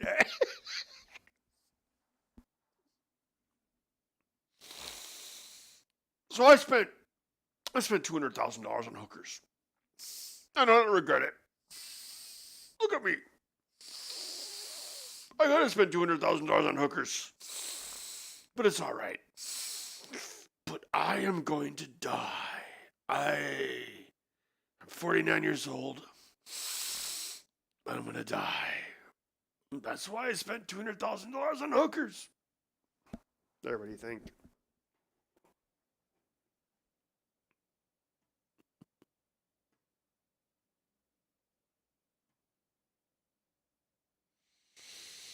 Yeah, Clint's really great. Oh, Clint was at MGC last year? Crap, it's crazy. Like all this stuff like bleeds together. Like I go to all these shows like in the Midwest, but yeah, I've never run into Clint at MGC. I usually hang out with him at Vintage Computer Fest. But yeah, that's awesome that he come to MGC. Did 8-bit guy go to MGC? I know he usually goes to Vintage Computer Fest. Incriminating footage.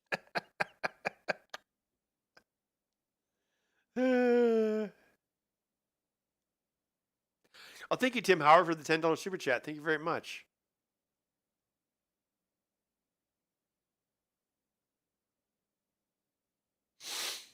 About halfway up, Steve, regarding your message with the YouTube.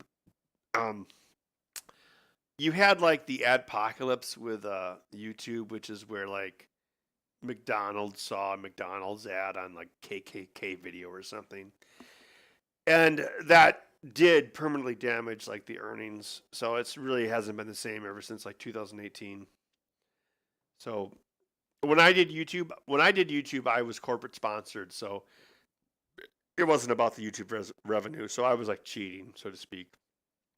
But as far as people who'd like do YouTube full time, it's really about.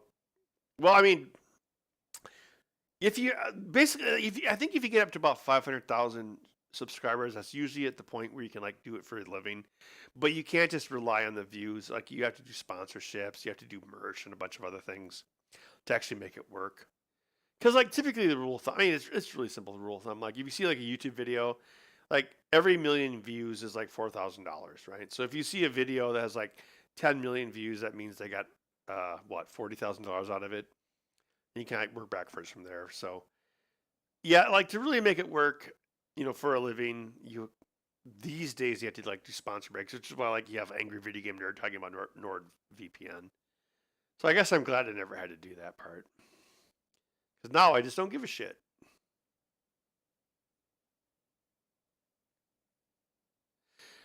Yeah, I remember VCF Midwest this year. Clint, he finally caught the you know what. And actually, I think I might have gotten a little bit of it too. Although I'd had it twice, so I was fairly immune. Although about a week later, I had some symptoms or like some slight symptoms. Because I saw he posted that he had gotten it. And I'm like, oh crap.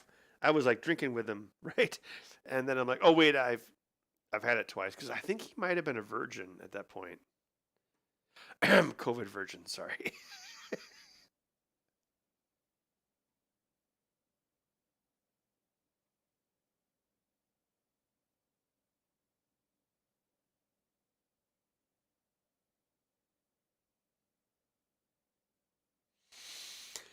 How disappointed were you to see the creators get sucked into occultist hierarchies of social structure like typical Chad Bransons? I wasn't disappointed at all.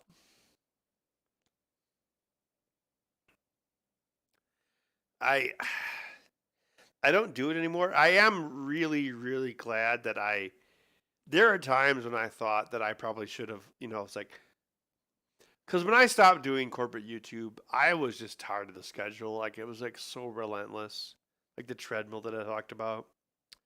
And I was like, I've had enough. Like, I made enough money. I'm going to just like do something else. But on the other side, it's like I could have kept doing it, but especially like when I think about like with COVID and whatnot, with lockdown, like that would have been so freaking annoying, like for production. I'm so glad. Even if maybe I should have done it for another year. I'm so glad I was done before then because that would have been just like a production nightmare. And then especially when you get to like the part shortages, like I talked to like some of the people that do like Element 14%, like the current people on there. It's like, how do you even manage to do this? Okay, the part shortages are like kind of done now, but like they were a thing for like 2 years solid. It's like, how do you even manage to do it? And it was rough. So I'm glad I was done before then. You can even use NordVPN to pirate my AVGN game. Yeah, NordVPN is a complete scam. All it really does is let you steal Netflix from other countries. That's all it's for. So, fuck it. I mean, screw it.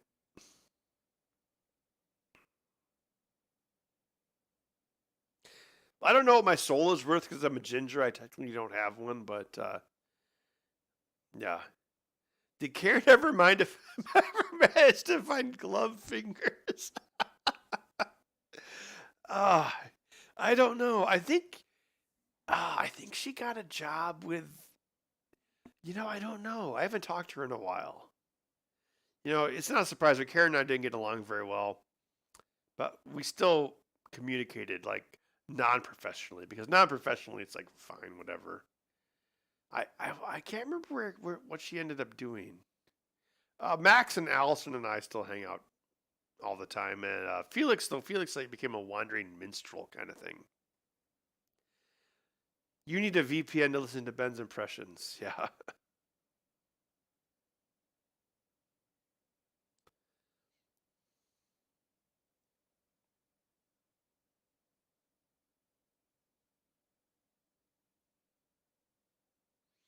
Gloves part shortage. Kind of upset. Like I gave Karen. I have this laser printer here. I have a Hewlett Packard P2035 laser printer. I've had it since like 2008. It's like indestructible. And then I bought a second one to keep at the shop. Same model, P2035. And then when we stopped doing the show and Karen's like, "Oh, I'm going to keep doing what was her thing? The learning circuit." I just gave her my extra laser printer. I'm like, "Oh, why did I do that? I should have kept the eternal laser printer for myself, just like the eternal keyboards, because it will never die." Oh well, hindsight is 2020.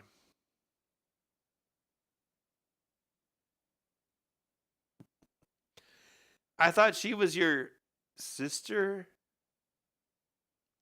It's weird. Like a lot of people thought Allison was my sister, but Karen actually looks very much like my sister, which is weird that more people didn't say Karen was my sister than Allison because Karen looks like a shorter, black-haired version of my sister. It's pretty crazy, actually.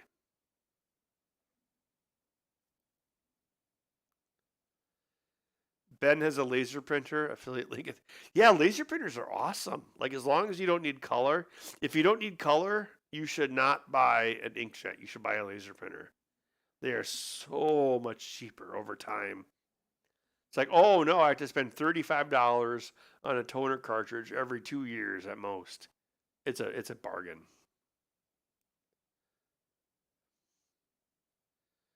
Oh no, my sister is here. You got off work, huh?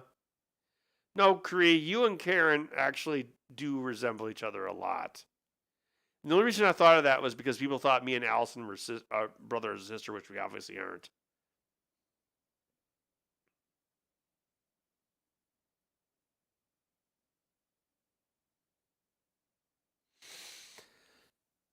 Well, the thing is, you can get like off-brand toner off Amazon for like $20, and they say, "Oh, don't use it." But again, if you have like an older printer where it's not been chipped, like Louis Rossmann right to repair kind of stuff, the printer's not going to stop working just because you put in unauthorized toner. Like the trick is to get an old dumb printer that doesn't know any better. You're way cuter. Yeah, maybe. I don't know. Shouldn't say anything about that.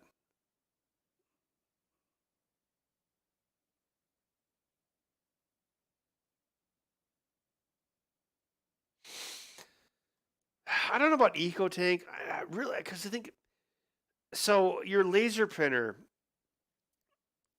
the whole laser thing, it's an electrostatic process. The laser is just turning on or off electrostatic properties on a rubber drum roll, and the print medium is plastic flakes of black plastic. So they're not liquid; they're actually physical plastic black flakes. And so the laser hits the drum roll and either positively or negatively charges it if the laser's on or off. The flakes stick to it or don't stick to it, and then the heated portion of it uses heat to fuse those flakes to your page. So you're not talking about a liquid that you're wanting to come dry. You're talking about a solid flake that heat is causing it to be adhered to the page. So like your toner cartridge can last for years and years even if you don't use it because it's already dry. It's not a liquid that can become dry. I'm telling you, black and white laser printers are a super life hack.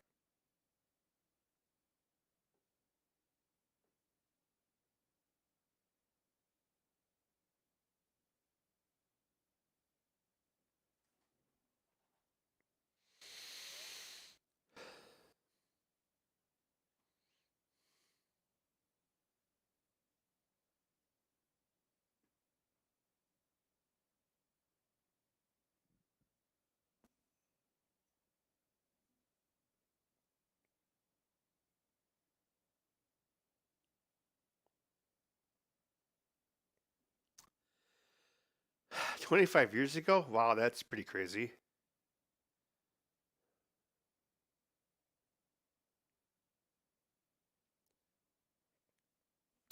But yeah, like the toner, it's a dry product, so it's not going to go bad or dry out because it's already dry. So yeah, yeah, liquid ink printers are just a scam. Like unless you need color, there's no reason.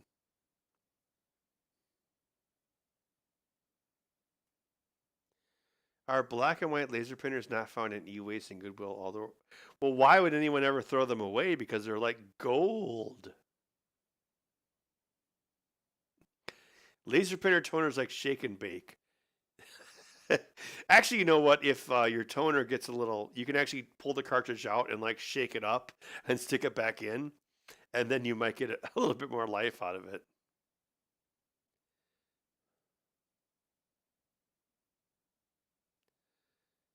Thank you, Michael Mize. Thanks for stopping by.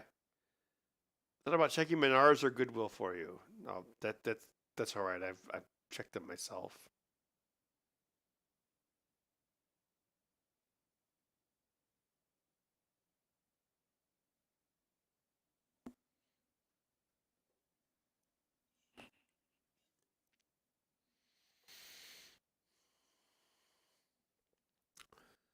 So, what kind of hardware is going in the pinball machine that'll be able to run Unity? It's using an UP board, which is a single board computer, probably from China. It's a dual core Intel Atom chip with 4 gigs of RAM, I think.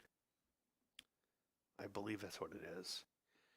I do most of the development on Windows, and then I will compile a version for Unity Linux and then deploy it over there every so often. I would like to have a better cross compiler solution for the next game that I work on. No, I've never built a toner cartridge myself.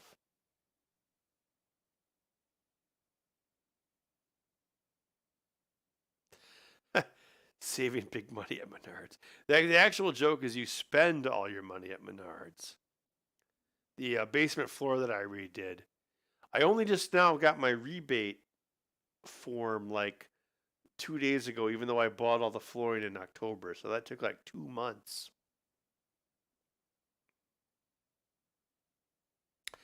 I'm using Eagle. I know that Fusion is going to destroy Eagle in a couple of years, which I think is unfortunate, which I don't really agree with.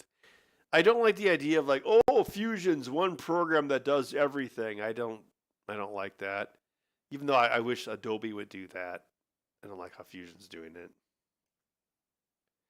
So I'm still on for the stuff that I do, my daily driver. I'm still on Eagle 8.7.1.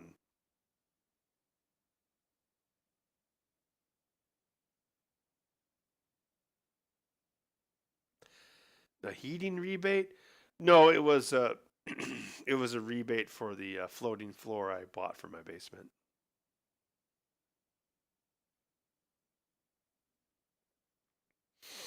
I don't talk about it on YouTube, but I do most of my home remodeling projects myself or with my friends.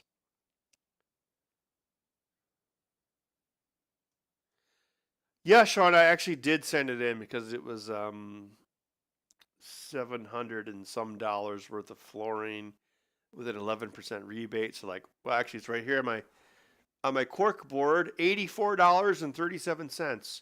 And of course, it's like a company store thing, so they don't give you a check for $84. That's $84 off your next Menards purchase. New Zealand, $5. Thank you very much. Thank you very much, Rokias.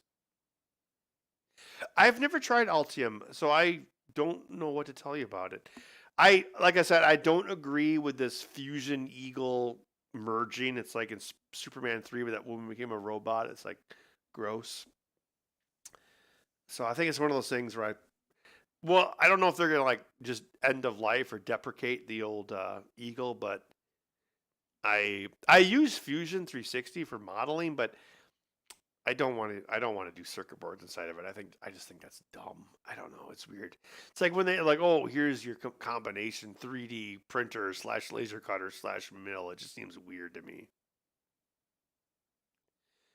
In-depth review of the Ender 3V3. I received one for Christmas. Yeah, it's a pretty solid printer. I hope you enjoyed it, and the price was very reasonable. Ben, why aren't you married? Because I piss off every woman I meet, and also I don't put up with BS. I'm not gonna afford to not be married. Actually, the basement remodel, I'm doing. FlexiSpot sent me a chair to review, so I'm actually working on a video involving the chair review, which will be connected to my basement remodel because I have a uh, electrically convertible sitting standing desk that I built. So that actually will appear in a future video, probably in a couple weeks.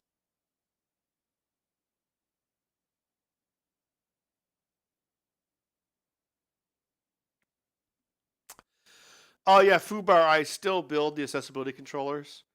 It's on my website. You can still order them.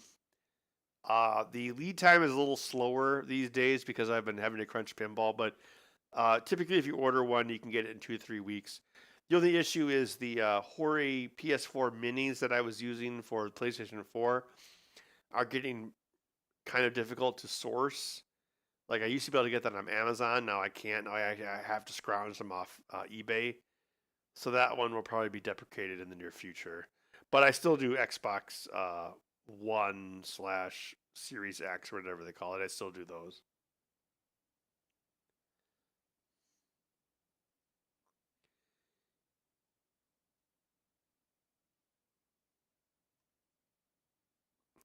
I also did not have any comment on KiCad. I've never used it. I know a lot of people switched over to it. For me, I'm not like one of those people that like just hates something because a large corporation bought it. Like what pisses me off is like when they like, oh, I'm going to destroy Eagle and fold it into Fusion 360. Because in my opinion, in that case, it's like, oh, so what are you? Are you a modeling program, or are you a circuit board layout program? It's like if you're Autodesk, you're like, well, we own this and we own this. Why don't we put them together? Who cares if it makes any sense? That's the kind of thing that bugs me more than anything.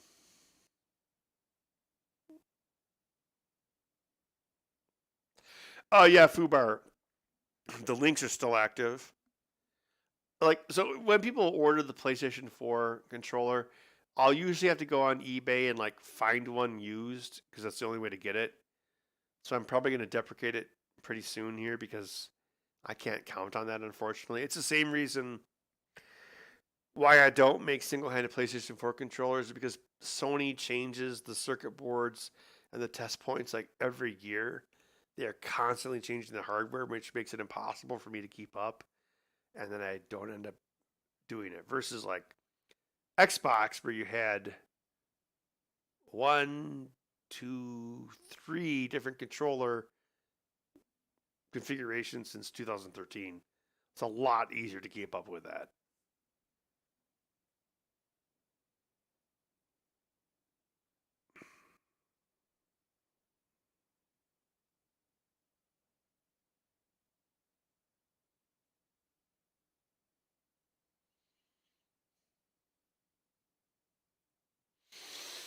1,500 millimeters a second? That's pretty crazy.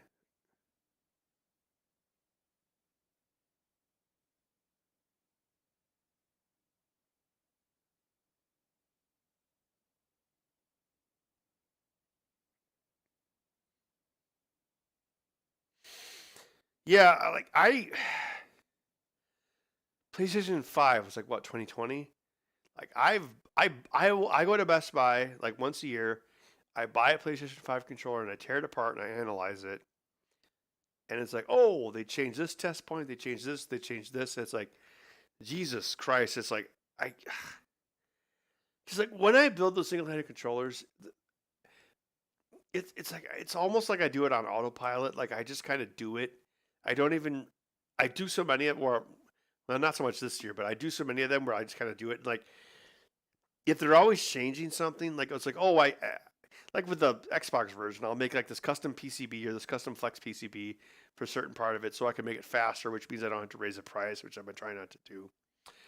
But like with the PlayStation, it's like, oh, like those force feedback triggers they have on the PlayStation 4, right? So they had like the first version, the 2020 version, they had like really on the side of each one of them is like, oh, here's the solder points. That's where you can get the data for them. But now the 2021 version, oh no, those solder points are gone. It changed, and then they changed it again, like in the 2022. And Sony has been doing this since PlayStation 3. It's like nonstop with them. It's like that's why I don't make Sony versions because everything about it is. I don't think they're doing it to be like anti-modding or anti-hacking. They're just addicted to changing their hardware. They just love it. And I'm going to take a leak.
But escaped.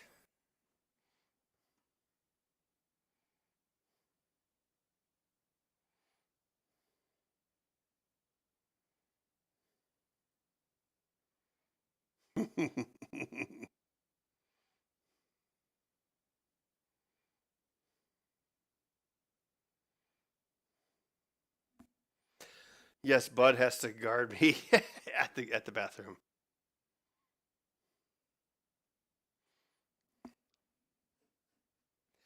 I don't know why Sony always changes their controllers. It just makes it really difficult to do mods with them. I would build these things like latency testing equipment for like the video game industry. Same thing where it's like, oh, we want a version, we want the PlayStation, we want the Xbox One, what's it called? Xbox Core Controller version, and we want a PlayStation 5, or I'm sorry, PlayStation 4 version. And then like the PlayStation 4 controller, like there was at least 3 different versions of those. And you could buy the controller. It's like, oh, here's the controller, right? And it would have the sticker on the back that says, oh, it's model blah, blah, blah, blah, blah, blah, blah, right? So they had one where it was like, here's the controller, and then it had the model number, and then there was another one where the model number was the same, but the model number was positioned on a different part of the sticker, and that controller was different internally, even though the model number was the same. So when I would have to buy those for like doing latency testing for video game developers, I would have to like go to used video game stores and like it was like picking up like a stray kitten, like looking at their dick. It was like, okay, so which version 2 controller is this based off the location of the model number on the sticker? It was so stupid.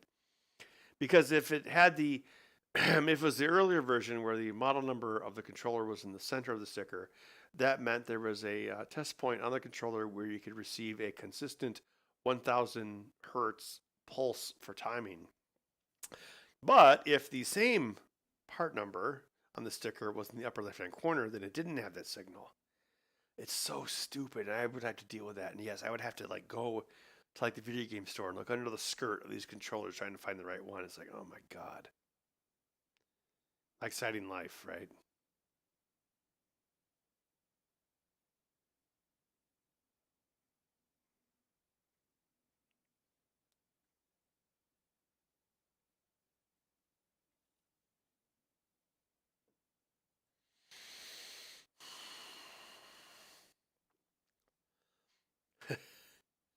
Well, 4 hours later, but probably not too much later because, yeah, I think I've had enough beers.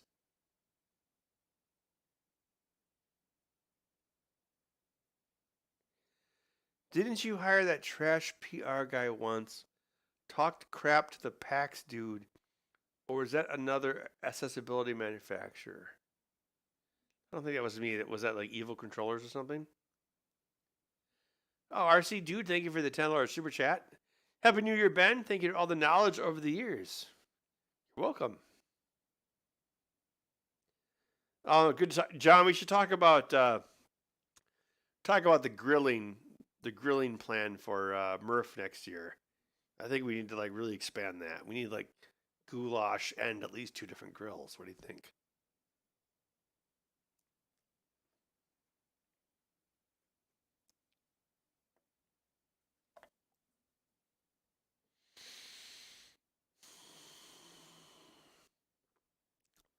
No, I would never hire a PR person. Screw that. You're right.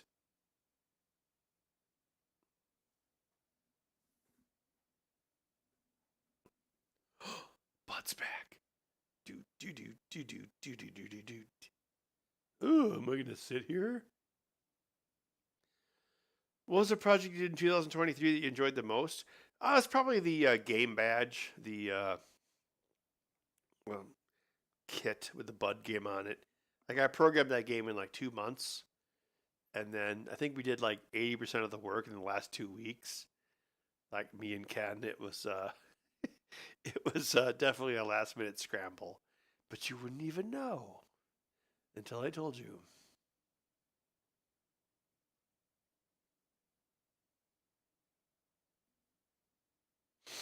Oh yeah, he is making biscuits. You know, it's weird. He didn't do that for the longest time. Like when I first, what was it? A friend of mine was like, "Hey Ben," because this was like 2020, like so 2020, like all the animal shelters were like just barren. People were adopting anything with a pulse. Like I would check like the Dane County Humane Shelter, which is actually like a mile south of me here. They had nothing for months. Like everything, all they had was like a horse. Everything was gone. So my buddy was like, "Oh, Janesville, which is like a city an hour south of here. Janesville has 4 orange kittens." And I was like, "Oh, I should check that out," because I was thinking about getting a cat. Because I wanted a dog, but then my friends convinced me that I was too lazy to have, or well, lazy in that way to have a dog. So they said you should get a cat as a starter dog. Yeah, the return of the bud. Yep. So I went to the animal shelter in Janesville, and they had this one orange kitten. I think it was like 3 months old. He was younger than Bud, and he was a little cuter than Bud. And I looked at him, but he didn't really like me that much because they put you in the room, like an interrogation room to like hang out with the animal. Then I checked this other cat that was like an old cat or like a mom cat that like was like abandoned or something. I felt bad for it, but it also didn't like me because most cats don't like me historically. Like cats just do not like me. Like dogs love me, but cats do not. But then they were like, "Hey, we've got one more orange cat in the back. He's sick, but we can go grab him." And I was like, "Yeah." So then they brought out Bud. Actually, hold on. I can probably, yeah, because I'm still streaming my screen, aren't I? So they brought out Bud, and he was like really skinny and stuff. But I like picked him up, and he like immediately started doing like biscuits on me, and I'm like, oh, this cat actually likes me, which is weird because cats usually don't like me. So here's the picture from the pound, the day of. So this is Bud when I found him at the pound. Yeah, you can compare the photos, right? How do you make this go? Here we go. So he was 4 months old then? Yeah, there he is. Isn't that crazy?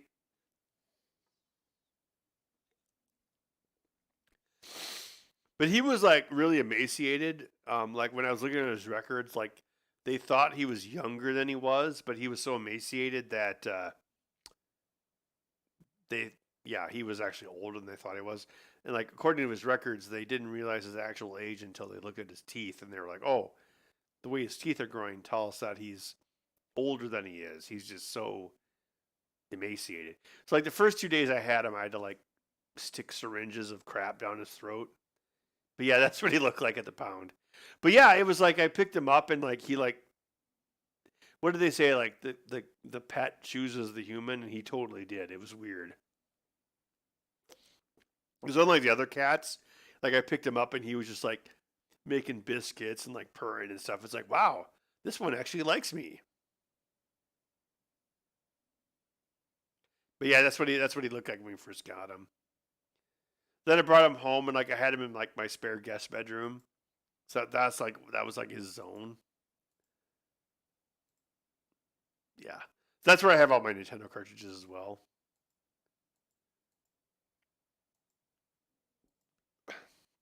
So what we would do is I would go in there and like watch Star Trek Next Gen with him on my laptop. But yeah, it was like he was like pretty okay with it. So he was like, that was the first. What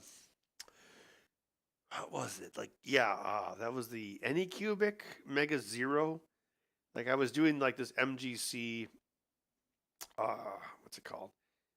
Well, MGC was canceled because of COVID, but then we started doing like every Monday we do like the MGC Zoom meetup, and someone was like, "Oh, there's a $150 printer on Amazon."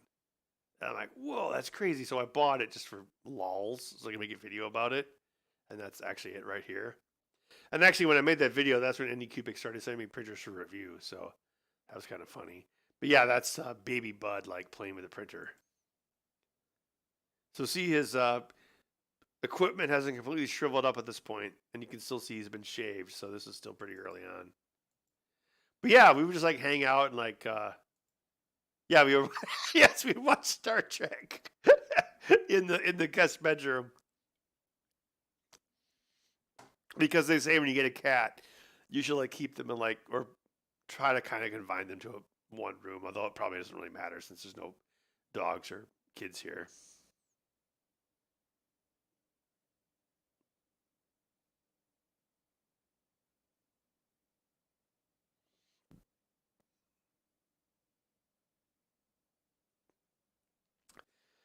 Oh no, I'm sure Rich Evans knows far more about Star Trek than I do.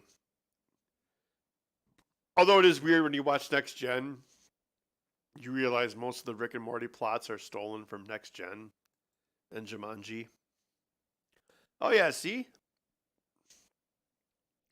He's like, I will sit on my human.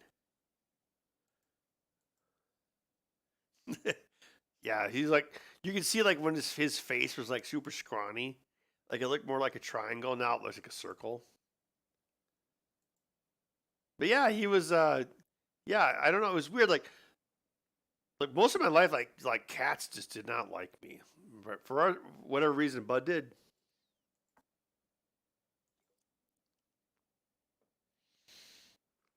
There's obviously Bud Beans. AIDS, yes.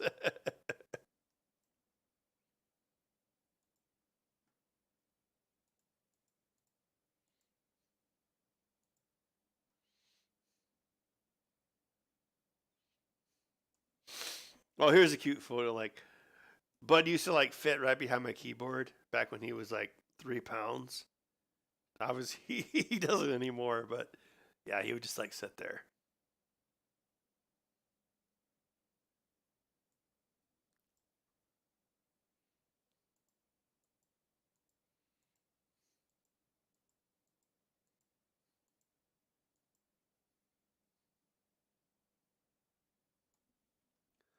Oh, this is Bud when I was like working on editing the Sharp 68,000 video.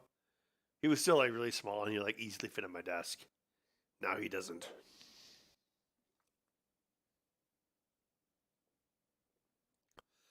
No, my basement doesn't have that smell. Although I do have a dehumidifier down there. I really don't have too much of an issue with water ingress, because I I work on the drainage outside of the house, but yeah, it's not too bad.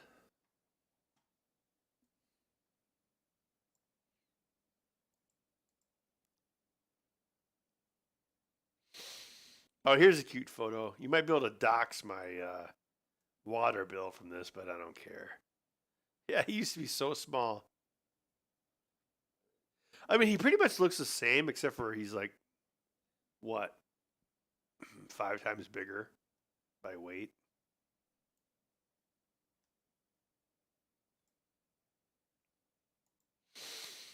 Yeah, Ginger Buddy's like, I thought like it would be cool like if I did get a dog to get like a, what's it called, a golden retriever. Although it's like, oh yeah, just what I need, more hair.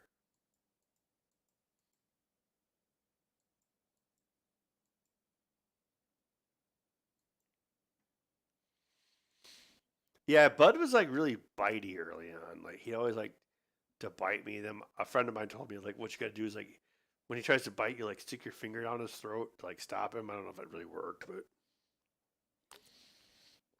although he still tries to bite me sometimes, like it's like a cat thing.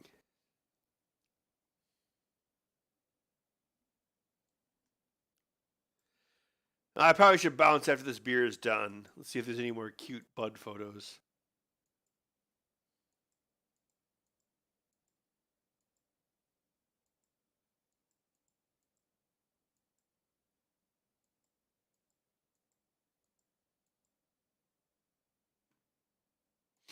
This one's pretty cute.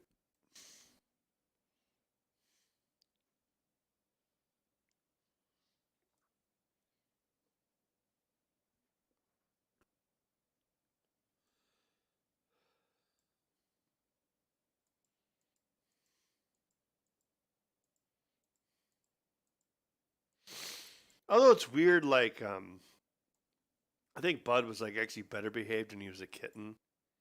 Like there was a period, like probably about a year ago, where like I started working upstairs instead of downstairs, and he was, I don't know, it really upset him. Like he was like meow meow meow meow meow, like really crazy. But yeah, he used to be really small, as you can see.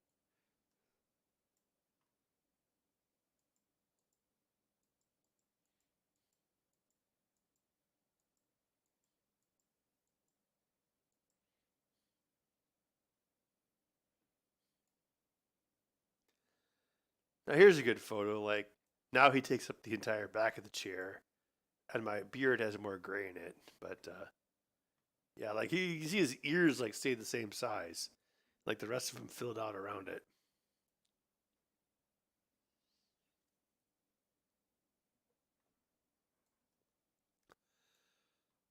Yeah, I probably should like get to sleep here. I always thought like if you like remove the gray, like I'm kind of like beard buddies with LGR. Like just like yeah, just like look at the beard, like in the face, like or like cover up the eyes. It's like brothers from another mother or something. Oh yeah, yeah. You know the thing is, this chair like the chair's not messed up because Bud scraped it. Like it just like delaminated. Like all the faux covering of it just came off. Yeah, because now it looks like, oh yeah, it's all like, but it wasn't Bud. It was like the chair quality. Like all this black faux covering just like came off like flakes of skin.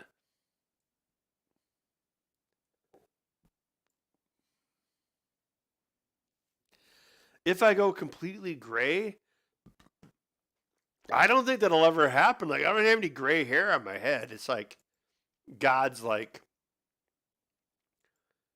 I apologize for you having red hair. If you're a woman, I will give you big boobs. If you're a man, your red hair won't turn gray. It's like, well, maybe I would like it to be gray, actually. It's like the Twist Twilight Zone ending.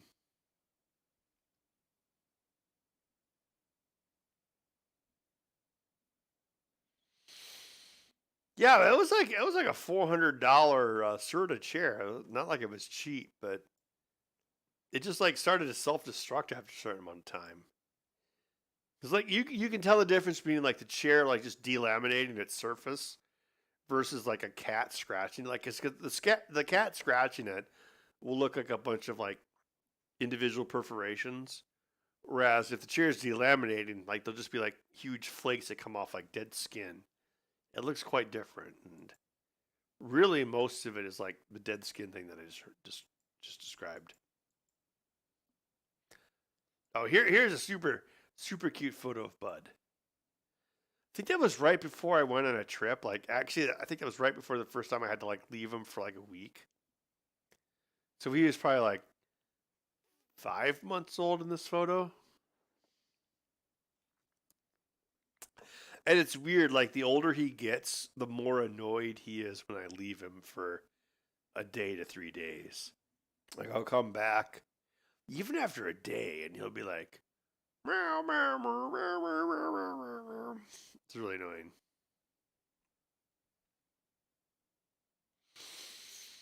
Yeah, Matrix, my hair used to be a lot redder and it's turning blonde and that's fine by me. My chair. Yeah, yeah, you can see it like that is not Bud. That is just the chair delaminating. This when did I get this chair? Like crap, this chair isn't that old. It's probably like 7 years old at most. It's not that old. It's kind of crazy. But yeah, it's not Bud. It's because yeah, you rub your head against it, or your butt against it, and then you'll find like these black flakes of plastic in the washing machine, and yeah, it's the chair's fault, not Bud.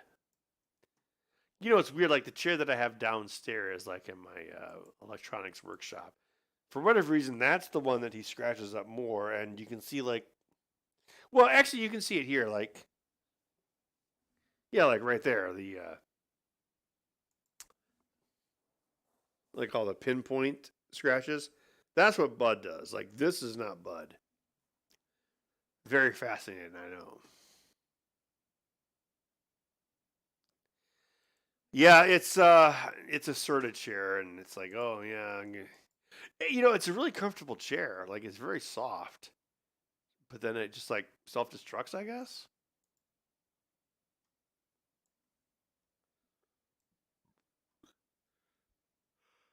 Yeah, it was back when Bud was small. Yeah, I've thought about like as far as garbage plastic is concerned, like I've thought about that, like if I ever replaced my sectional in my living room, like what could I get that would be cat proof, like maybe leather, but then of course leather is not really that comfortable either. So yeah, I don't know. It's weird because the thing is, like, I'll probably want to buy new furniture before Bud is dead, so I have to like take that into account. Small Bud, yeah, He was small back then.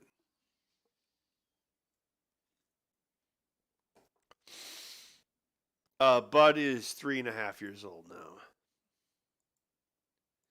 Yeah, Retrofix. It's a nice chair, but like it delaminates and becomes a mess. Bad Bud.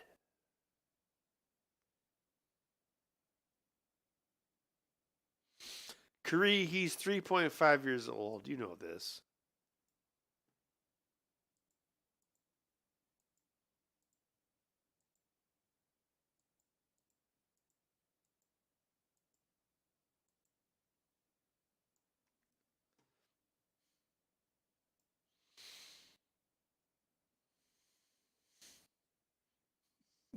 There's a lot more activity in these photos than on the Bud cam because he just like sits there. Oh, thank you for the $10 super chat. Thank you very much. Edenral? They last about 1.4 years on average.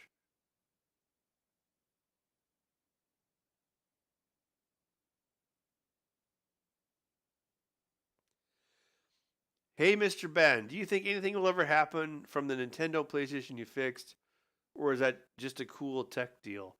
Um,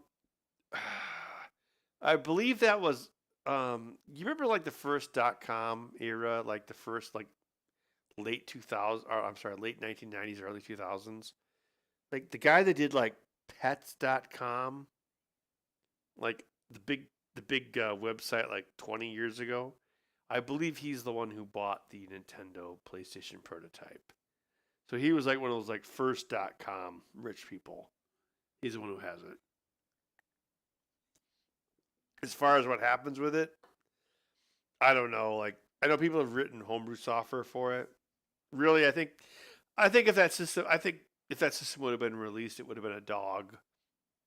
I mean, if you like compare its specs, like the Sega CD-ROM, even compared to that, it was pretty lame. Partially because the Super Nintendo was blast processing is like just marketing, but as far as like RAM access and speed and whatnot, the Genesis is much better than Super Nintendo. So there would have been really severe limitations for the PlayStation Nintendo CD-ROM option for the. So it probably would have sucked even if it would have been released. I guess is my point. When you order your YouTuber firmwares. Thank you, John Larry, for the $20 super chat.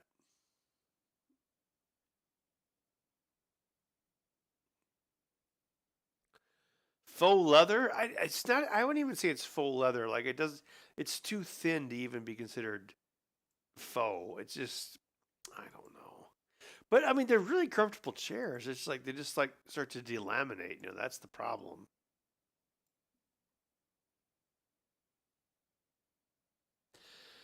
Yeah, it would have been worse than Sega CD for a plethora of reasons. So if you, I think this will be my final rant of the night, guys.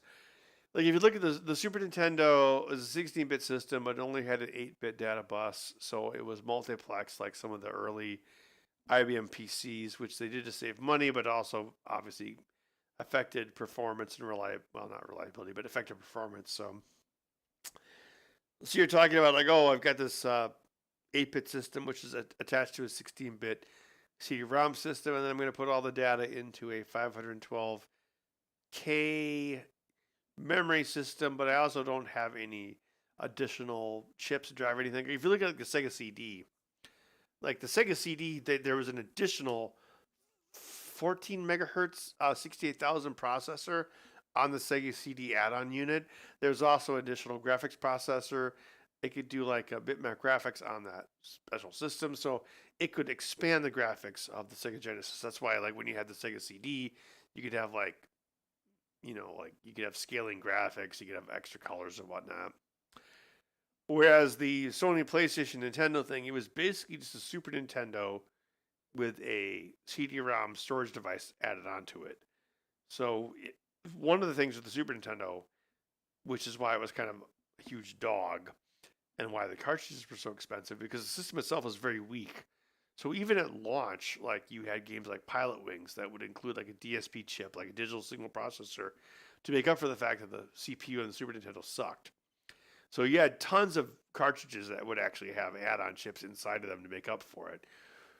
Whereas with the PlayStation prototype thing, there was a cartridge that you plug into it, which was basically a 512K RAM cartridge for loading data off of the CD-ROM, but there were no additional hardware chips on that, which means you would have been like with a Mapper Zero, where you don't have any of those additional benefits that you typically get with a Super Nintendo cartridge.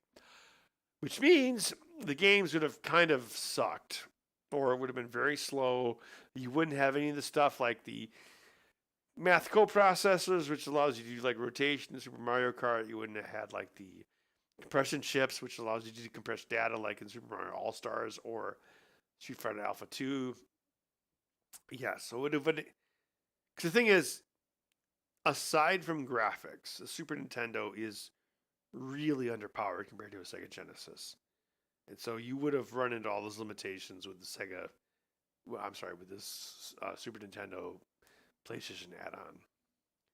Because you're basically just adding a CD-ROM onto a Super Nintendo without any additional support hardware. And it was over an 8-bit bus. Again, unlike the Sega CD, where you had a full 16-bit bus expansion, where you had the full bandwidth of the expansion attached to the Sega Genesis. Thank you, James, for the $20 super chat. James Collins, thank you very much.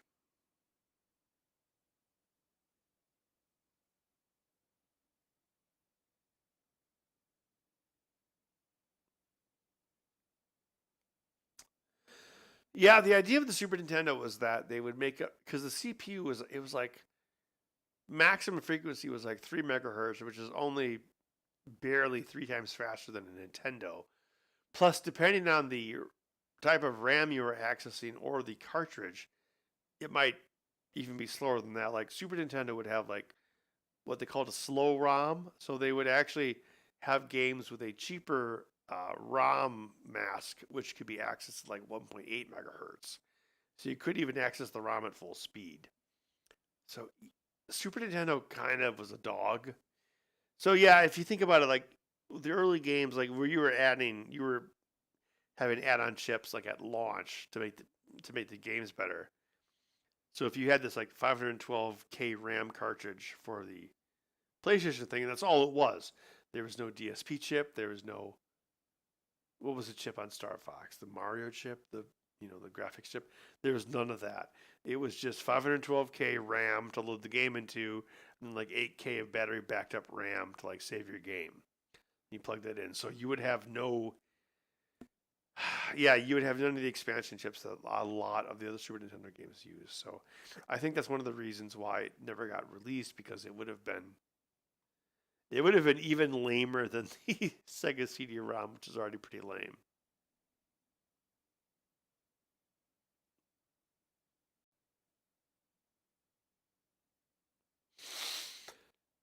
Yeah, I mean, sound department. Yeah, it had. Well, everything on the Super Nintendo is based off samples. So you load a bunch of wave samples into the 64K of sound memory. That's why all the music sounds kind of echoey, because it's like you take a sample of like one note on a piano, and then the chip is like, oh, I'm going to play that one note. I'm going to play it back at a higher or lower frequency, which creates the different notes. It's very much like those, I don't know, like from 80 years ago, where they would have like an organ where there'd be a continuous loop of magnetic tape playing a sound of like a trumpet, and then you push a button, and that sound effect appears, and then they'll slow down or speed up the tape to create the pitch or change the pitch of it. And that's pretty much how the Super Nintendo worked, just digitally. And actually, that sound chip on the Super Nintendo was designed by the father of the PlayStation.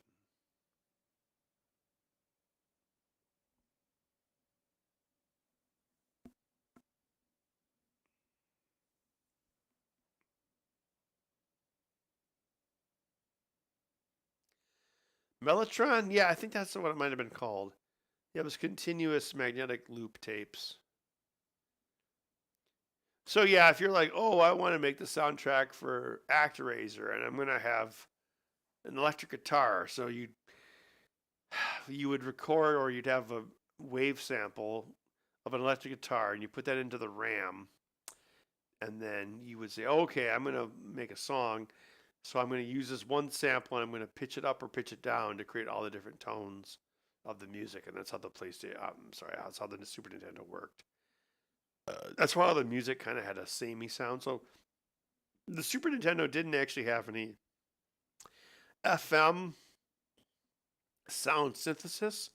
Everything was basically PCM playback, which is one of the reasons why the cartridge sizes were higher, because you're having to store like samples of audio clips and then copy them over to RAM, which took up more space. Versus the Genesis, where everything was basically just, command sent to a Yamaha chip.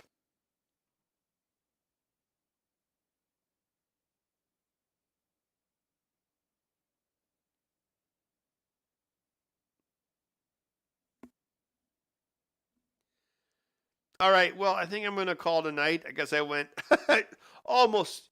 Yes, Ken Kutaragi. Yes, that was his name. He's still the best. It was good hanging out with everyone. Thank you all for your donations. Wavetable sample. Yeah, well, it's not. It is kind of the same because, yeah, you have like, well, I would assume it's probably like a C note, and then you just change it. I mean, it was cool, but that's why Super Nintendo had that very distinctive sound. Don't forget to subscribe and hit the bell. Yeah, hit the bell. All right, well, thank you everyone for stopping by tonight. I'm glad the stream worked out all right. I hope everyone had fun, and I guess we'll see you a year from now for the next charity stream. But in the meantime, I think I'll probably have a new. Actually, no, I'm gonna have a new video out in a week or two, and then in February I should have a video regarding how I made the Texas Chainsaw Massacre Pinball. So yeah, we'll talk to you soon, and everyone have a good night, and have a safe and happy New Year.